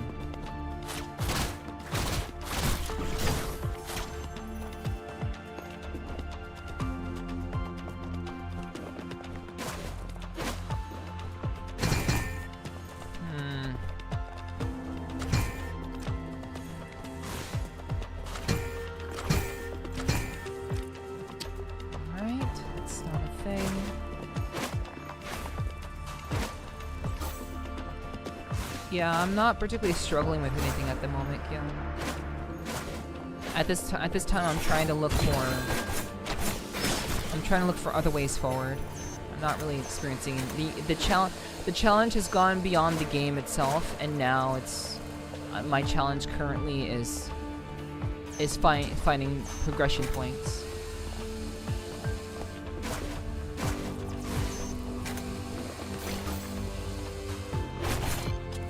So I did this already, never mind. I don't need to do this again. This is fine. Yeah, I know what this is. Never mind. Moving on. Okay. Let's go down. Yeah, I thought I had been pretty thorough with my wall checks.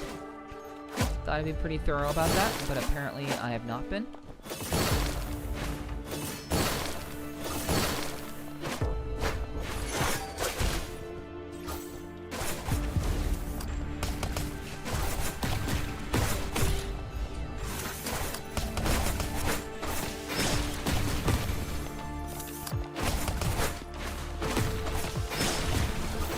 One might say that. For sure. A person could say that.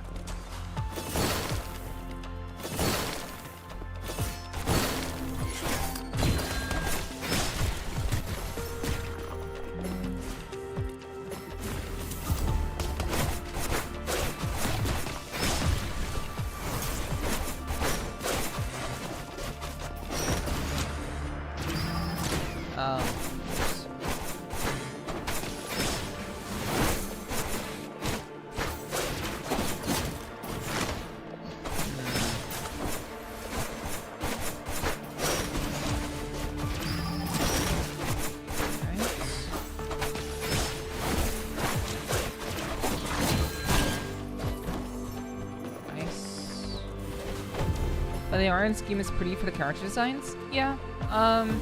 I do like the character art in this game. I think it's very cute. I think it's very cutesy. I do. Ah, shit! I didn't mean to do that. It's fine. It's whatever. I do think that the main character design is kind of lackluster, personally.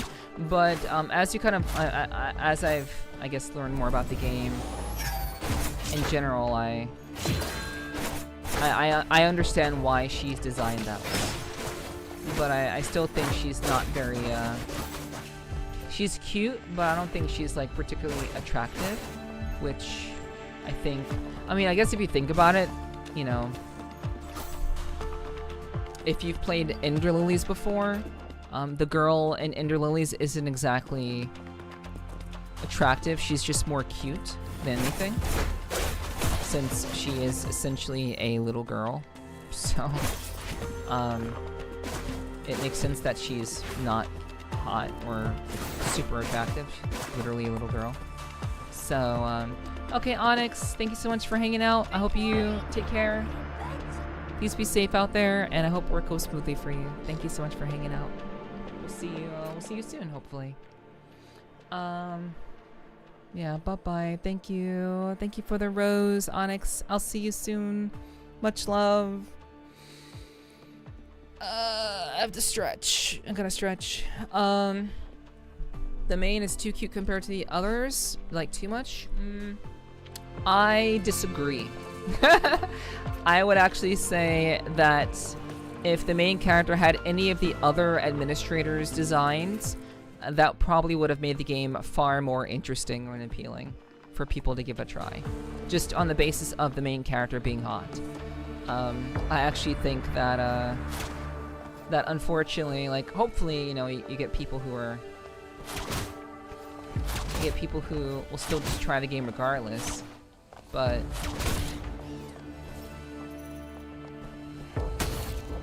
I do think that the lack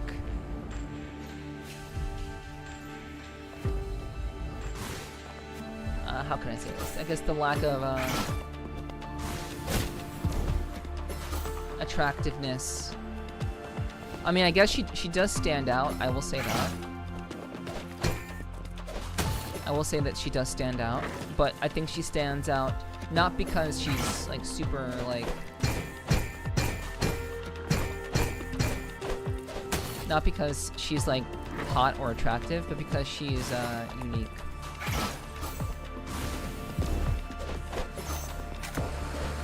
And her design is quite unique.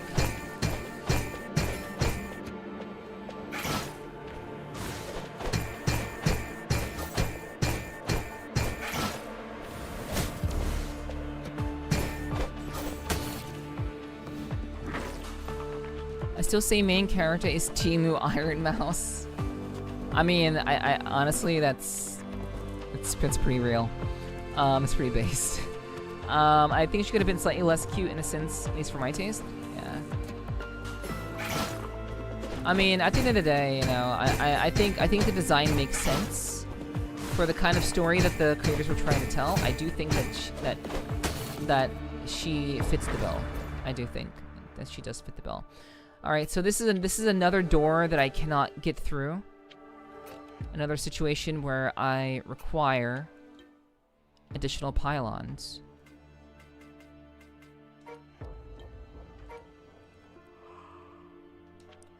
Okay. And technically she was just born. More or less, yeah. Basically. Yup.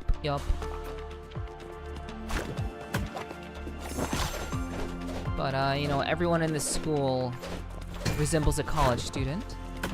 So, at least that's the expectation. But when you call the place academy...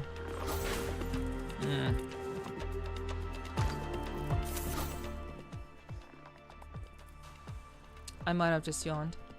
Maybe. I don't know. I don't remember.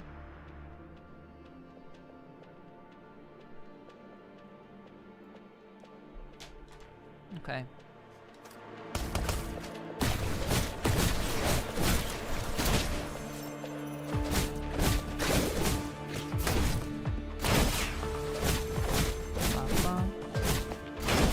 Yeah, I mean, I am pretty early.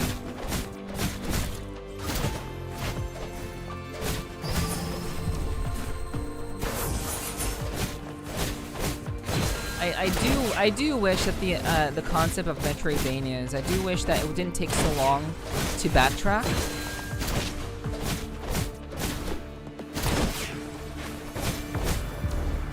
It takes a very, very long time to backtrack, which kind of sucks.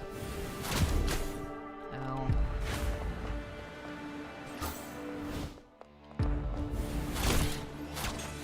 Got it. Nice. Okay. Okay, I got that.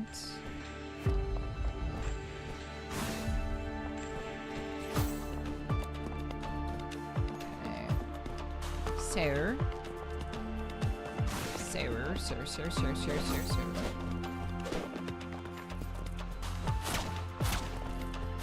Okay. Like... Huh. I have this sinking feeling that this is... I have this feeling that this is, like...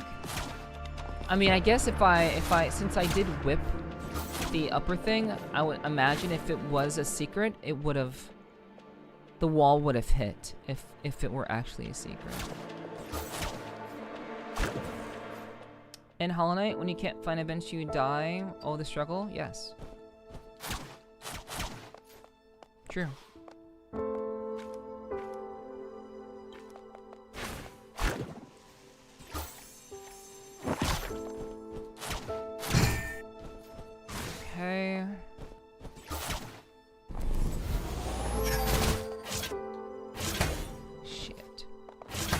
God damn it. Okay.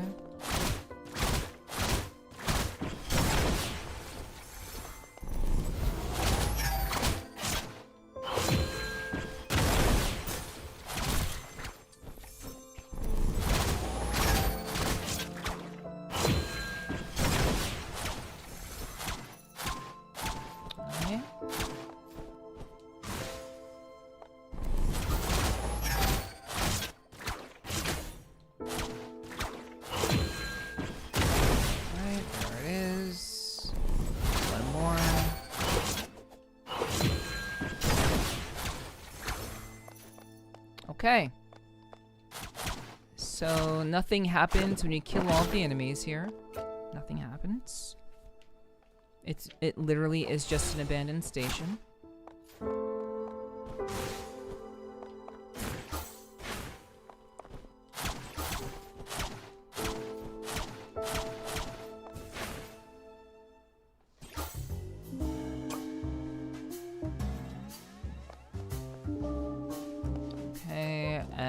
This takes us back to the architecture.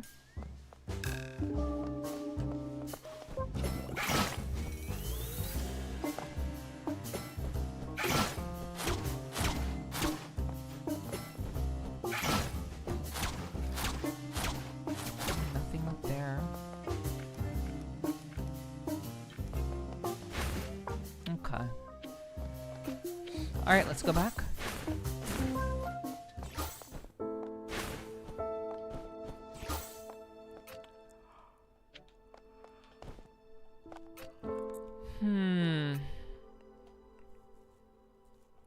Alright, let's just work back. Better to do it this way than walk all the back. What was that ink mark in the, was that ink mark in the wall? The ink mark in the wall? I don't remember seeing anything like that.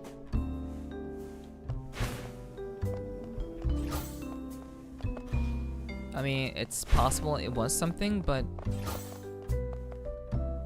I haven't seen anything that is of, like, actual, like, necessity.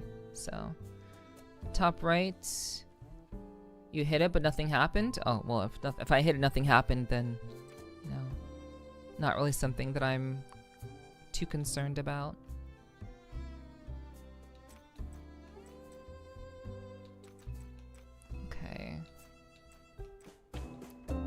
Yeah, I'm not sure what that was. Okay. Okay, so we can upgrade our weapon now to stage 3. Beautiful. Okay. Flurry ender. During flurry and active skill or lunge slash, press Y to perform flurry ender. Brief invulnerability is granted at the start of the attack. Backlight edge. Unleash a blade arc in place. Okay. Upon a successful depletion, a follow-up down slash is automatically performed. Increase the damage of backlight's edge follow-up plunging strike, and it grants a fluid detonation effect. Nice. Requires skill backlight edge, which we obviously have. So we don't even have enough time, or not even have enough money. We don't have enough money to unlock Flurry Ender or the other one. Yeah, we're still missing 2 cats. What are they saying? Anything new?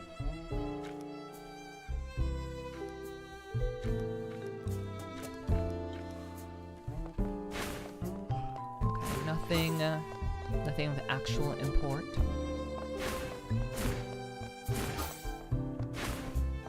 I could also be yawning because I did not eat very much today. I've been trying very, very hard to conserve money.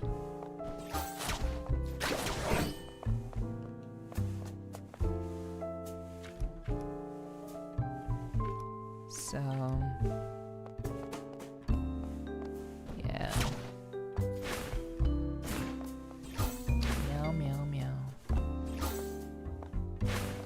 Yeah, that's probably why I'm yawning, most likely.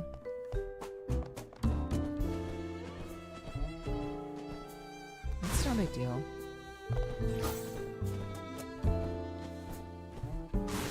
You know. I mean, at least I did eat something. So.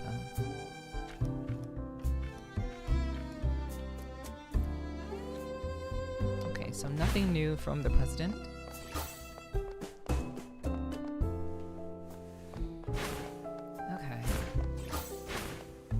So at least our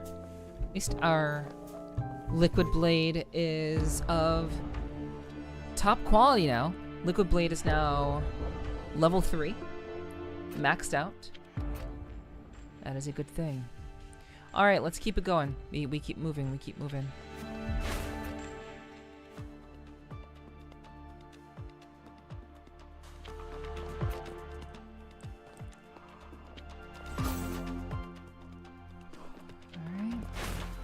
Go this way.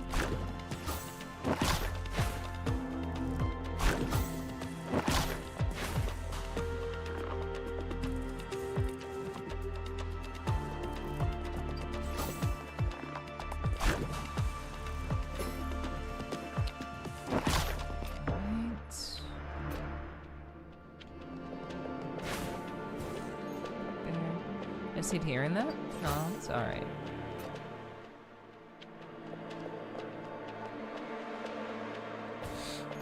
It's not anything I want people to worry about.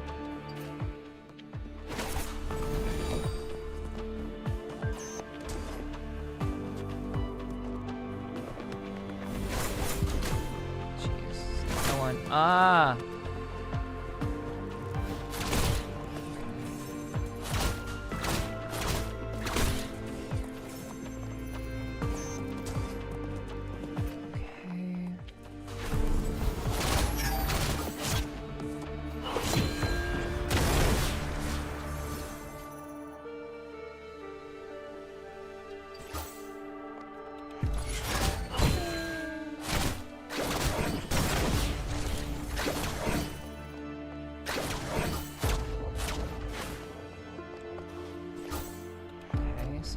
That's a door I can't open yet. Whoa.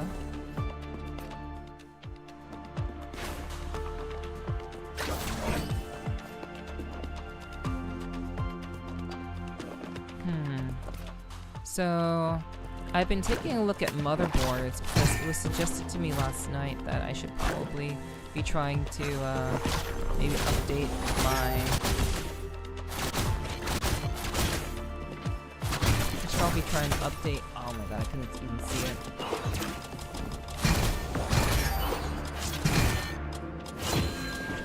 Probably try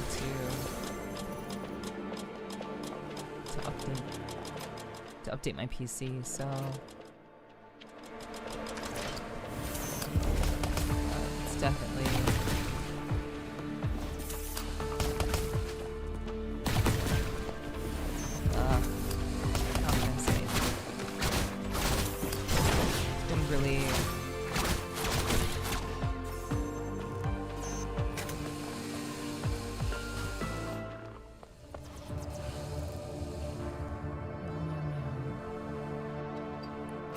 So, I thought you meant motherboards in a game? No, I meant for my PC. I've been looking them up because I've been wanting to, not wanting to, but it seems like the only chance that I have to have my VR streams go back to the same caliber as they were is by me, I guess, is by me replacing.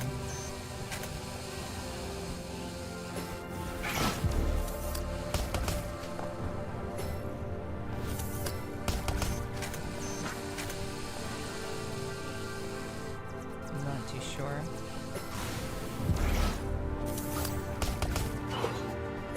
I'm not too sure, but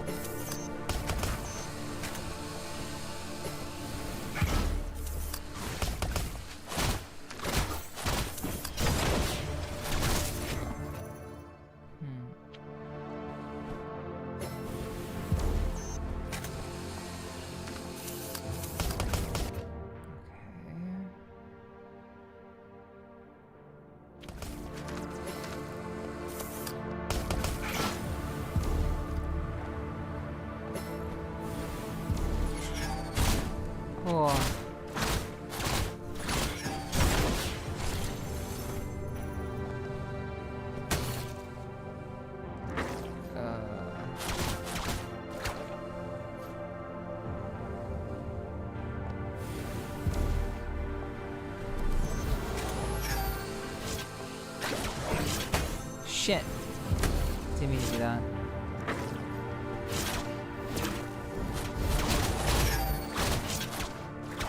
It's not a big deal. It's not a big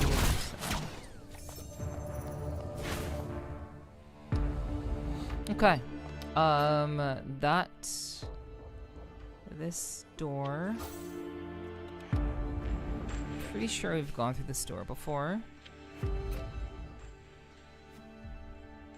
the assembly workshop.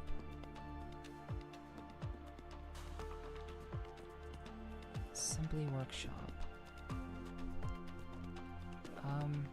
Okay, they said it was to the east. So that's where, well, to get back over there, I have to walk all the way around. I'm just gonna try. I'm just gonna try to go through here and see what happens. See, maybe, I know that's, no, this is electricity. Okay, let's go. Ugh.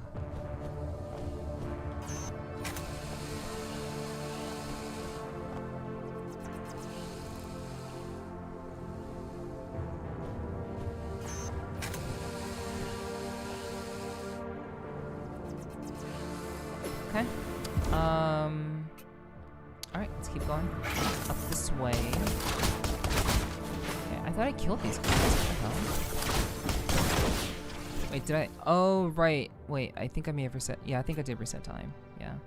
So, why is that up there? Oh, I see.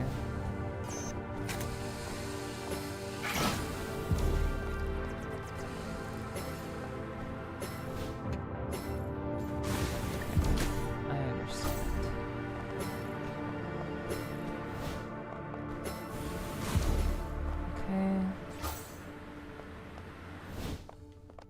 So if I do this, jump. Okay, what the fuck? Active.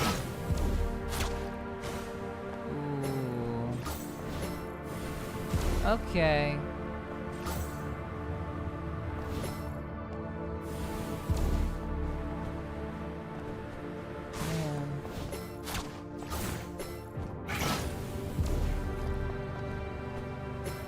Okay, well, we'll just keep going. I can't get up there, no biggie.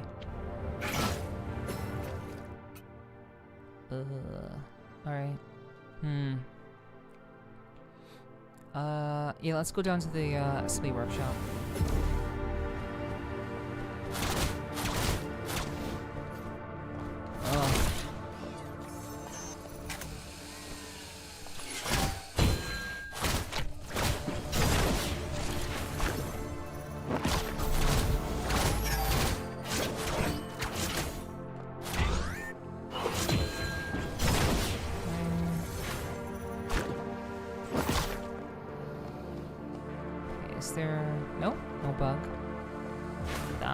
Zoey, I guess. Yeah. Okay. Ooh. I don't know where all my energy went. I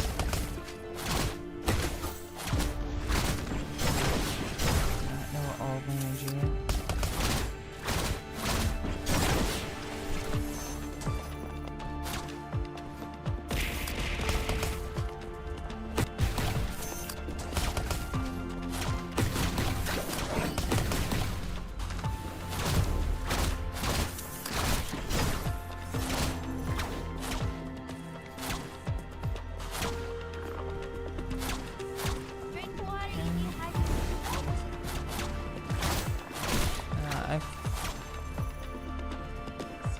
Yeah, I'll drink some water.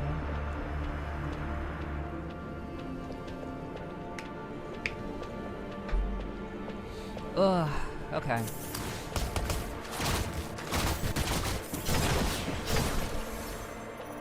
Yeah. Yeah, the thing about it is that, like, that's kind of like the downside. It's definitely the downside to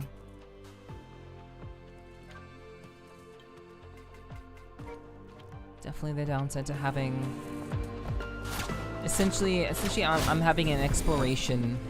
This is like pure exploration that I'm trying to do here. And, you know, it's not the most riveting stuff. What makes exploration more interesting is just the fact that I can talk. I can talk. But I've yapped a lot tonight.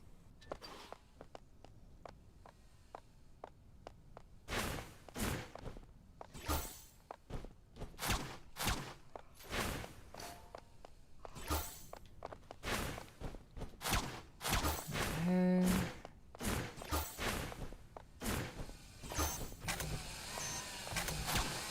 So I remember I didn't go this way. I mean, I went this way when I was fighting the boss, but I didn't come back this way when I finished the boss. So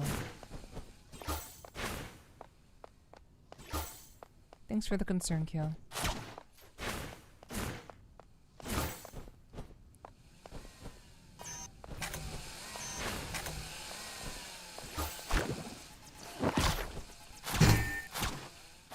Okay.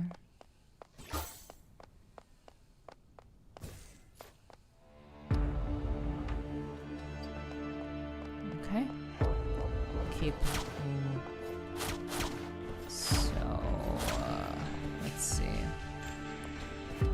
Nothing here.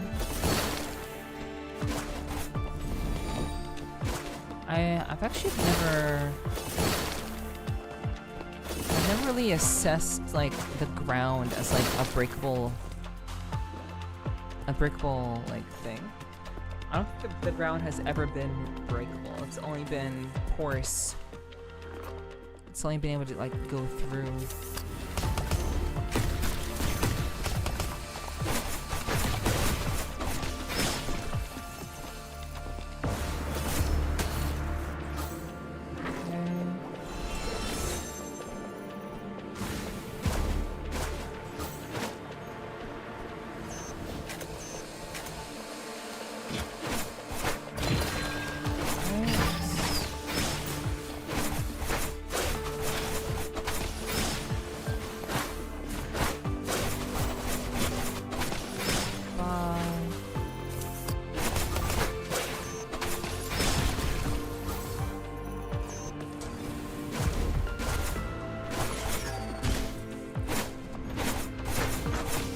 I can understand that, Lord.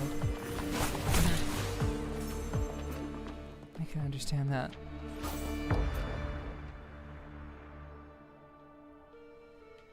Okay.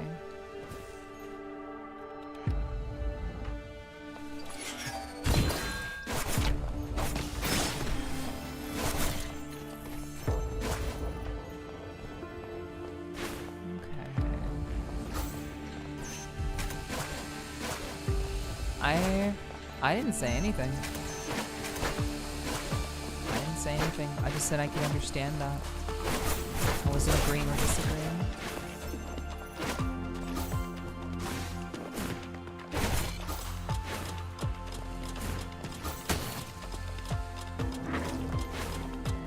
Okay, so this. Pretty sure I've done this before.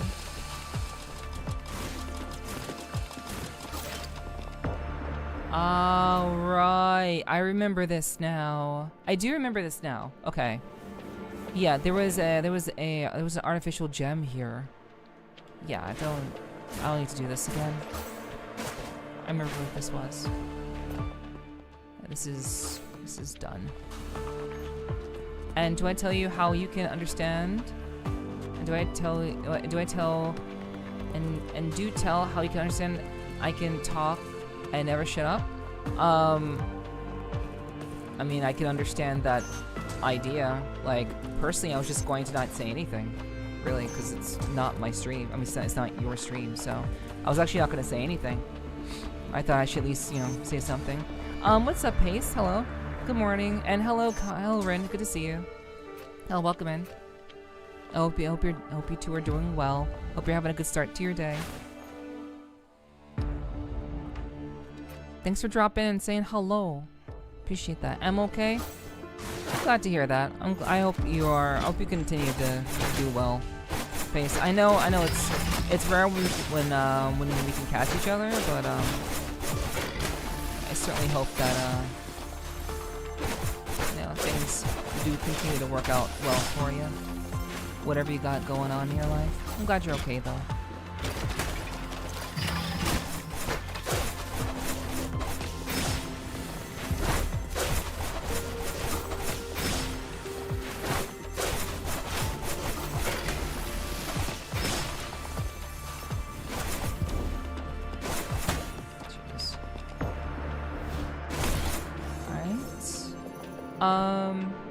My day is going so-so, but no more headaches. I'll take that to W. Nice. Glad that you're feeling better. That's... Guys, it's a pufferfish. It's a pufferfish. It's like...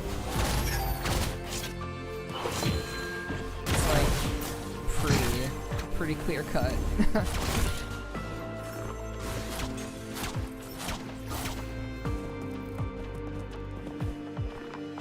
I'm only awake because I couldn't sleep? Oh, I'm sorry to hear that. Sorry that you weren't able to get back to sleep. Little fish.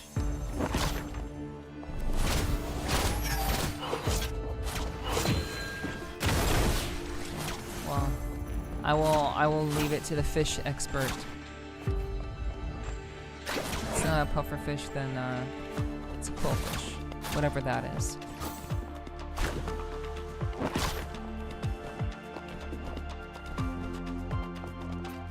Okay, so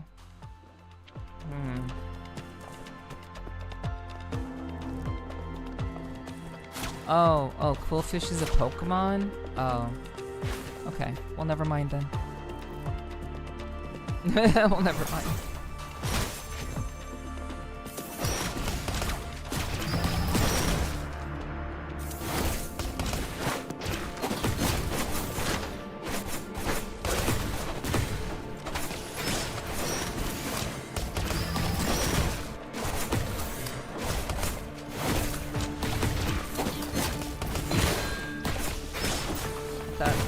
I thought that was a description of a real fish.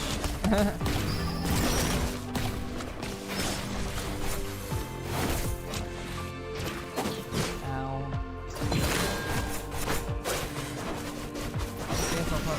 Yeah, I got that. I after you said it was a Pokemon, I put two and two together. But I don't know. I was just. I'm like, okay, so we're saying the same things. Cool. You're just describing a Pokemon. Like, I'm like, okay, cool. Like,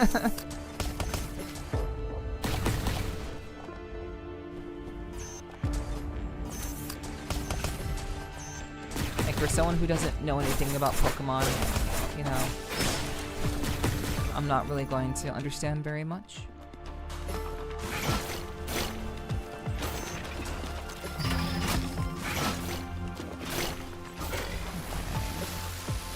Yo, what's up? Hello, Ray. How you doing? How you doing, hon? I hope you're doing well. It's good to see you. Welcome in. Alright, that's a block. Well, fuck.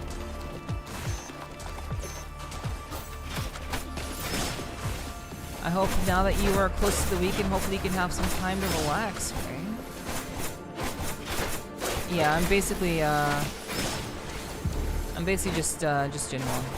Basically, that's all I really know. I haven't really followed Pokemon at all. Okay, so this is yet another spot where I can't seep through.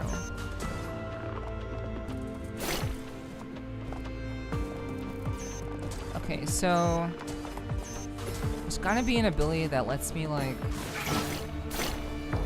has to be an ability that allows me to go up.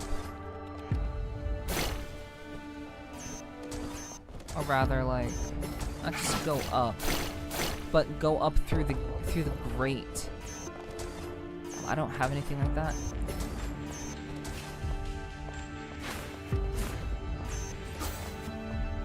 Yeah, it's good to see you, Ray. Thanks for dropping in. I hope the day's been treating you well, or at the very least, you're close to the weekend so you can enjoy yourself a little bit, I hope. Then Gen 3 hit and I was screwed.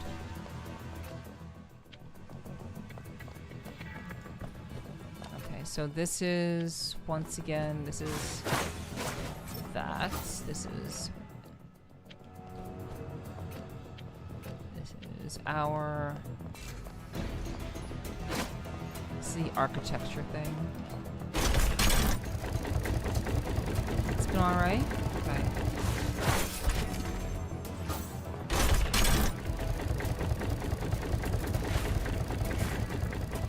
I'm glad it's at least been alright.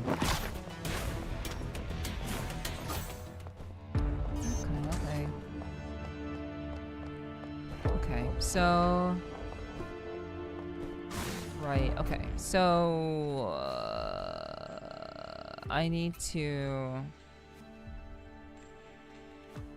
Okay. I need to just go back. I need to go back and then... What haven't I looked through? I don't think I've looked through the upper level again. It's the upper level... And then the middle. Okay, so I haven't looked through there. Oh, let me just go back. Yeah, much love to you too, Ray. I hope your day gets even better than alright. Ba ba ba. Let's see.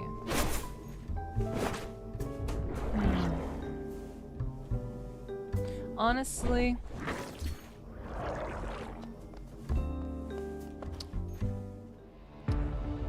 I do want to at least kind of get through the rest of this. I do want to get through, at least look through the rest of this area. I was really hoping that there would be some manner of,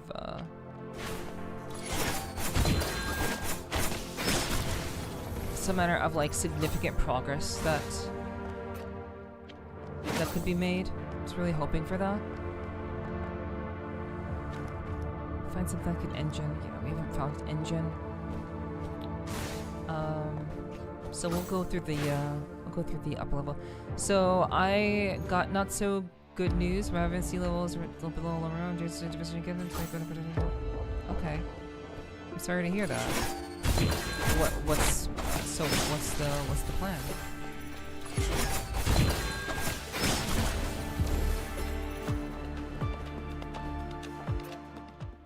What's the plan of action?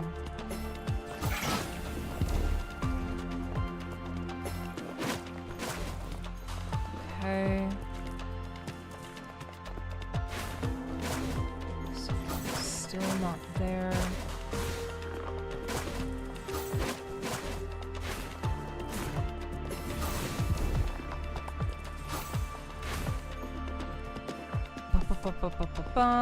Okay.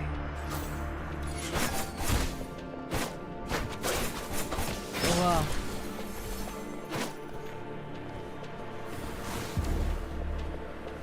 Yeah, as much as I love Metroidvanias, this is the part of Metroidvanias that actually kind of like makes me crazy.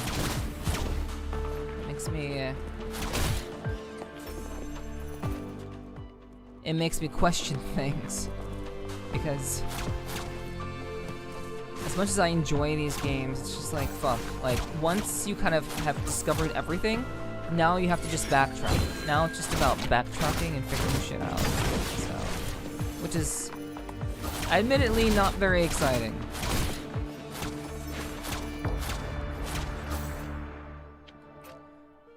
Okay, so...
Oh wait. We gotta check the walls.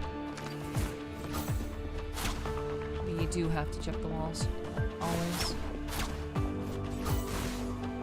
Everything has to be checked.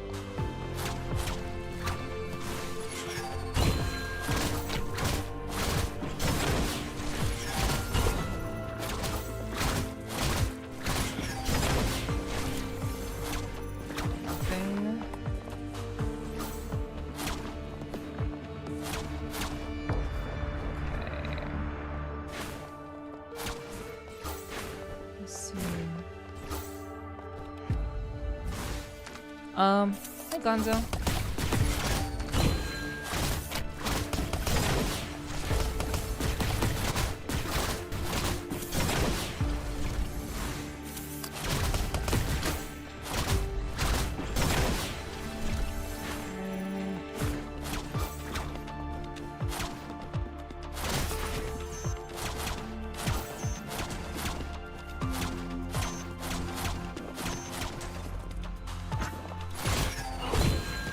Holy shit, no, jeez. That's a lot. Okay.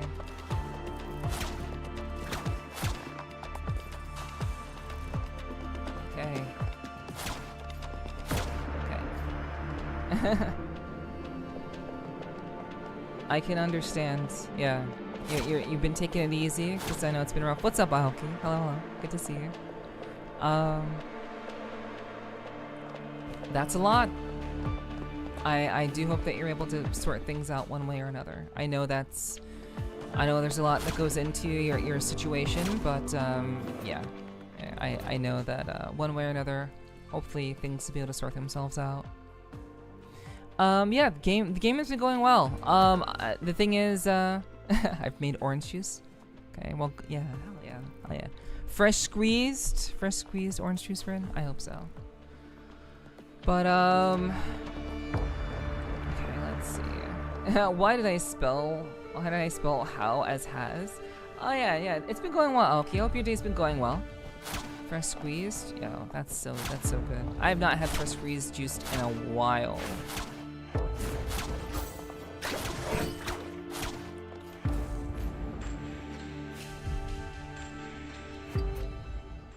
But that sounds delicious.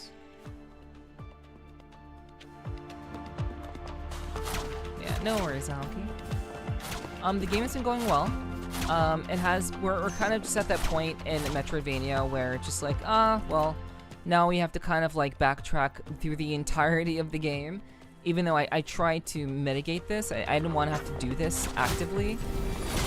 I actually wanted to avoid having to do this because I tried my best to be very, very thorough about everything in the game. So now I'm just kind of like, well, shit, now I'm still having to backtrack through everything, and I don't really have, like, I don't have a clear-cut destination, which definitely kind of makes things really, really challenging in terms of keeping things kind of fresh and such. It's feeling fantastic. Fighting myself on getting my right industrial. What is right industrial? And being smart and waiting until March 21st, so my lip piercing is almost fully healed. What is? It's I guess your industrial is a piercing. I would guess, based off of context, it seems related. Exploration is the best though. I mean, it's the best when you haven't gone through those areas before. And it's better when you are like aware of where you're headed. Like you know what you need to do. Like exploration is great when you know what you need to do. It's not so great when you don't really know. You know, you're hoping you find something. I don't enjoy hoping that I find something. That's kind of like the difficult part about it. The barda goes through the cartilage in the ear, has 2 holes connected by a straight bar. Got you. Okay. Yeah, I figured it was a piercing. But thanks for explaining what it was. Cool.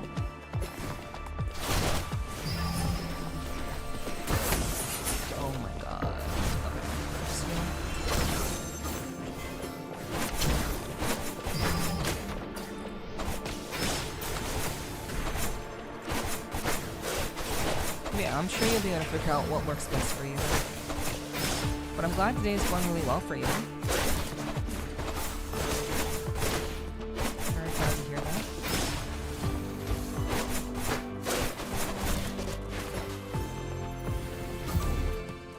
It's certainly been a pretty chill day for me so far.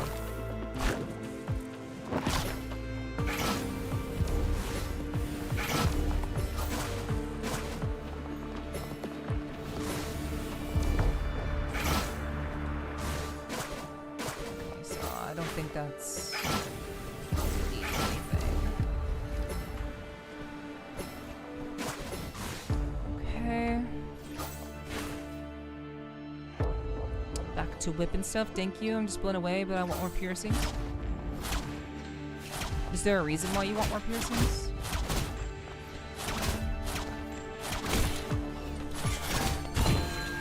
Is there like personal reason why?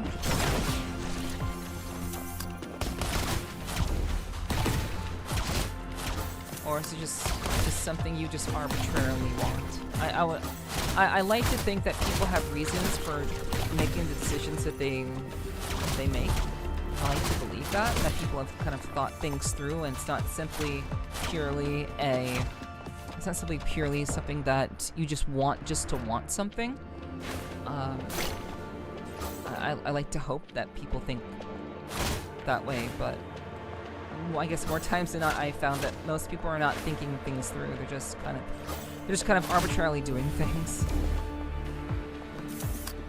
without much, depth or thought or meaning. But I shall inquire all the same.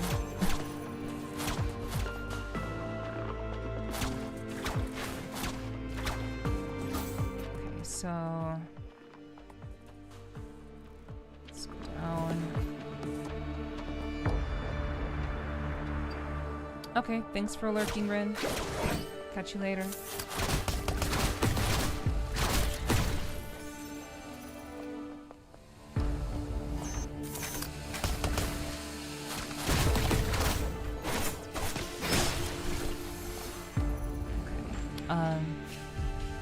Industrial before I liked it, but it began hurting from laying on it, so it turned to cartilage piercings. Something I've always wanted, my industrials and the vertical lip red. I decided life is too short and that I should just do it. Prayed about it since I was a kid and didn't know religion. Okay, yeah, I mean that makes sense. It's just something that you've always wanted. Okay, so you just wanted it. Okay, gotcha. Okay, Daniel, sleeping and going to bed. Okay, good night, Lloyd. Always appreciate if you can lurk in the stream. That does make a difference rather than just kind of closing it down. It definitely helps a lot. So even if you're asleep, it still makes a difference. So if you can, I'd appreciate it.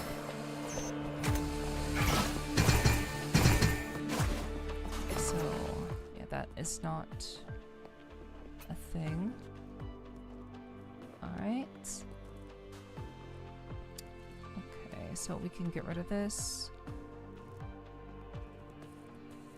Oh, so the reason why we can't get through here is because of the fucking ability that we need. Or not the ability, but something. There's something that we need to be able to turn into a blob. Or create some sort of standing platform, some sort of temporary platform that allows us to stand, because this is yet another situation where I can't get in. It sucks. Okay,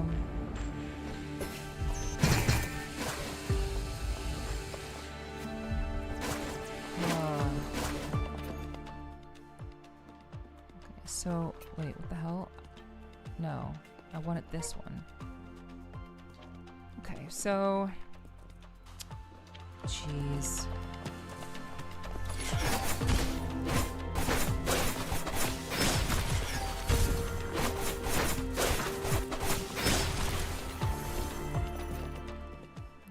feels bad, man. Okay, let's just go down.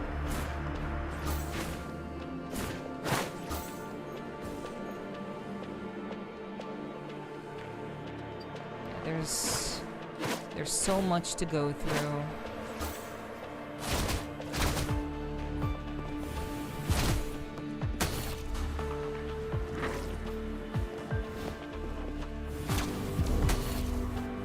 Yeah.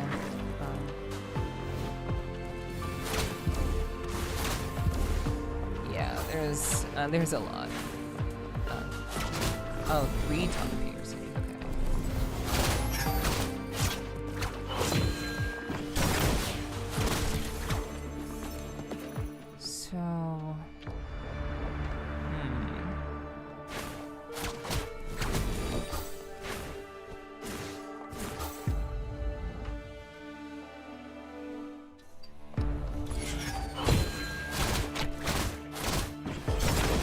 Yeah, I don't know anything about piercing.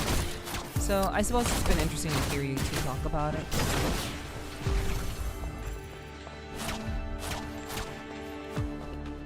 No, I've been kind of just, you know, loosely reading, but the conversation wasn't towards me, so I've been just kind of like lightly reading what you two are saying.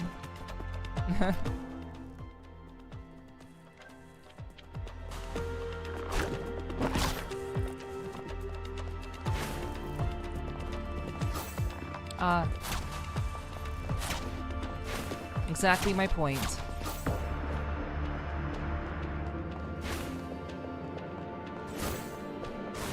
Okay, so...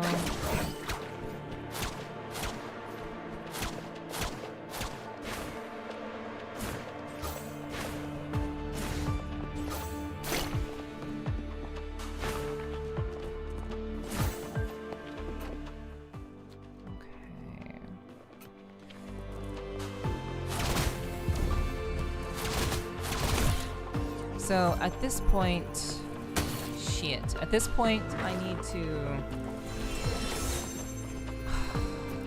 This is where it gets kind of exhausting. So at this point, I need to kind of... Oh my god. Okay, I can get over.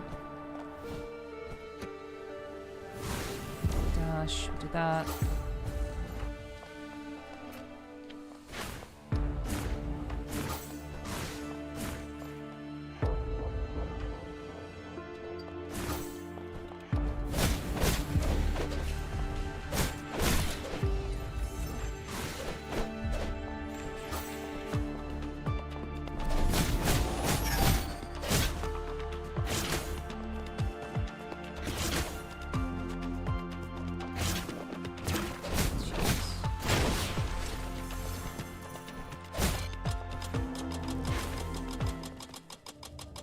Okay, well,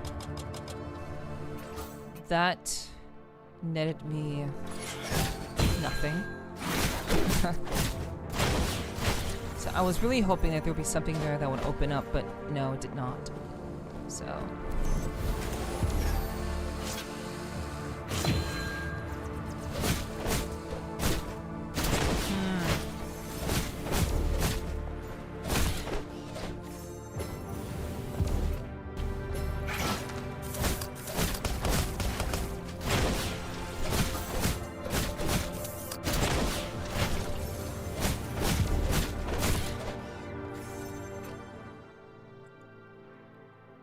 Okay. I don't know what skill I need. I'm actually not sure. That's the problem. I don't know exactly what I need.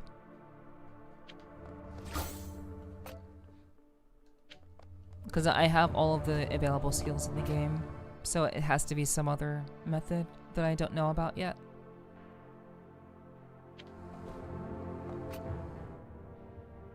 Okay.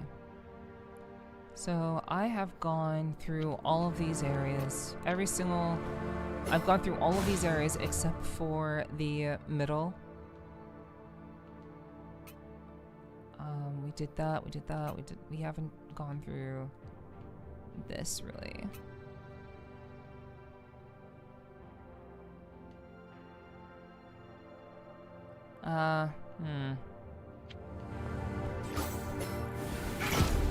Yeah, the only bit of progress that we've actually been able to make so far is finding Claire.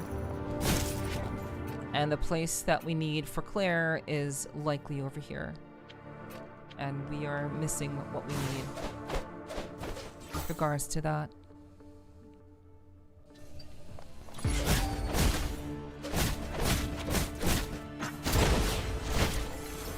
And I do think that I've been over here.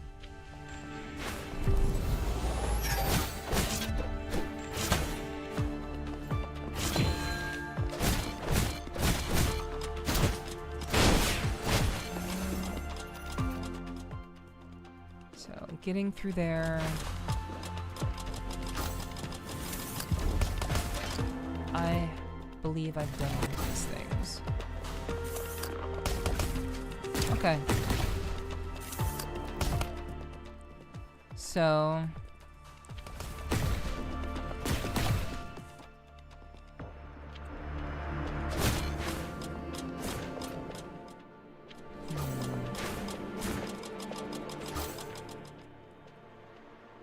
I think I remember what this is.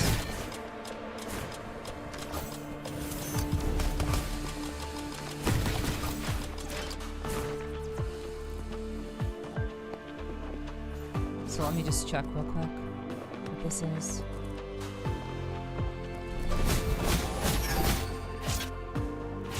Wrong button. Okay.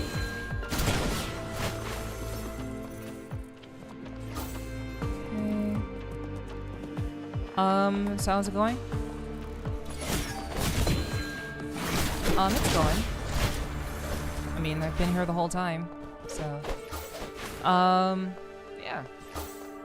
Basically, I am kind of locked. I'm not locked out, but just unable to find what is necessary to get through these particular areas. So, it's you know, this is the part of Metroidvanias, like I said earlier, that I am very much kind of like, you know, I like knowing where I'm going. I like knowing what it is that I'm aiming for. And kind of just aimlessly wandering doesn't really do a whole lot for me.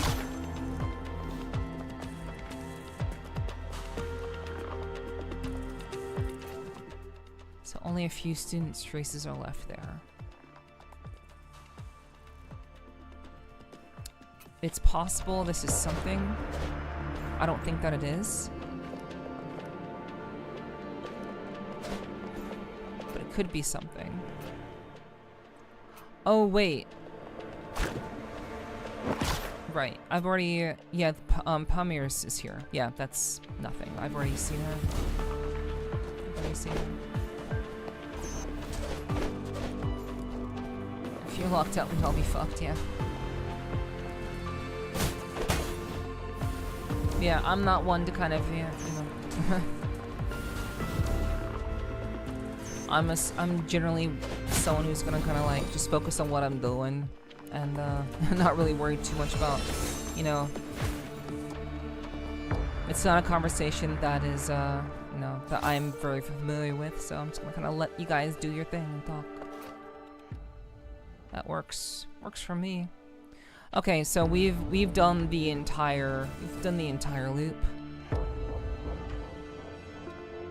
And no, I do not actually like piercings. I don't mind learning about something that I don't know about, but I don't have any piercings myself. I don't particularly care for them. As like a stylistic kind of thing, I don't particularly care for them. About time?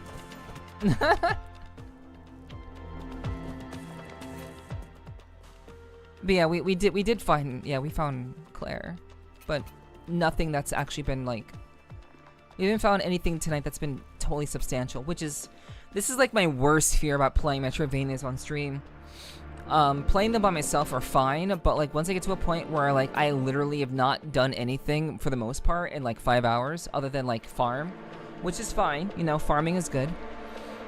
If your partner had plenty easy to turn off, it's not particularly something that turns me on. I wouldn't say it was a turn off, but it doesn't particularly appeal to me from, you know, any sort of appealing point of view.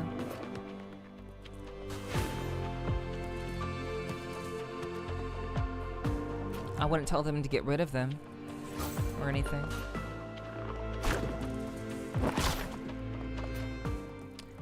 Wait, I missed the answer to enough piercings. Oh, I don't have any.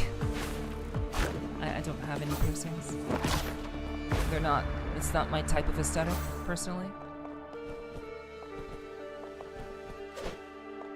Tattoos are probably the only form of body modification other than actual, like, body part modification that I would actually engage with. So. And I don't even have any tattoos, so I'm very, very, just doesn't really appeal to me personally. No tattoos.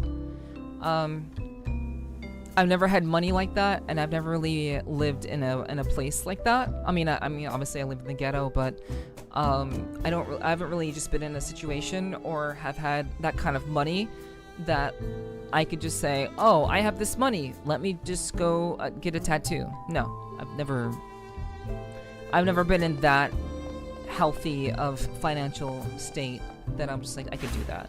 And actually, there was a point where I could do that, but I it never really appealed to me. So, you know, in general, it's only kind of recently that I've kind of felt that tattoos could be a thing for me.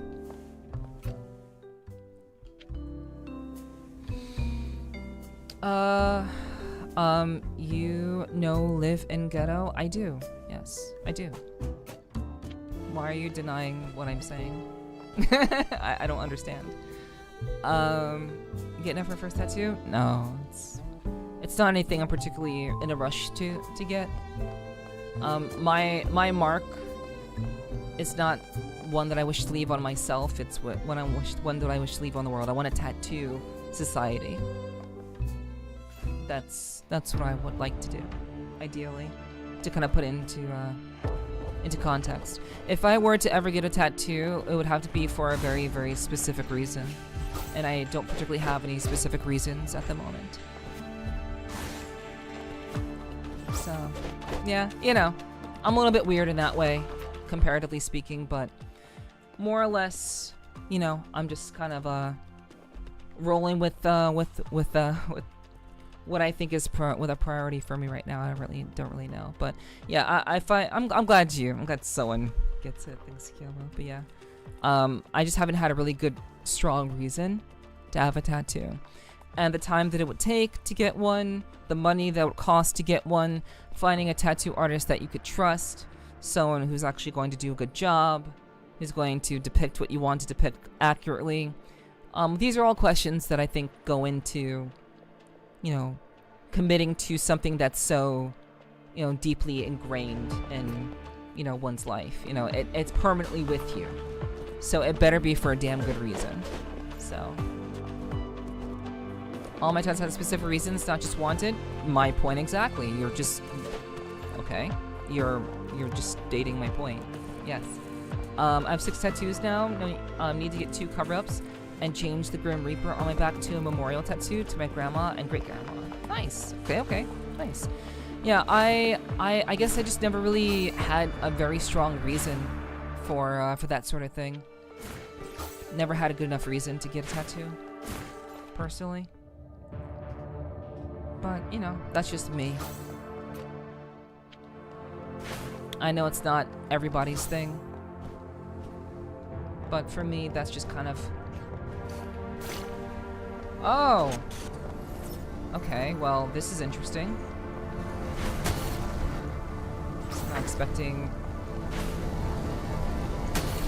Not expecting this.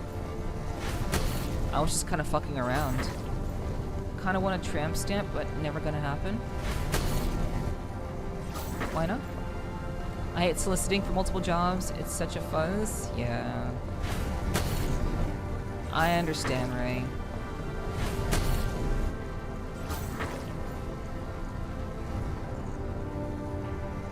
get you. I get you.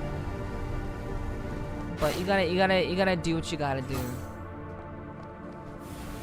But I do hope that something lands for you soon, Ray. For sure, for sure. I'm getting tatted on myself. I don't know. Maybe.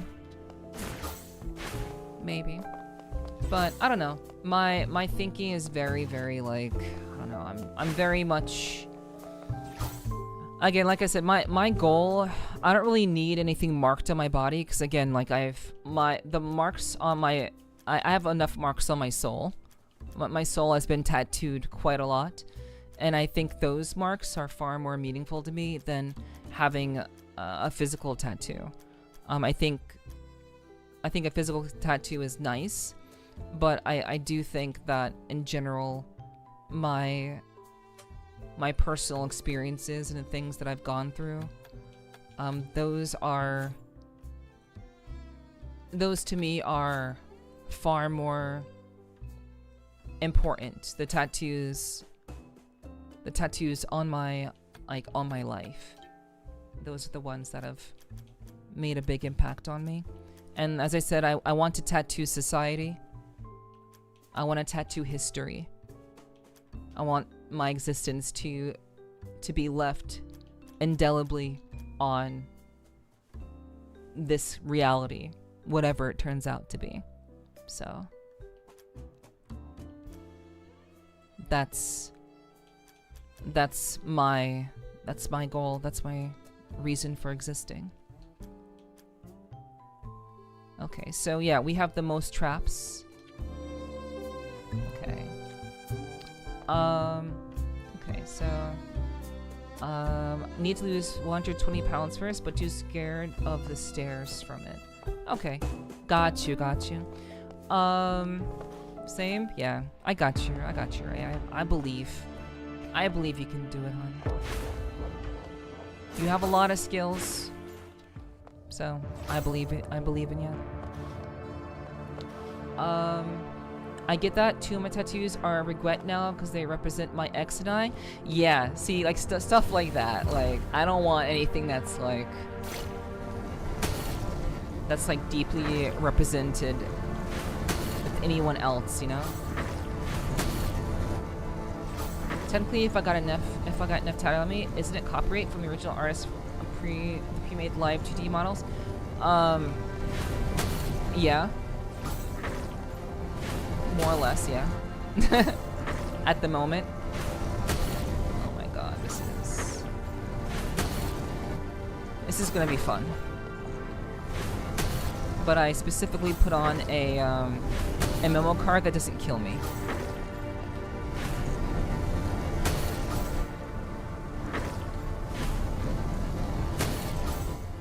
I need to lose 10 or 20 pounds to be at my ideal weight of 170, 180. Nice. I hope that you're able to do that.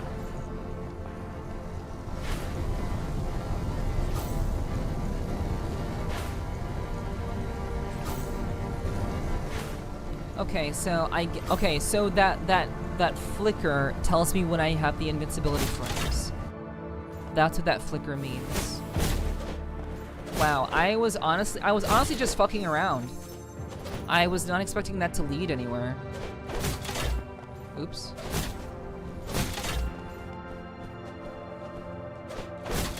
Fuck. No, go back down. Okay.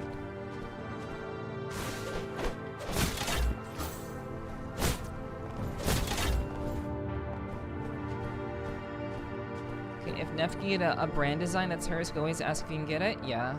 Yeah, I mean, that's the goal. Eventually. Eventually we'll get to that point.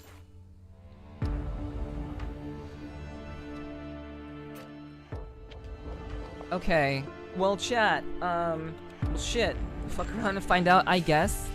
Yeah, I was, I was not expecting to find a new spot. I was not expecting to find something brand new. I was literally just fucking around. Okay, I'm gonna go to the bathroom. I will be right back. And, yes, thank you guys for sticking around. I appreciate it. I was actually probably going to, like, in stream. I was gonna probably in stream in a bit, but now I've found something brand new, and now it's like, oh shit. So, yeah. We'll stick around for a little bit longer, but I'll be right back.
Alright, alright.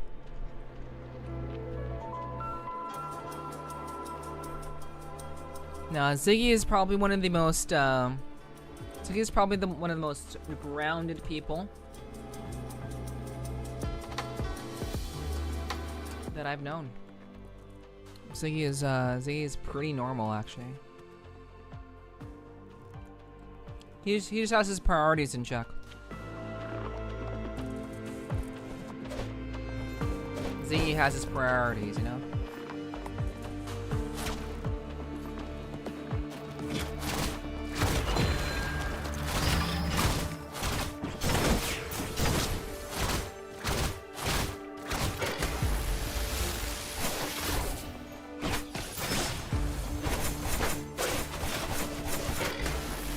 Just crackers. Just crackers. Nothing,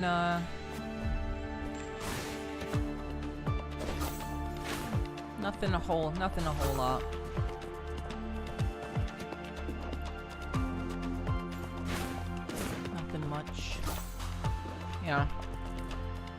Yeah, like I said, yeah, Ziggy has his priorities straight.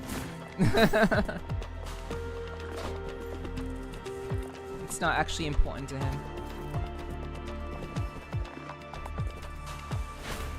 I have a wide variety of mods,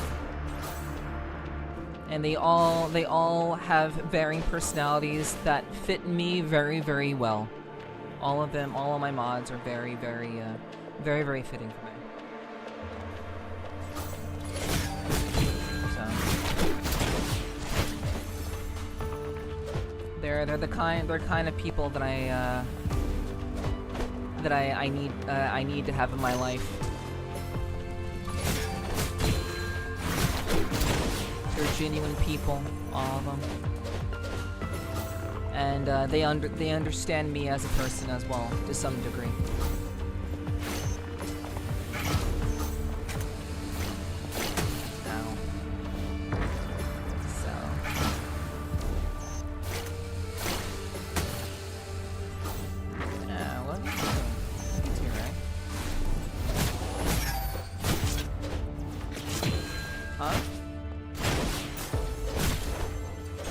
Of course I did.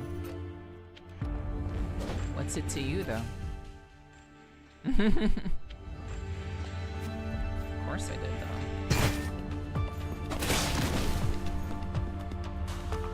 though.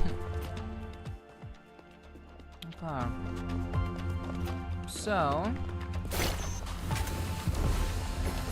why do you care if I washed my hands or not?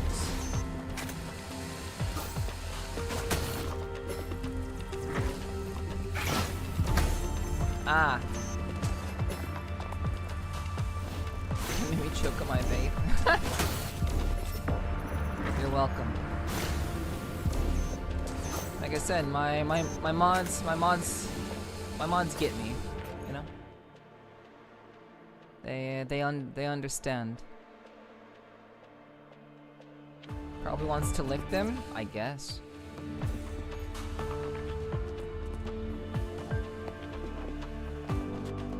Yes.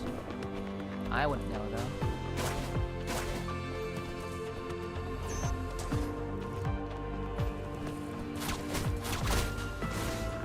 Oops.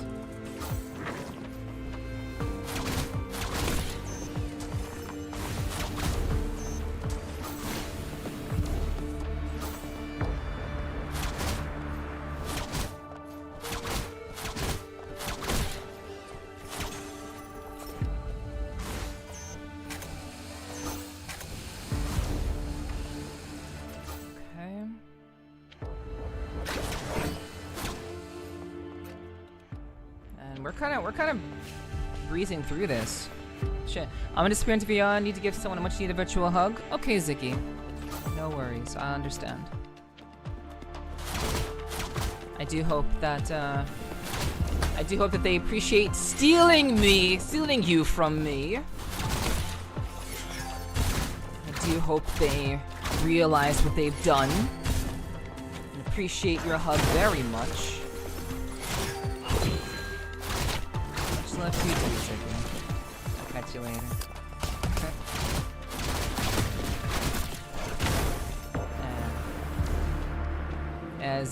Ziggy, like, I get to, like, all of my mods, I can, on some level, all of my mods, I can make them laugh. On some level. Which means they can handle me. Interact? Still, I can't help but gaze up at the sky, chasing after a figure dancing through the air. Posted at 1350. Okay. We need to come back here. We need to come back here.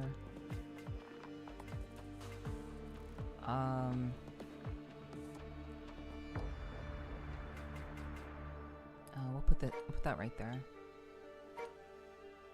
I'll also need to write this down. You know I could tie you down. I would. Wait. It's even better with the Australian accents. I definitely would tire down. See, Ezekiel, like I said, my mods understand me. See? See? It's true. They get it. Also, why the fuck hasn't my chat been up the entire time?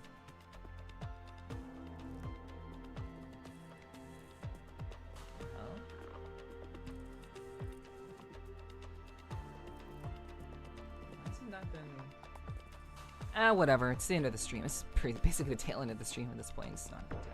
I'll figure that out later. I don't know why.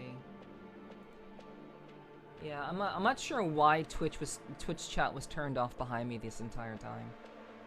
I never turned that stuff off.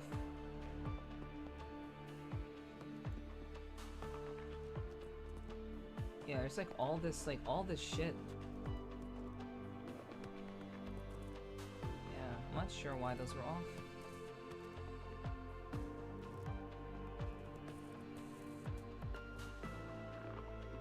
Okay.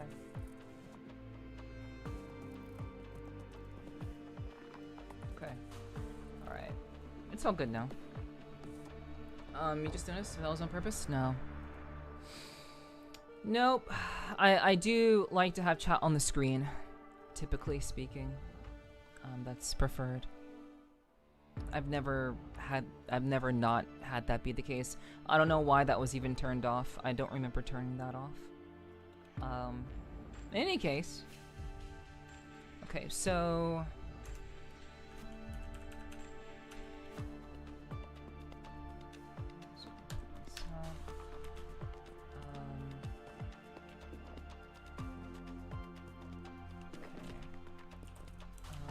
north, east...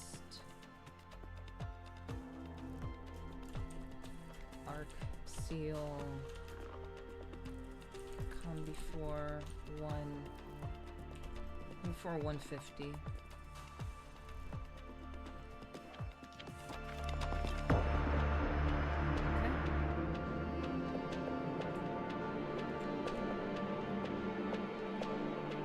Yeah, in any case, you know, sometimes I turn things off when I'm working on shit.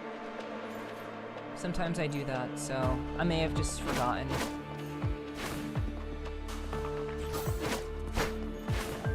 But in any case, yes, this is why my mod team is my mod team.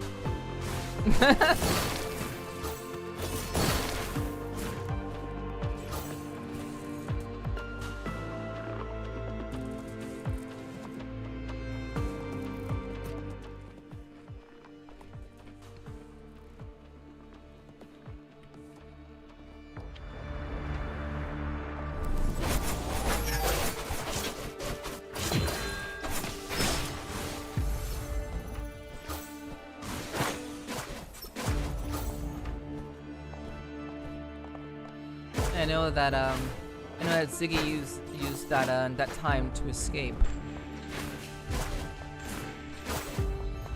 As a ninja does.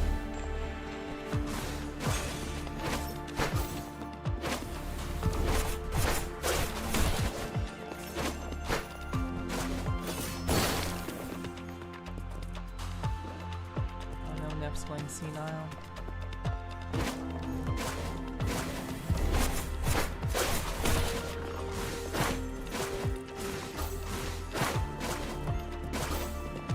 Should tie him down? No. That's not fun. Tying someone down isn't fun for me.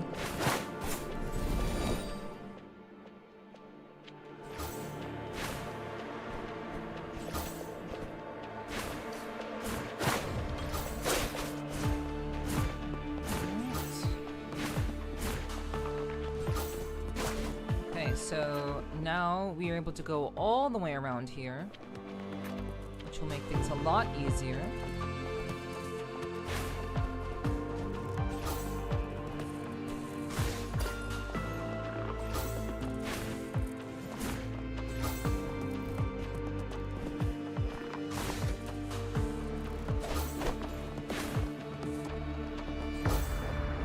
Oh my. You know, I think it's more interesting, for me at least, when I, having things done to me is more interesting than me doing things to others. I can do things to others, but technically speaking, I prefer to be on the receiving end. To me, that's just more interesting. Okay, so now that we've kind of unlocked that roundabout, let's just go back. Reset. So bottom? No. Incorrect. Well, not entirely.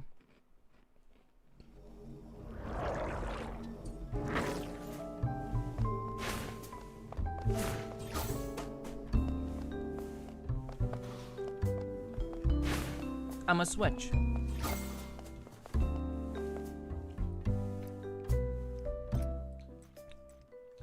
I'm a switch, so basically, that's how that works.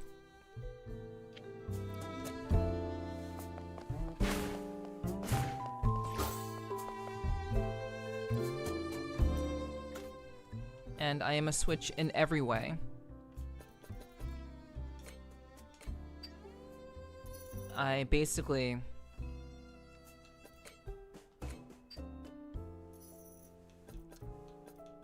need to have a switch turned on for me to experience any manner of, anything in that regard. That's a switch that has to be turned on. So.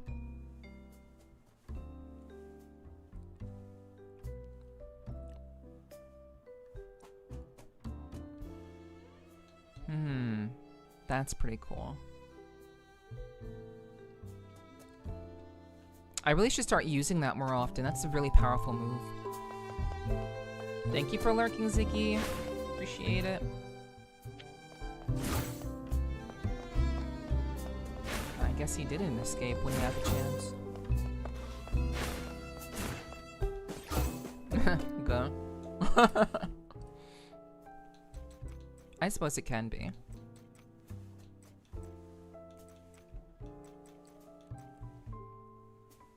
Okay, so...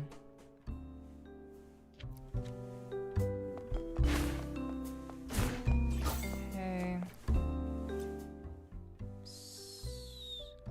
Okay, so actually there is room. Taking a mobile card slot is fine.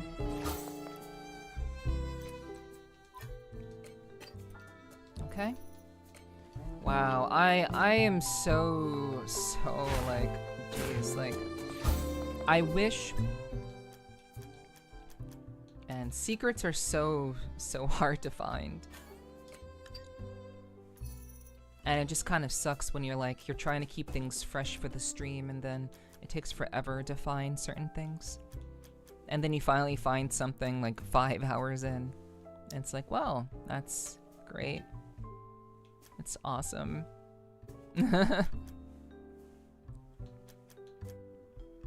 I wish it taken much shorter amount of time, but it's alright, I guess. At least I hope people are enjoying the stream. Okay, so we're good, we're good. Science, Streamline, yeah, fine. That's fine. Okay. At least we found something new. I was like, shit. I was not happy that I hadn't found anything of actual value. But we actually did. So, thank goodness for that.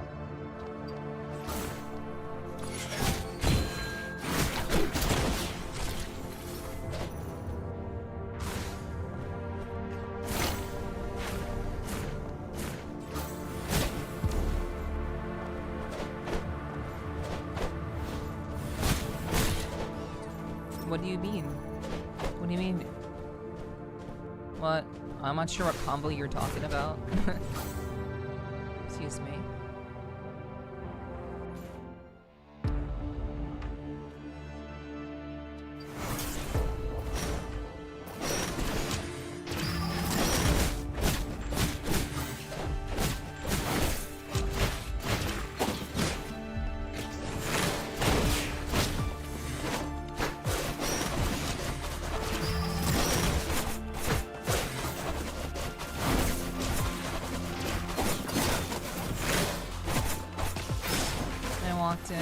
Being a switch. Oh. Oh, I didn't. It wasn't anything of actually important. It wasn't anything important. It's not the first time I've ever talked about being a switch, so probably won't be the last.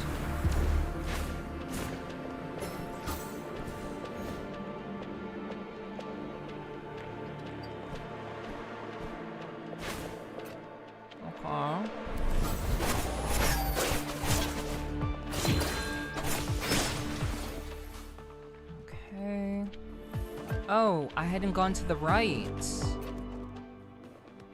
So there's the left and the right that I haven't gone to. To the left, to the right, to the left, to the right, to the left, to the right. Nice dream of being a pilot like Eliane. I injured my knee during a test run. Thanks to Fishhead Gang, I've discovered my new calling. Okay, so we found another fish person. Yay, that's good. Man. I haven't found a fish person in a long time. Good shit. Fish person found. I wonder if I'll be able to go back and get something new. I think I need... I think I may need to find like maybe one more.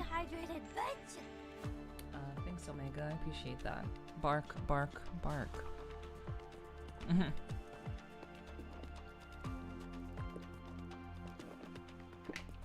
I hope your day is going well, Omega.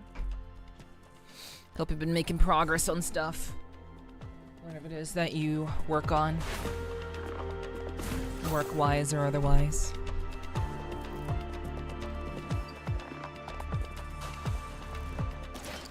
Oh. Wow, something actually mentally stimulating.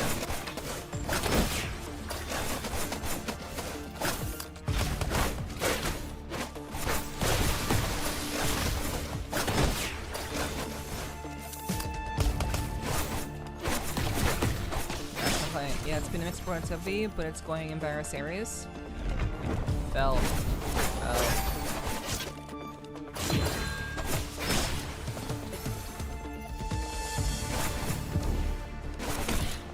That's usually a good amount of my days.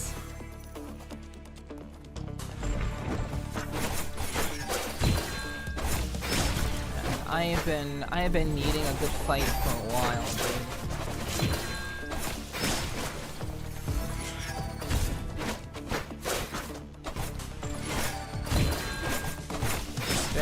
Been just wandering around aimlessly, hoping for shit.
Beautiful. Oh, there's more. Let's just get rid of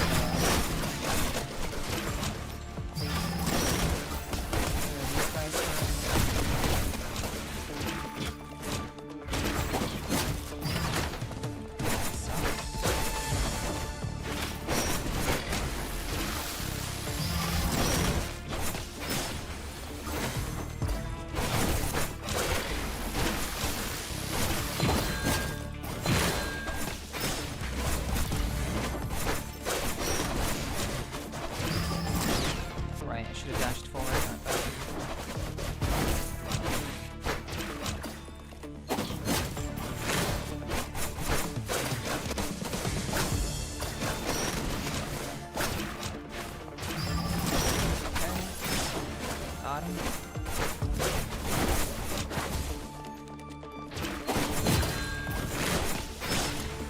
Wonderful. Yeah, what's up, Virgil? Hello, hello, hello. Good to see you. Thanks for dropping in. I hope your day's off to a good start.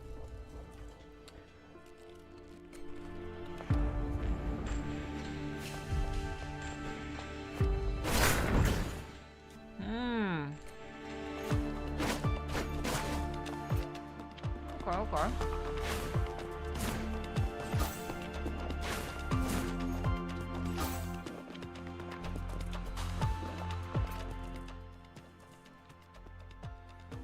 That's good news. Good news. Glad to hear.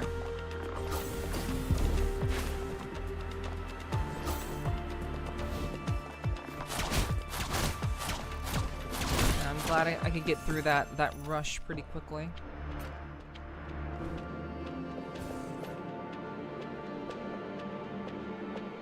What are we doing now? Go for 100% or another ending? I haven't gotten any endings yet. I don't know how many endings exist in this game. We've just been walking. Literally been walking around. It's been pretty rough, given the fact that tonight's been one of those streams where I don't know exactly where I need to go to progress. And so I was just kind of walking around for hours. Kind of sucks, Metal Wolf, but you know, it is what it is.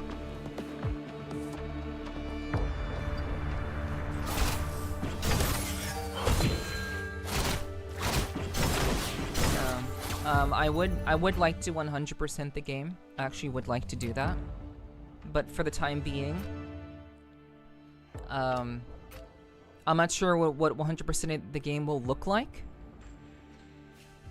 Map exploration is going fairly well, but there's still a lot to do and a lot to get through, so I'm not sure what that will actually look like. I would like to 100% it though, but tonight was just trying to figure out what to do next.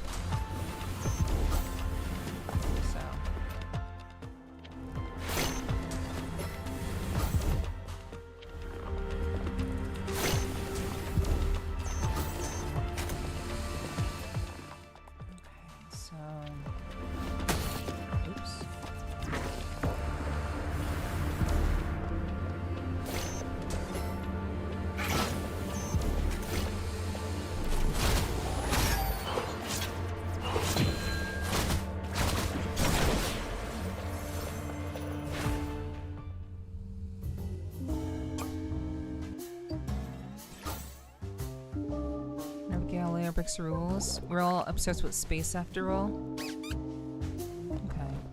So we actually found another database box. Observatory confirms habitable planet. After months of observation, the observatory has confirmed the existence of an Earth-like exoplanet with a previously unnumbered star system in the Cygnus constellation. As the discoverer, Galileo has waived naming rights. The planet has been temporarily designated Carmel. Okay. Evidence indicates clear signs of liquid water on Carmel, and its atmospheric composition is remarkably similar to that of Earth, making it the most habitable planet discovered to date. The observatory will continue to monitor Carmel and provide regular updates on further findings. Cool. Who are you?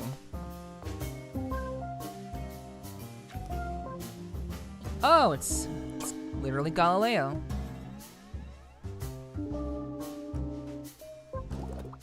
Huh? Wait. How did you bypass those no-access traps and get in here? Traps are scattered all over outside. Which traps are you talking about? What? They've set up more traps there. Are they really that keen on keeping me grounded? Yeah, she's cute. She's cute. Yeah, what's up, Midas? Hello. I'm doing well. It's been a bit of a slog tonight. Tonight's stream has been a bit of a slog with you know, trying to find what to do next in the game, because it's hard to find the secrets in this game, as it is with many Metroidvanias, but it's been good. I hope you've had a fantastic Thursday and Friday, hopefully. Why did I lock you up? You don't look like a bad guy. Never judge a book by its cover. My research dives into forbidden area by school rules. Aliens. Aliens? Unopenable doors. Mysterious objects. And those fish-headed students. These anomalies all hint at an alien presence within Academy Citadel. I was trying to gather evidence of aliens within the Academy Citadel. But instead, I got grounded by those disciplinary supervisors for breaking the rules. I had no idea such rules existed. It seems you're curious about aliens too. How about giving me a hand? Me? Why? Who else would implant such massive tail besides true alien enthusiasts? It's not an implant. It's part of me. You're really committed to this, huh? How commendable. So what's your name, Miss Bigtail? KOTAMA. Please help me gather more data on aliens using your student terminal. Especially anything about this sailfish. She seems quite suspicious to me. If you can gather about 30 messages, I'll be able to intercept their signals and see how many messages were left in the citadel. Database updated. Okay. Okay, so this is Galileo. Flat is justice, of course. Head of the Astronomy Club and a fervent extraterrestrial enthusiast, she has repeatedly broken school rules in an attempt to uncover Carmel's alien secrets, landing her in detention imposed by disciplinary supervisors. Yet nothing can extinguish her passion for exploring the unknown. Galileo needs info related to sailfish. Go gather traces she left scattered across the campus. When you have collected 30 pieces of them, they can be given to Galileo to decrypt the signal from sailfish messages. So another fetch quest. So we are I think this amounts to, I think we're now in the midst of like 3 massive fetch quests in this game. But yeah, she's cool. She's cool. Yeah, I think she's interesting. She's I mean, she's right about there being aliens. I mean, KOTAMA is not alien, but she's basically been, you know, artificially created. So I guess that's close to alien as you're gonna get. So, but there are only 2 more people. There are only 2 more characters in this game that I have not seen.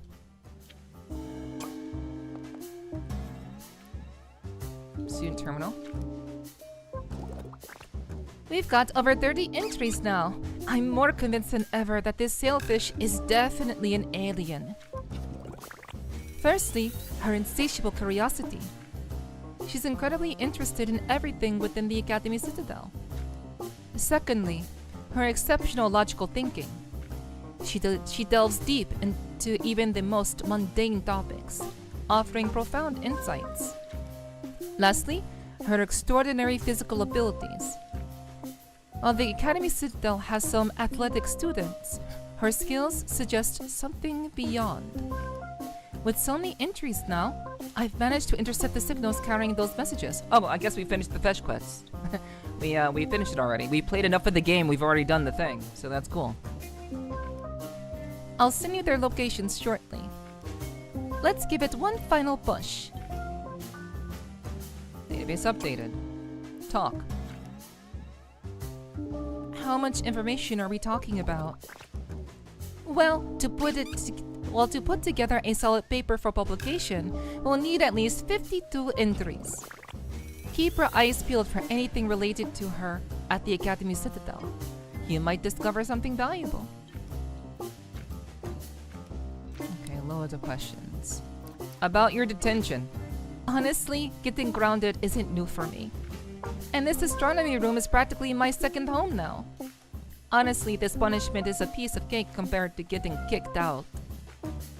Look at it this way. Paying a small price for the truth? Not a bad deal at all.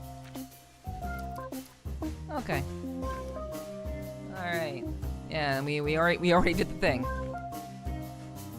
Okay, so. Okay, so my interesting elements to intercept the signals, carrying those messages. Send locations shortly. Let's give it one final push. Okay, so they've sent me. So she sent me locations. What locations has she sent me?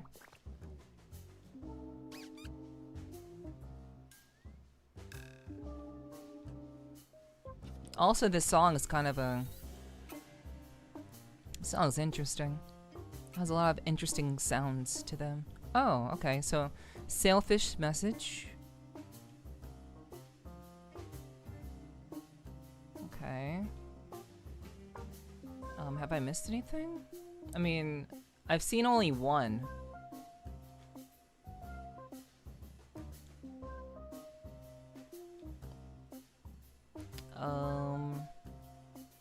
Huh. So it doesn't seem like it's limited by the map itself, but there's only one sailfish message. Wait, what is this? Oh, that's an artificial gem. Okay.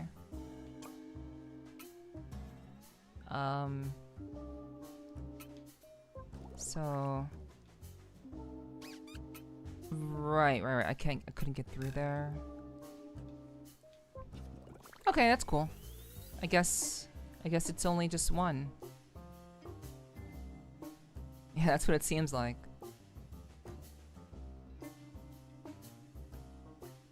Okay. Anyway, let's read what she has to say. Galileo. Okay, so when you've collected 30 pieces of them, using the sailfish messages you collected, Galileo successfully intercepted the signal. She now has marked the locations of all remaining sailfish messages on your database map. Okay. So I guess I have to come back to her later. So let me write her down. Okay, we've already done that. Okay, Galileo. Find sailfish message. Well, the only message that we haven't found yet is in a place that we haven't been to before. Yeah, I only missed one, apparently. So, yeah. We've, I mean, we've played a lot of the game, that's for sure, so.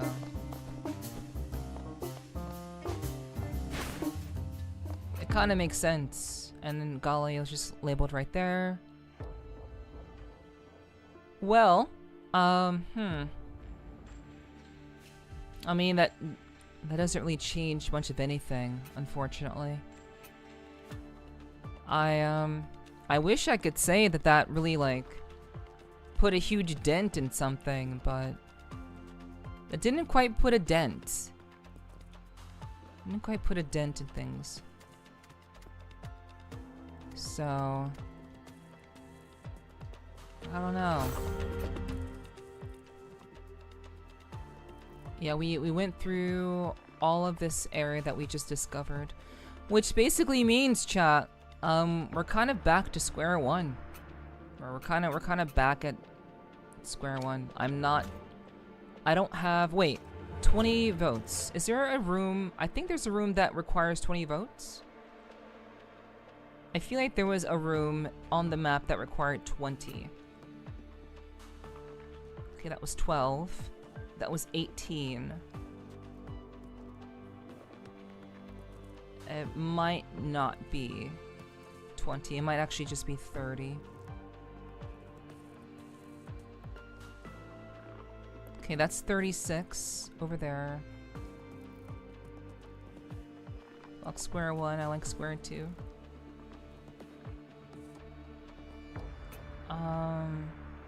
Okay, so I'm desperately hoping there's like a door with like 20 votes needed. I don't think there is one. At the very least, I can go back to the Fishhead gang At the very least. I can see if I can get anything from Fishhead Gang. Because I did find one of their people recently. Okay, so no, there was only 12, 18, and 36. Apparently.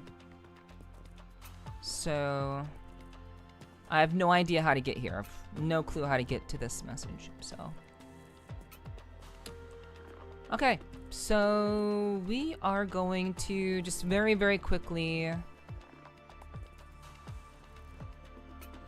go to the Fishhead Gang.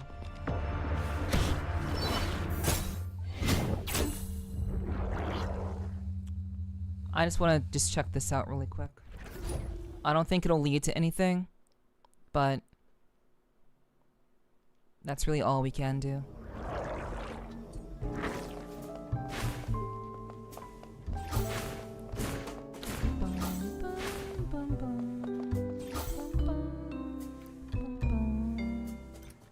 But I'm glad I didn't have to like actually do the quest. I already did the quest, so that's good. The Fishhead Gang smell bad? I mean, they're literally wearing fish heads, so one would assume. One would assume they do. Do I have any room?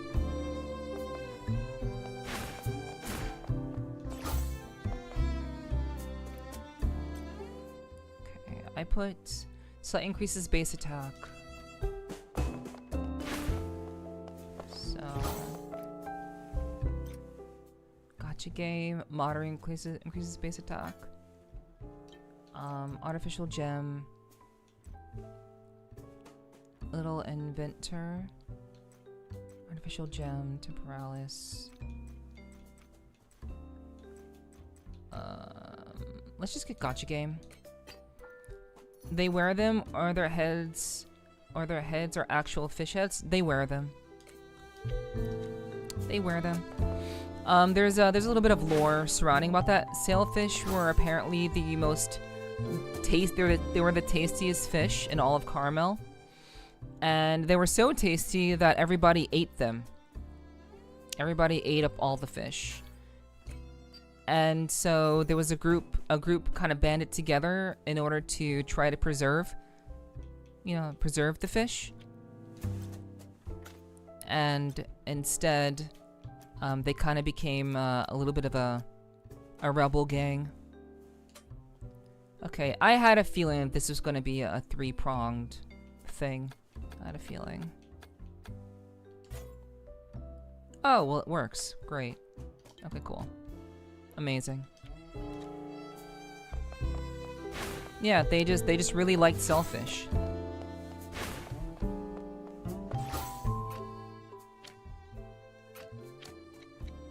So, right. Hold on. Where is it? Rumors, was it rumors of the fish head? Oh no, that's not it. There's literally lore about it in the game.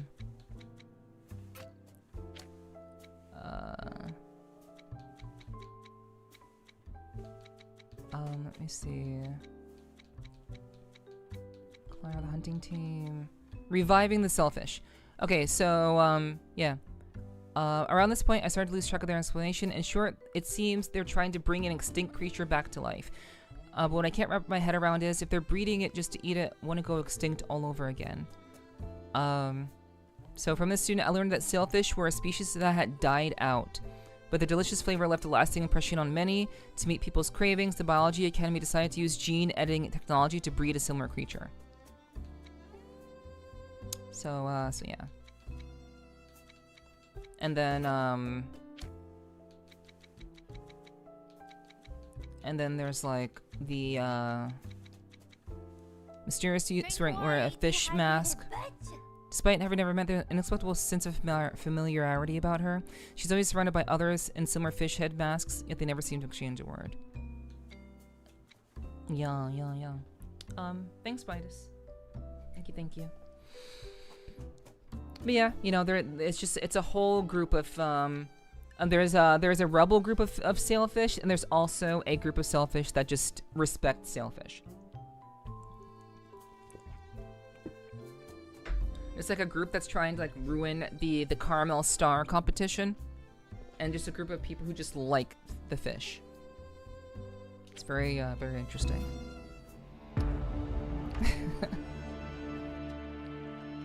Oh right, I need to go to the biology sector. Biology.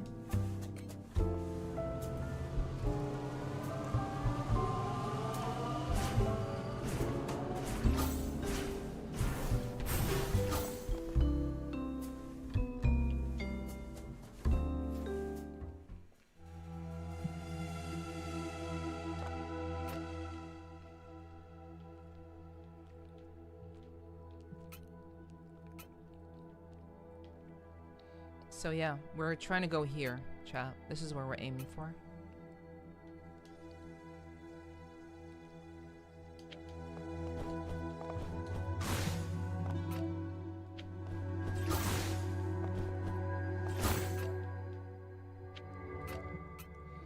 Also, I do think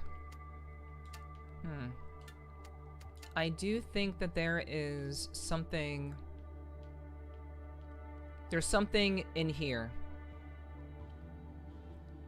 There's something in here that I don't know what it is. I think there's another area in this spot. But this game is so weird. I mean, it's creative. I think it's pretty creative.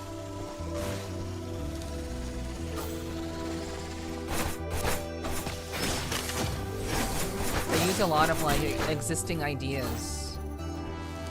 They use a lot of existing scientific ideas, and I think also like scientific and, you know, school ideas that I think are pretty interesting.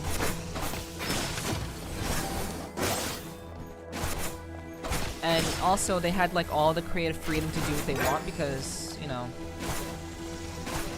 when you're basically trying to make a school that's basically like existing in space, very, very far into the future, you can kind of do and write whatever you want.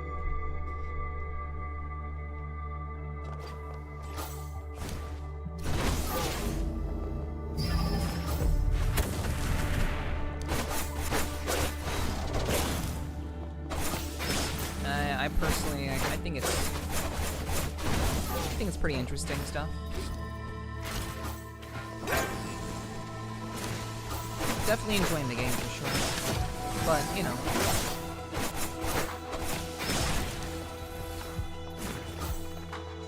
I'll be still lost lore-wise? Not if you're reading everything.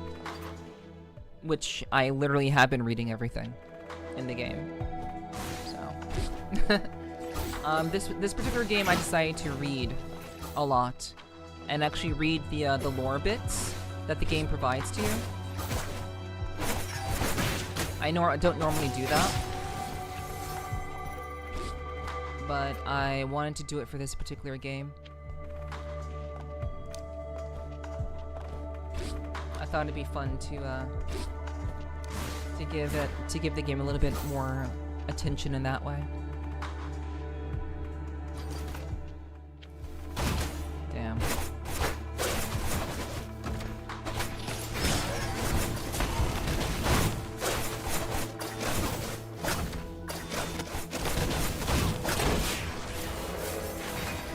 Gameplay looks cool. Lore still be lost. I read the lore in the first highlight, and my chat still have to explain it to you. I mean, some games require a little bit more, I guess, attention to detail. Hollow Knight lore is very, like, the lore in Hollow Knight in general is very, how can I say? It's very metaphorical.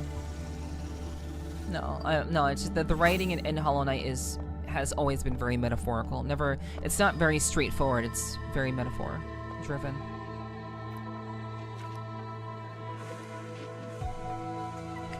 Anyway, even if you're thinking of shaking things up, maybe keep it on the low key for now.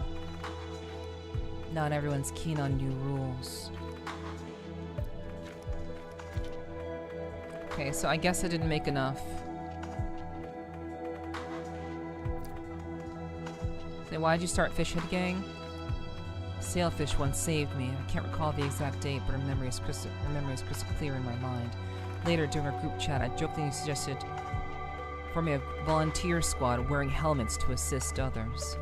To my surprise, many were on board with the idea. Turns out they too had been helped by Sailfish. And that's how the Fishhead Gang came to be. Right, yeah, they admired the person like Sailfish. That's actually the reason why. But the lore about, you know, fish being a delicacy is also true. Okay, so we found 3 of their people, but that's not enough, and that didn't really open up anything, unfortunately. Alright, well, you know, we can't say we didn't try.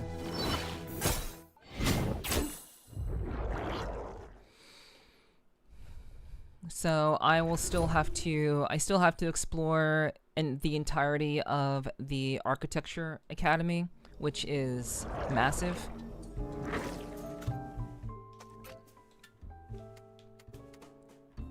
I mean, both aerospace and architecture are massive. So I'll have to kind of get back into those at some point, but not tonight. Not tonight, Chad. Thank you very much. I hope you guys enjoyed the stream. I hope you guys had fun. Again, I know tonight was very, very much a slog, and I'm very much aware of that, but hey, we did find Claire, and we did find a new character named Galileo, which is good.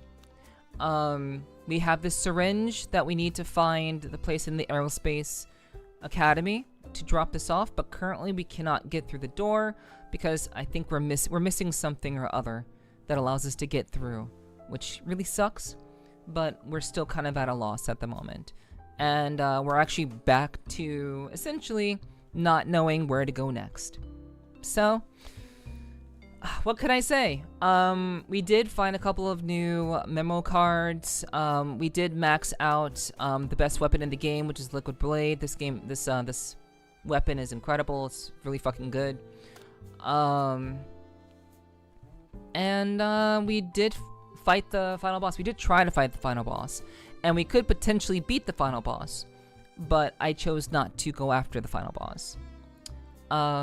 So basically, we're just kind of winding down for tonight, but we'll have to try to hopefully find something new very, very soon. I'll have to see about that probably off stream, like what is out there, what are the options that we have.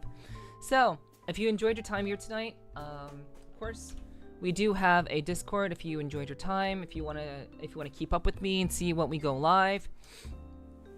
When in doubt, ask Rock. I don't think Rock will have the answer for a indie game that barely anyone has played. I do believe the game has, this game has sold, let me see. Okay, so, the game actually sold 50,000. 50,000 people actually bought this game. I mean, it's only like $20, I think.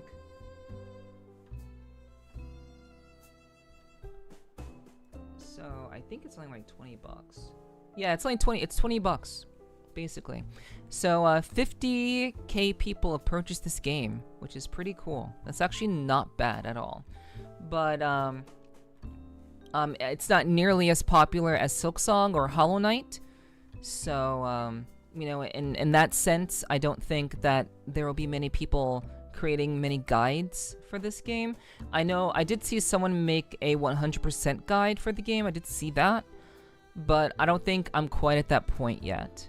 I still want to kind of do one more round in the last academy that I need to go to. So we'll kind of figure that out when we get there. But if you enjoyed your time here, I'd really appreciate it if you would join the Discord. Really appreciate that. It's a great way to know when I go live, and it's very, very useful in keeping up with me and what I have going on.